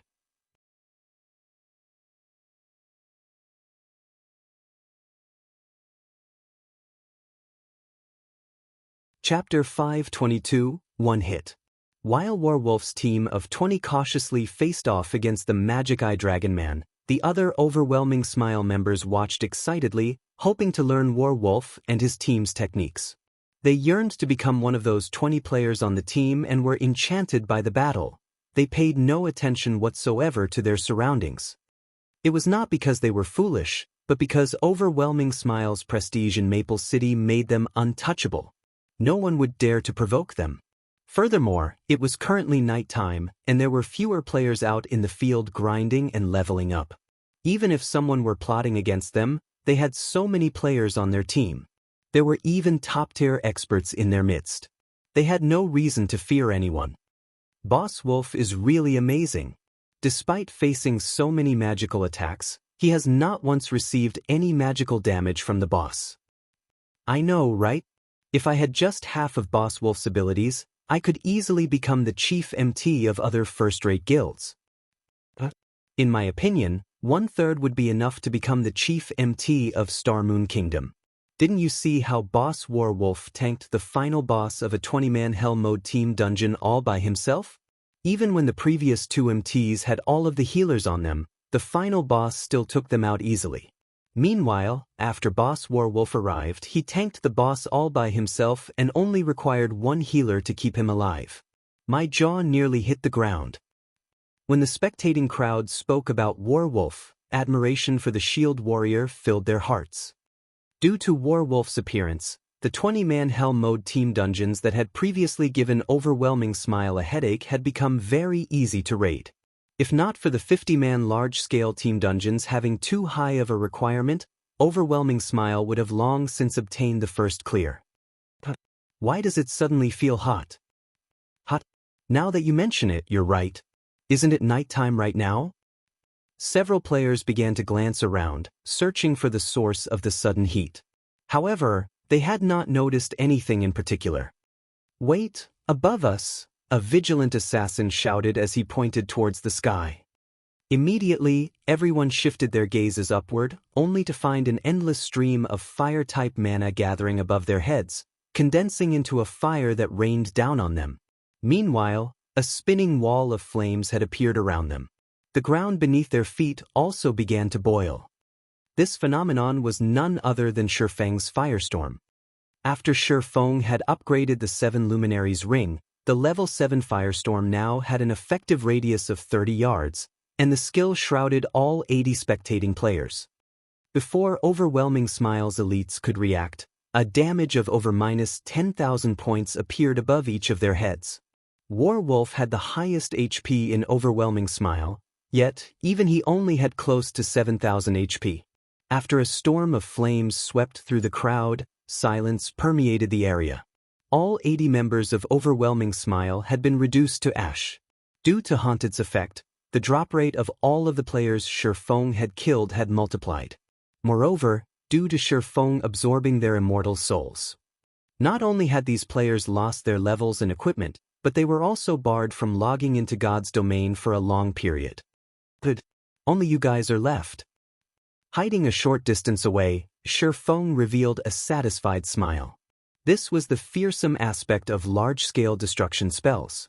In the past, there had been a saying in God's domain, one would rather incur the ire of a god-tier assassin rather than provoke a player with large-scale destruction spells.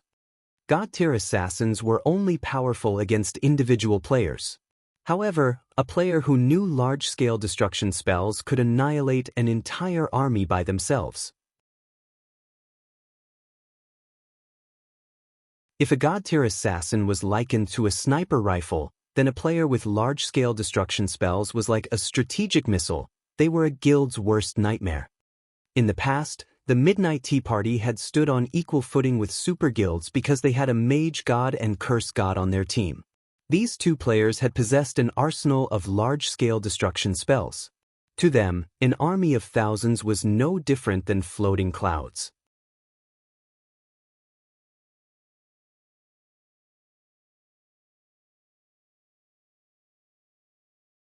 The distance between him and Shifeng was less than 20 yards. Activating Wind Blade, Shifeng's speed soared, and in the blink of an eye, he had arrived before Shadowless Rat. He immediately swung his sword down towards the assassin. Shadowless Rat was greatly surprised. However, his instincts as an expert allowed him to react to the attack. After grasping the trajectory of Shifeng's sword, he quickly moved his daggers to receive the attack. In the next moment, however, a black streak of light cut across Shadowless Rat. The assassin was then forced out of stealth, a shocked expression on his face as he looked at the black hooded figure before him. How could any attack possibly be so fast? Shadowless Rat looked at his bloodied chest, his heart palpitating as his HP quickly bottomed out. He then crumbled to the ground, motionless.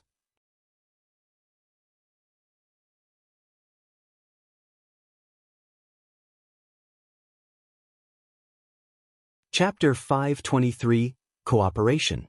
Shadowless Rat's instant death stunned Warwolf and the others, who watched the entire encounter. As his teammates, they were very familiar with Shadowless Rat's strength and skill.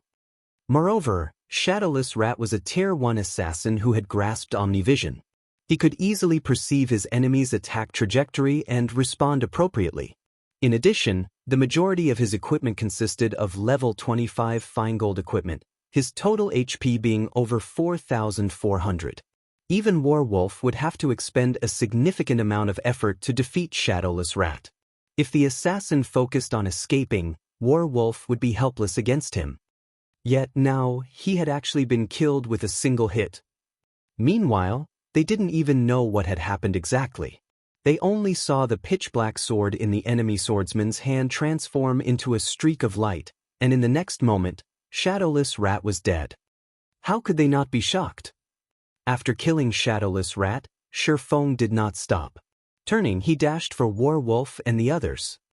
This time, however, he did not hold back as he sprinted at full speed. In the dead of night, his cloaked figure looked like a ghost. He was extremely difficult to locate. He hid his strength. All those who aren't Tier 1 classes, fall back. I'll hold off the boss. The rest of you, delay him. Maintain your distance. His sword is extremely fast, so do not approach him no matter what. Warwolf shouted his orders in the team chat.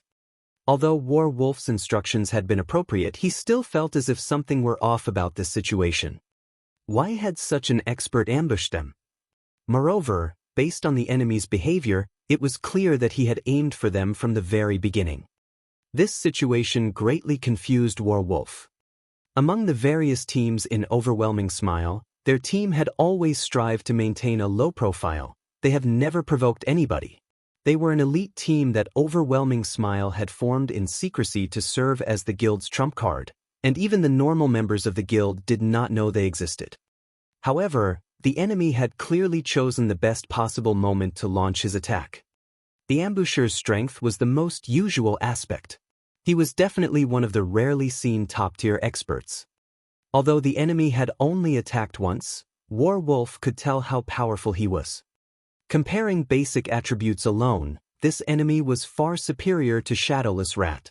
Even if both sides fought without any combat techniques, Shadowless Rat would not have an easy time blocking that person's sword. Not to mention, there was also the attack that contained no excess movement. Being caught unaware, it was only natural that Shadowless Rat had been defeated. In fact, there was not the slightest bit of error with Warwolf's judgment. In front of absolute power, all tricks were futile. Shifeng currently wore the Tier 1 Hurricane set equipment. He also possessed the epic ranked 7 Luminaries ring and the fragmented legendary ranked Heavenly Dragon's Breath. With one hand he wielded the top-tier Dark Gold ranked Purgatory Shadow, and with the other, he wielded the magic weapon, Abyssal Blade. He was a Tier 1 Blade Saint, and his one-handed sword mastery had reached the level of a sword master. In terms of basic attributes, he was leaps and bounds above Shadowless Rat. Even though Shadowless Rat had already reached the threshold of the refinement realm, in the face of absolute power, all combat techniques were useless. Not to mention, as an assurance, Shifeng had even used flowing water acceleration in his attack. How could Shadowless Rat possibly block an attack with that kind of speed? However, Shadowless Rat's bad luck was partially to blame for Shifeng's ability to kill him with one hit. Even with Shifeng's powerful basic attributes, it was still impossible for him to eliminate over 4,400 HP, killing the assassin with a single hit.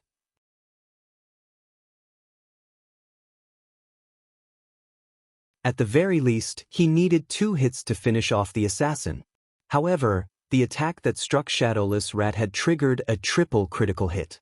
Even death would find it difficult to avoid the assassin at that point.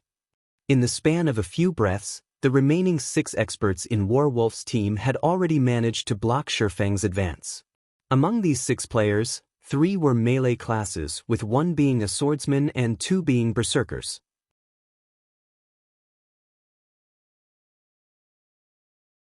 The remaining 3 consisted of a cleric, an elementalist, and a ranger. All 6 players were Tier 1 classes. A party of ordinary Tier 1 players would be more than enough to deal with a 20-man elite team, not to mention that these 6 Tier 1 players were true experts. Their coordination was certainly something to behold. I refuse to believe that the 6 of us cannot defeat one of you, a level 27 male berserker in silver armor said irritably as he watched Shifeng dash towards his team. It's better to be careful. This person's attack power is very high. Even plate armor classes like you will not survive more than a few hits. Focus on pinning him down. Leave the attacking to us ranged classes, the tall and slender level 26 female elementalist suggested. We know, relax. Another level 26 male berserker in black armor laughed. They were very confident that they could deal with Shifeng. Normally, they often held practice PvP matches against each other. As long as they, the 3 melee classes, worked together, even their boss Warwolf would suffer defeat. They also had 3 ranged classes on their side. They refused to believe that the black-cloaked swordsman before them could turn the tide of the battle by himself. The Tier 1 ranger then fired a series of frost arrows, sealing off Shifeng's movements. Meanwhile, the Tier 1 elementalist used a combination of ice spear and ice wall. Both the ranger and the elementalist had grasped omnivision, so they could see through Shifeng's actions and send their attacks ahead of time. Under the combination attack, Shifeng was forced to stop his advance temporarily and evade the incoming attacks. Take this. Seizing the opportunity, the silver armor berserker tightened his grip on his greatsword and used flame charge on Shifeng. Flame charge could force the target into a fainted state for a slightly more than 1 second. As long as they incapacitated Shifeng for 1 second, under everyone's focused fire, even his 10,000 plus HP would not last. The black-armored berserker had also used charge on Shifeng, though he purposely timed his skill's activation so that he would reach Shifeng a moment after the silver-armored berserker. Even if Shifeng activated a skill to defend against the silver-armored berserker's charge, he could only defend against the first charge and not the second one. Most importantly, both berserkers attacked Shifeng's sides, making it even more difficult for Shifeng to force his way through the attacks. There were also the 3 ranged classes blocking off Shifeng's paths of retreats. If Shifeng tried to evade, the attacks would strike him. Die! The black-armored berserker readied his battle axe as the silver-armored berserker attacked Shifeng, waiting for the moment when Shifeng used a skill to defend against the silver-armored berserker's charge. When that time arrived, it would then be his turn to finish Shifeng off. Shifeng's only choice was to evade the charge and in turn, sacrifice some of his HP by enduring the ranged class's attacks. That way, he would at least keep his life. In the long run, however, he would only find death here. It was only a matter of time. Why isn't he dodging? The Tier 1 female elementalist muttered, confused as she watched from afar. Even when the silver-armored berserker arrived before Shifeng, the latter had not moved in the slightest. In the next moment, the silver-armored berserker swung down his greatsword with all his might. Dang! Dazzling sparks scattered to the surroundings as Shifeng blocked the silver-armored berserker's full-powered slash with one of his swords. You're dead! On the other side, the black-armored berserker sneered. Shifeng had actually decided not to evade the attack. He had not even used a skill to defend himself. He was simply insane. After being incapacitated by 2 charges, not even a miracle could save him from death.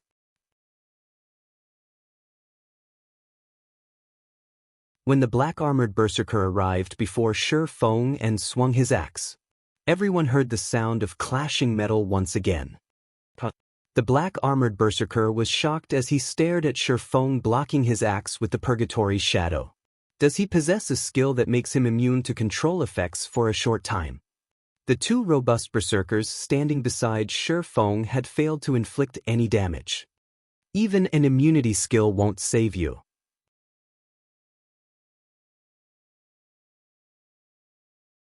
Shouting angrily, the silver-armored berserker's body increased slightly in size.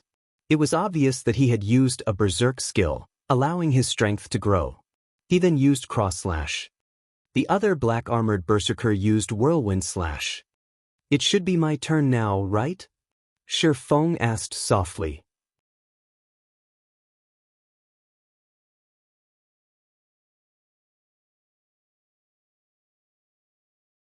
Chapter 524, Ganging Up. Before the fight with Warwolf's team had even begun, Shi Feng had activated the aura of space on the 7 luminaries ring, becoming immune to all control effects. Whether it was the Tier 1 Elementalist's Ice Wall or the Tier 1 Ranger's Frost Arrows, Shi Feng had intentionally dodged both the Tier 1 Elementalist's Ice Wall and the Tier 1 Ranger's Frost Arrows with the goal of tricking the two Tier 1 Berserkers into approaching him on their own accord, saving him the time of going after them himself. Releasing a low shout, Shi Feng used the skill unique to the Hurricane set equipment, Sword Aura Release, dealing 300% weapon damage to all enemies within a radius of 5 yards and knocking all enemies back by 12 yards, stunning them for 1 second. Crap! The silver and black-armored berserkers immediately realized something was amiss and hurriedly activated block to defend themselves, swinging the great sword and battle axe. Boom! Both berserkers felt as if they had just been hit by a truck, their bodies flying backward and slamming heavily into the ground. Before either of them could react, Shi Feng advanced. He could easily cross a distance of 12 yards with a single step. In the blink of an eye, Shi Feng appeared before the silver-armored berserker and sent a chop down on the man. Currently, both berserkers were in a fainted state. They could not defend against Shi Feng's attacks at all. However, the instant Shi Feng's sword descended, he immediately changed his weapon's trajectory, directing the chop behind him. Ping! Before anyone noticed, a Tier 1 swordsman had appeared behind Shi Feng and similarly used chop. Hence, Shi Feng had abruptly changed his target. When the swords of light collided, the impact sent the Tier 1 swordsman flying, 3 damages of over -400 points appearing above his head. How can someone possess such horrific strength? Is he a human-shaped lord? The Tier 1 swordsman stared at Shi Feng in disbelief. He had flown over 6 yards and had only managed to stabilize himself after much difficulty. Even so, the hand he used to grip the sword that collided with Shi Feng's blade was completely numb. During this brief exchange between Shi Feng and the Tier 1 swordsman, the silver-armored berserker recovered from his fainted state. Shock filled his heart when he saw a single hit send his swordsman companion flying. Immediately, he used whirlwind slash in an attempt to scare Shi Feng away. When the silver-armored berserker used whirlwind slash, the elementalist and ranger at a distance promptly begun to launch cover fire. What a joke! Shi Feng was capable of sending a level 26 Tier 1 swordsman flying with just 1 hit. If such an attack struck them directly, they would die instantly. Facing the barrage of attacks, Shi Feng had no choice but to evade, opting to chase after the black-armored berserker. After all, not only were these attacks overwhelming, but they were also experts' attacks. If he really tried to take the silver-armored berserker's life, it was highly possible he would have to sacrifice his own. Seeing Shi Feng retreat, the level 27 silver-armored berserker unconsciously released a sigh of relief. That was close. I nearly lost my life there. If he had not instinctively used block, allowing him to negate 1 instance of damage coming from his front, he would have lost his life during Shi Feng's first attack. Not to mention that alarmingly dangerous second attack. Despite being in a fainted state, he could clearly feel the killing intent, which was intimidating enough to cause one to freeze during battle, contained within Shi Feng's attack. Even if he were not in a fainted state, he was not confident he could block that lightning-quick attack. Although he possessed high HP and defense as a berserker, his HP was just slightly more than 5,300. With Shi Feng's frightening attack power, even a plate armor class would die from a single hit. Only a brief second had passed since they had begun fighting Shi Feng. However, this was the first time in his life the silver-armored berserker had experienced such a long second.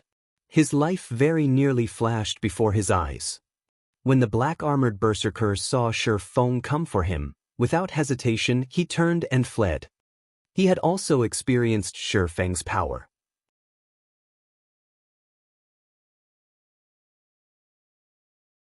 Not only were Shi Feng's basic attributes leaps and bounds above theirs, but his combat techniques were also far beyond them. Facing such a person head-on was nothing short of suicide. While the black-armored berserker fled, the distant female elementalist cast ice wall and ice spheres to hinder Shi Feng's movements. Although the spells could not reduce Shi Feng's movement speed, they still dealt damage.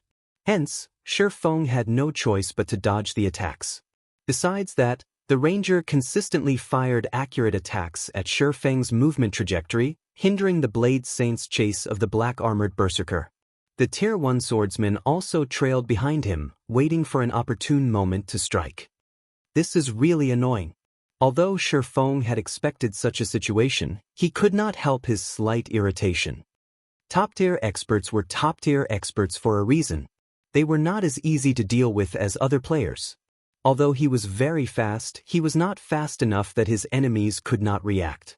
With the 6 of them cooperating perfectly, attacking and retreating simultaneously, Shi Feng simply could not find any gaps to attack. As for using long-distance attacks such as Thundering Flash, Earth Splitter, and so on, these skills' casting times were too long. With these people's skills, they could easily dodge Shi Feng's long-range attacks. Moreover, using such skills would also slow his movement, allowing these people to widen the gap between them, placing him at a disadvantage. However, these people's ranged attacks were also useless as Shi Feng dodged them easily. As for confronting him in melee combat, they did not have the courage. They would be gambling with their lives if they tried to take on Shi Feng's attacks. For a time, both sides were locked in a stalemate. At this moment, Warwolf had shaken off the boss and dashed towards Shi Feng with astonishing speed. "Ha! Brat, you're finished." The silver-armored berserker could not help but laugh when he saw Warwolf running over to help them. Warwolf was a shield warrior. Not only did he possess a frightening defense, but he also had a shield. Adding in Warwolf's techniques, if he coordinated with them in melee combat, they could easily finish off Shi Feng. Most importantly, while they had a healer, Shi Feng did not. This battle's result was clear for all to see. "Encircle him, do not let him escape," Warwolf hurriedly shouted in the team chat. "Boss, you can count on us." Overwhelming smiles, 12 other elites suddenly emerged from their hiding spots, each of them holding a crimson bead. Once they circled Shi Feng, they immediately began chanting an incantation. Suddenly, a massive flame barrier rose from the ground, creating a dome that trapped Shi Feng and the others inside. "Brat, you're really not simple. We even have to use the sealing beads that we obtained from Hell Mode team dungeons after going through much difficulty to deal with you. Don't even dream of escaping now," the silver-armored berserker laughed. No one was allowed to leave the sealing barrier. Unless Shi Feng possessed a skill with tremendous destructive power, he would have to wait until the barrier exhausted its power. Meanwhile, the barrier had a duration of 15 minutes. It was more than enough to deal with Shi Feng. "Isn't he just one extra person? Do you guys really think you can handle me?" Shi Feng retorted with a laugh. "You underestimate the effect one extra person can have. Even before this, you couldn't do anything to us. With Boss Wolf's help, we will break the balance and kill you. Don't blame us for ganging up on you. You're the one who ambushed us. Next time, make sure you think twice about who you attack," the silver-armored berserker sneered confidently. "If 6 of you are just barely a match for me, I wonder how the 7 will cope with 2? Shi Feng could not help but ask. Although Shi Feng's voice was soft, everyone's chest tightened. Even with Warwolf's powerful aid, they felt that they would only have a 60% chance of taking down Shi Feng. If another expert popped up, then 2? Do you think I'm a fool? Once this barrier is up, nobody is allowed to enter or leave. The silver-armored berserker refused to believe Shifeng's claim. However, the moment he finished speaking, another person suddenly appeared by Shifeng's side. Moreover, this person was a twin of their enemy. The killing intent this person radiated could similarly make one's heart skip a beat.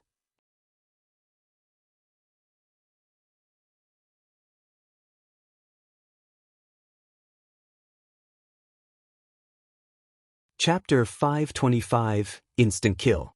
Every member of Werewolf's elite team was stunned when they saw two Shifengs in front of them. What's going on here? One Shifeng had already given them plenty of trouble, and they even required Werewolf's help if they wanted any hope of defeating him. Now that there were two, what were they supposed to do?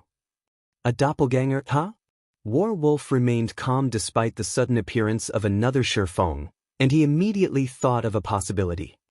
In God's domain, aside from the skills of the various classes, there was also a large variety of general skills. A skill capable of producing a doppelganger was not entirely impossible. It was just like how summoners could summon powerful monsters. When the others on the team heard Werewolf's statement, they realized that this was actually quite possible. Otherwise, how would they explain the situation before them? Everyone instantly released a sigh of relief. Although a doppelganger possessed some lethality, at the end of the day, a doppelganger was still a doppelganger. However, they quickly realized that they were sorely mistaken. They were outrageously wrong. The instant Shifeng's doppelganger showed itself, it dashed towards the Tier 1 swordsman. Although the speed of the doppelganger's sword was not as frightening as the real Shifeng's, every one of the doppelganger's attacks forced the Tier 1 swordsman to take 3 to 5 steps back before he could stabilize himself. The Tier 1 swordsman was even forced to activate defensive blade to hold off the doppelganger's assault. I'll help you. The black-armored berserker rushed towards Shifeng's doppelganger, brandishing his battle axe. However, even with the aid of a top-tier berserker, the Tier 1 swordsman's HP rapidly decreased. The team's Tier 1 cleric had no choice but to heal the Tier 1 swordsman constantly to stabilize the latter's HP. The doppelganger's combat power flustered every one of its enemies. Leave the doppelganger to me. Since it is a skill, there is definitely a duration. Once the duration ends, we will deal with the person himself, Werewolf snarled. He then used charge and arrived before the doppelganger. Shifeng had to admit that Werewolf was indeed an expert who had already set foot into the refinement realm. Both his attacks and evasion were extremely accurate and meticulous. He always achieved the greatest of effects using the smallest of actions. In addition, that massive shield of his allowed him to guard the majority of his body from the doppelganger's attacks easily. Despite being forced into a constant retreat by the doppelganger's every move, his body remained as steady as a mountain. Amazing. If Kola was as skilled as Werewolf right now, we could definitely try to raid a 50-man Hell Mode team dungeon. Shifeng pitied his situation while he watched Werewolf. With Werewolf pinning down the doppelganger, the remaining 6 experts kept Shifeng in check while they bided their time. However, before anyone could catch a breather, 12 swords suddenly appeared hovering around Shifeng. Just looking at the gleaming edges of the blades made one's scalp tingle. Since you guys see nothing wrong with ganging up on others, there's nothing wrong with me using my doppelganger and these 12 swords to deal with the 7 of you, right? Don't call me a bully, alright? Shifeng smiled faintly. He then controlled the 12 abyssal blade phantoms to attack the 6 experts. Suddenly, the silver-armored berserker and the other experts paled, their words sticking in their throats. Although the 12 abyssal blade phantoms did not contain much power, their damage was still significant. They could cause up to 45% of Shifeng's damage. In addition, the phantoms were small, fast, and nimble, making it extremely difficult to avoid their strikes. While the melee classes could cope, but barely with the phantoms, the same did not hold true for the ranged classes. It was especially true for the cleric.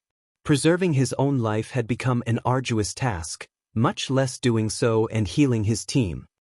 After fighting for only a short moment, Warwolf and the other top-tier experts were miserable. The overwhelming Smile members watching from outside the barrier were utterly dumbfounded. Even if everyone present was a fool, they could tell just how powerful Shi Feng was.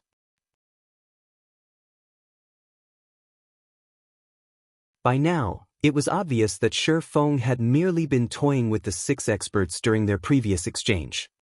At this moment, Shi Feng stood on the sidelines and watched the battle.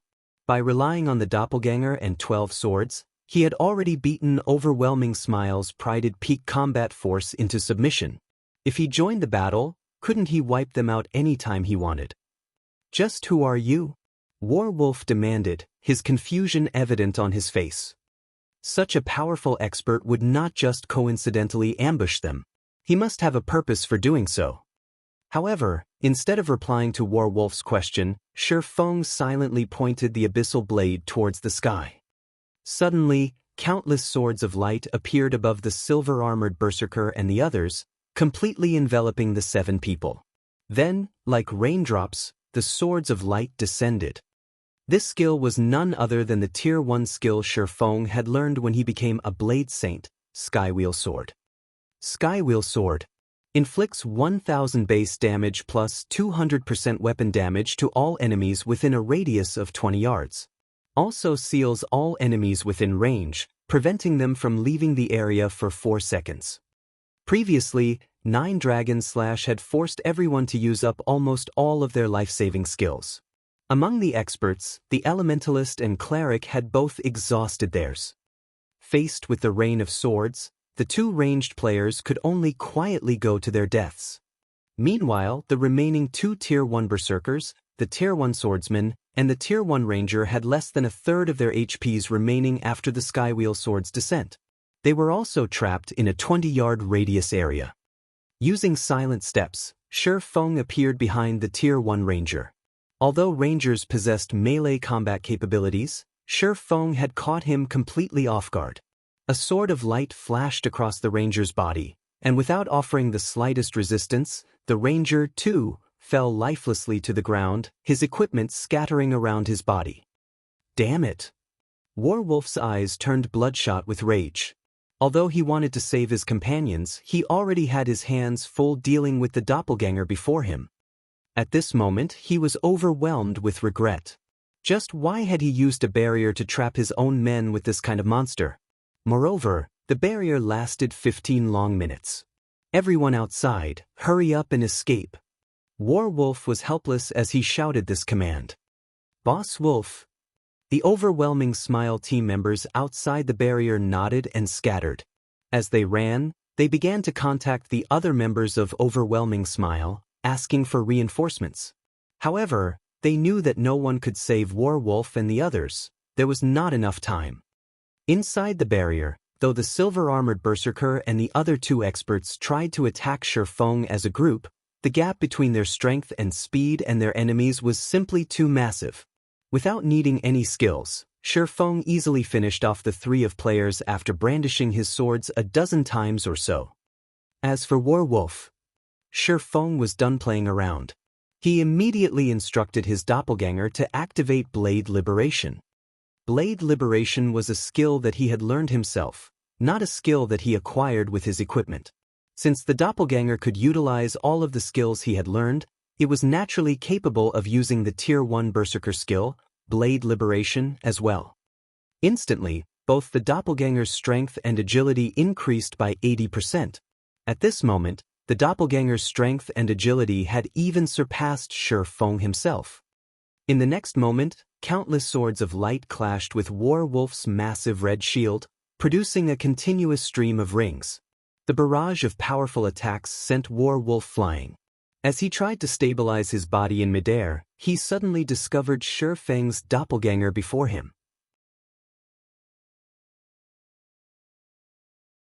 Hurriedly, Warwolf raised his shield in an attempt to protect his body. Shockingly, however, the doppelganger's sword passed through his shield and struck his body, dealing over -1000 damage. This move was none other than the skill specifically meant for targeting MTs, Illusory Shadow. Once the skill was used, The doppelganger's attacks could only be dodged and not blocked. At this moment, Werewolf's towering shield was practically non-existent. Moreover, he could not control his body while he flew through the air, making it impossible to dodge the doppelganger's attacks. Attack after attack assaulted Werewolf. The doppelganger attacked the shield warrior 6 times in a row, and of them, 3 had triggered a critical hit, dealing close to -3,000 damage. In the blink of an eye, Werewolf's body fell to the ground, his nearly 7,000 HP reaching 0.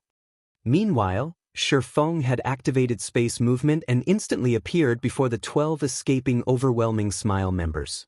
He then finished off each player with a single hit, letting none escape the Dragonman's nest. You're tuning in to the Wang Lin's Journey YouTube channel. Don't forget to subscribe and join us on this journey to catch the most captivating stories.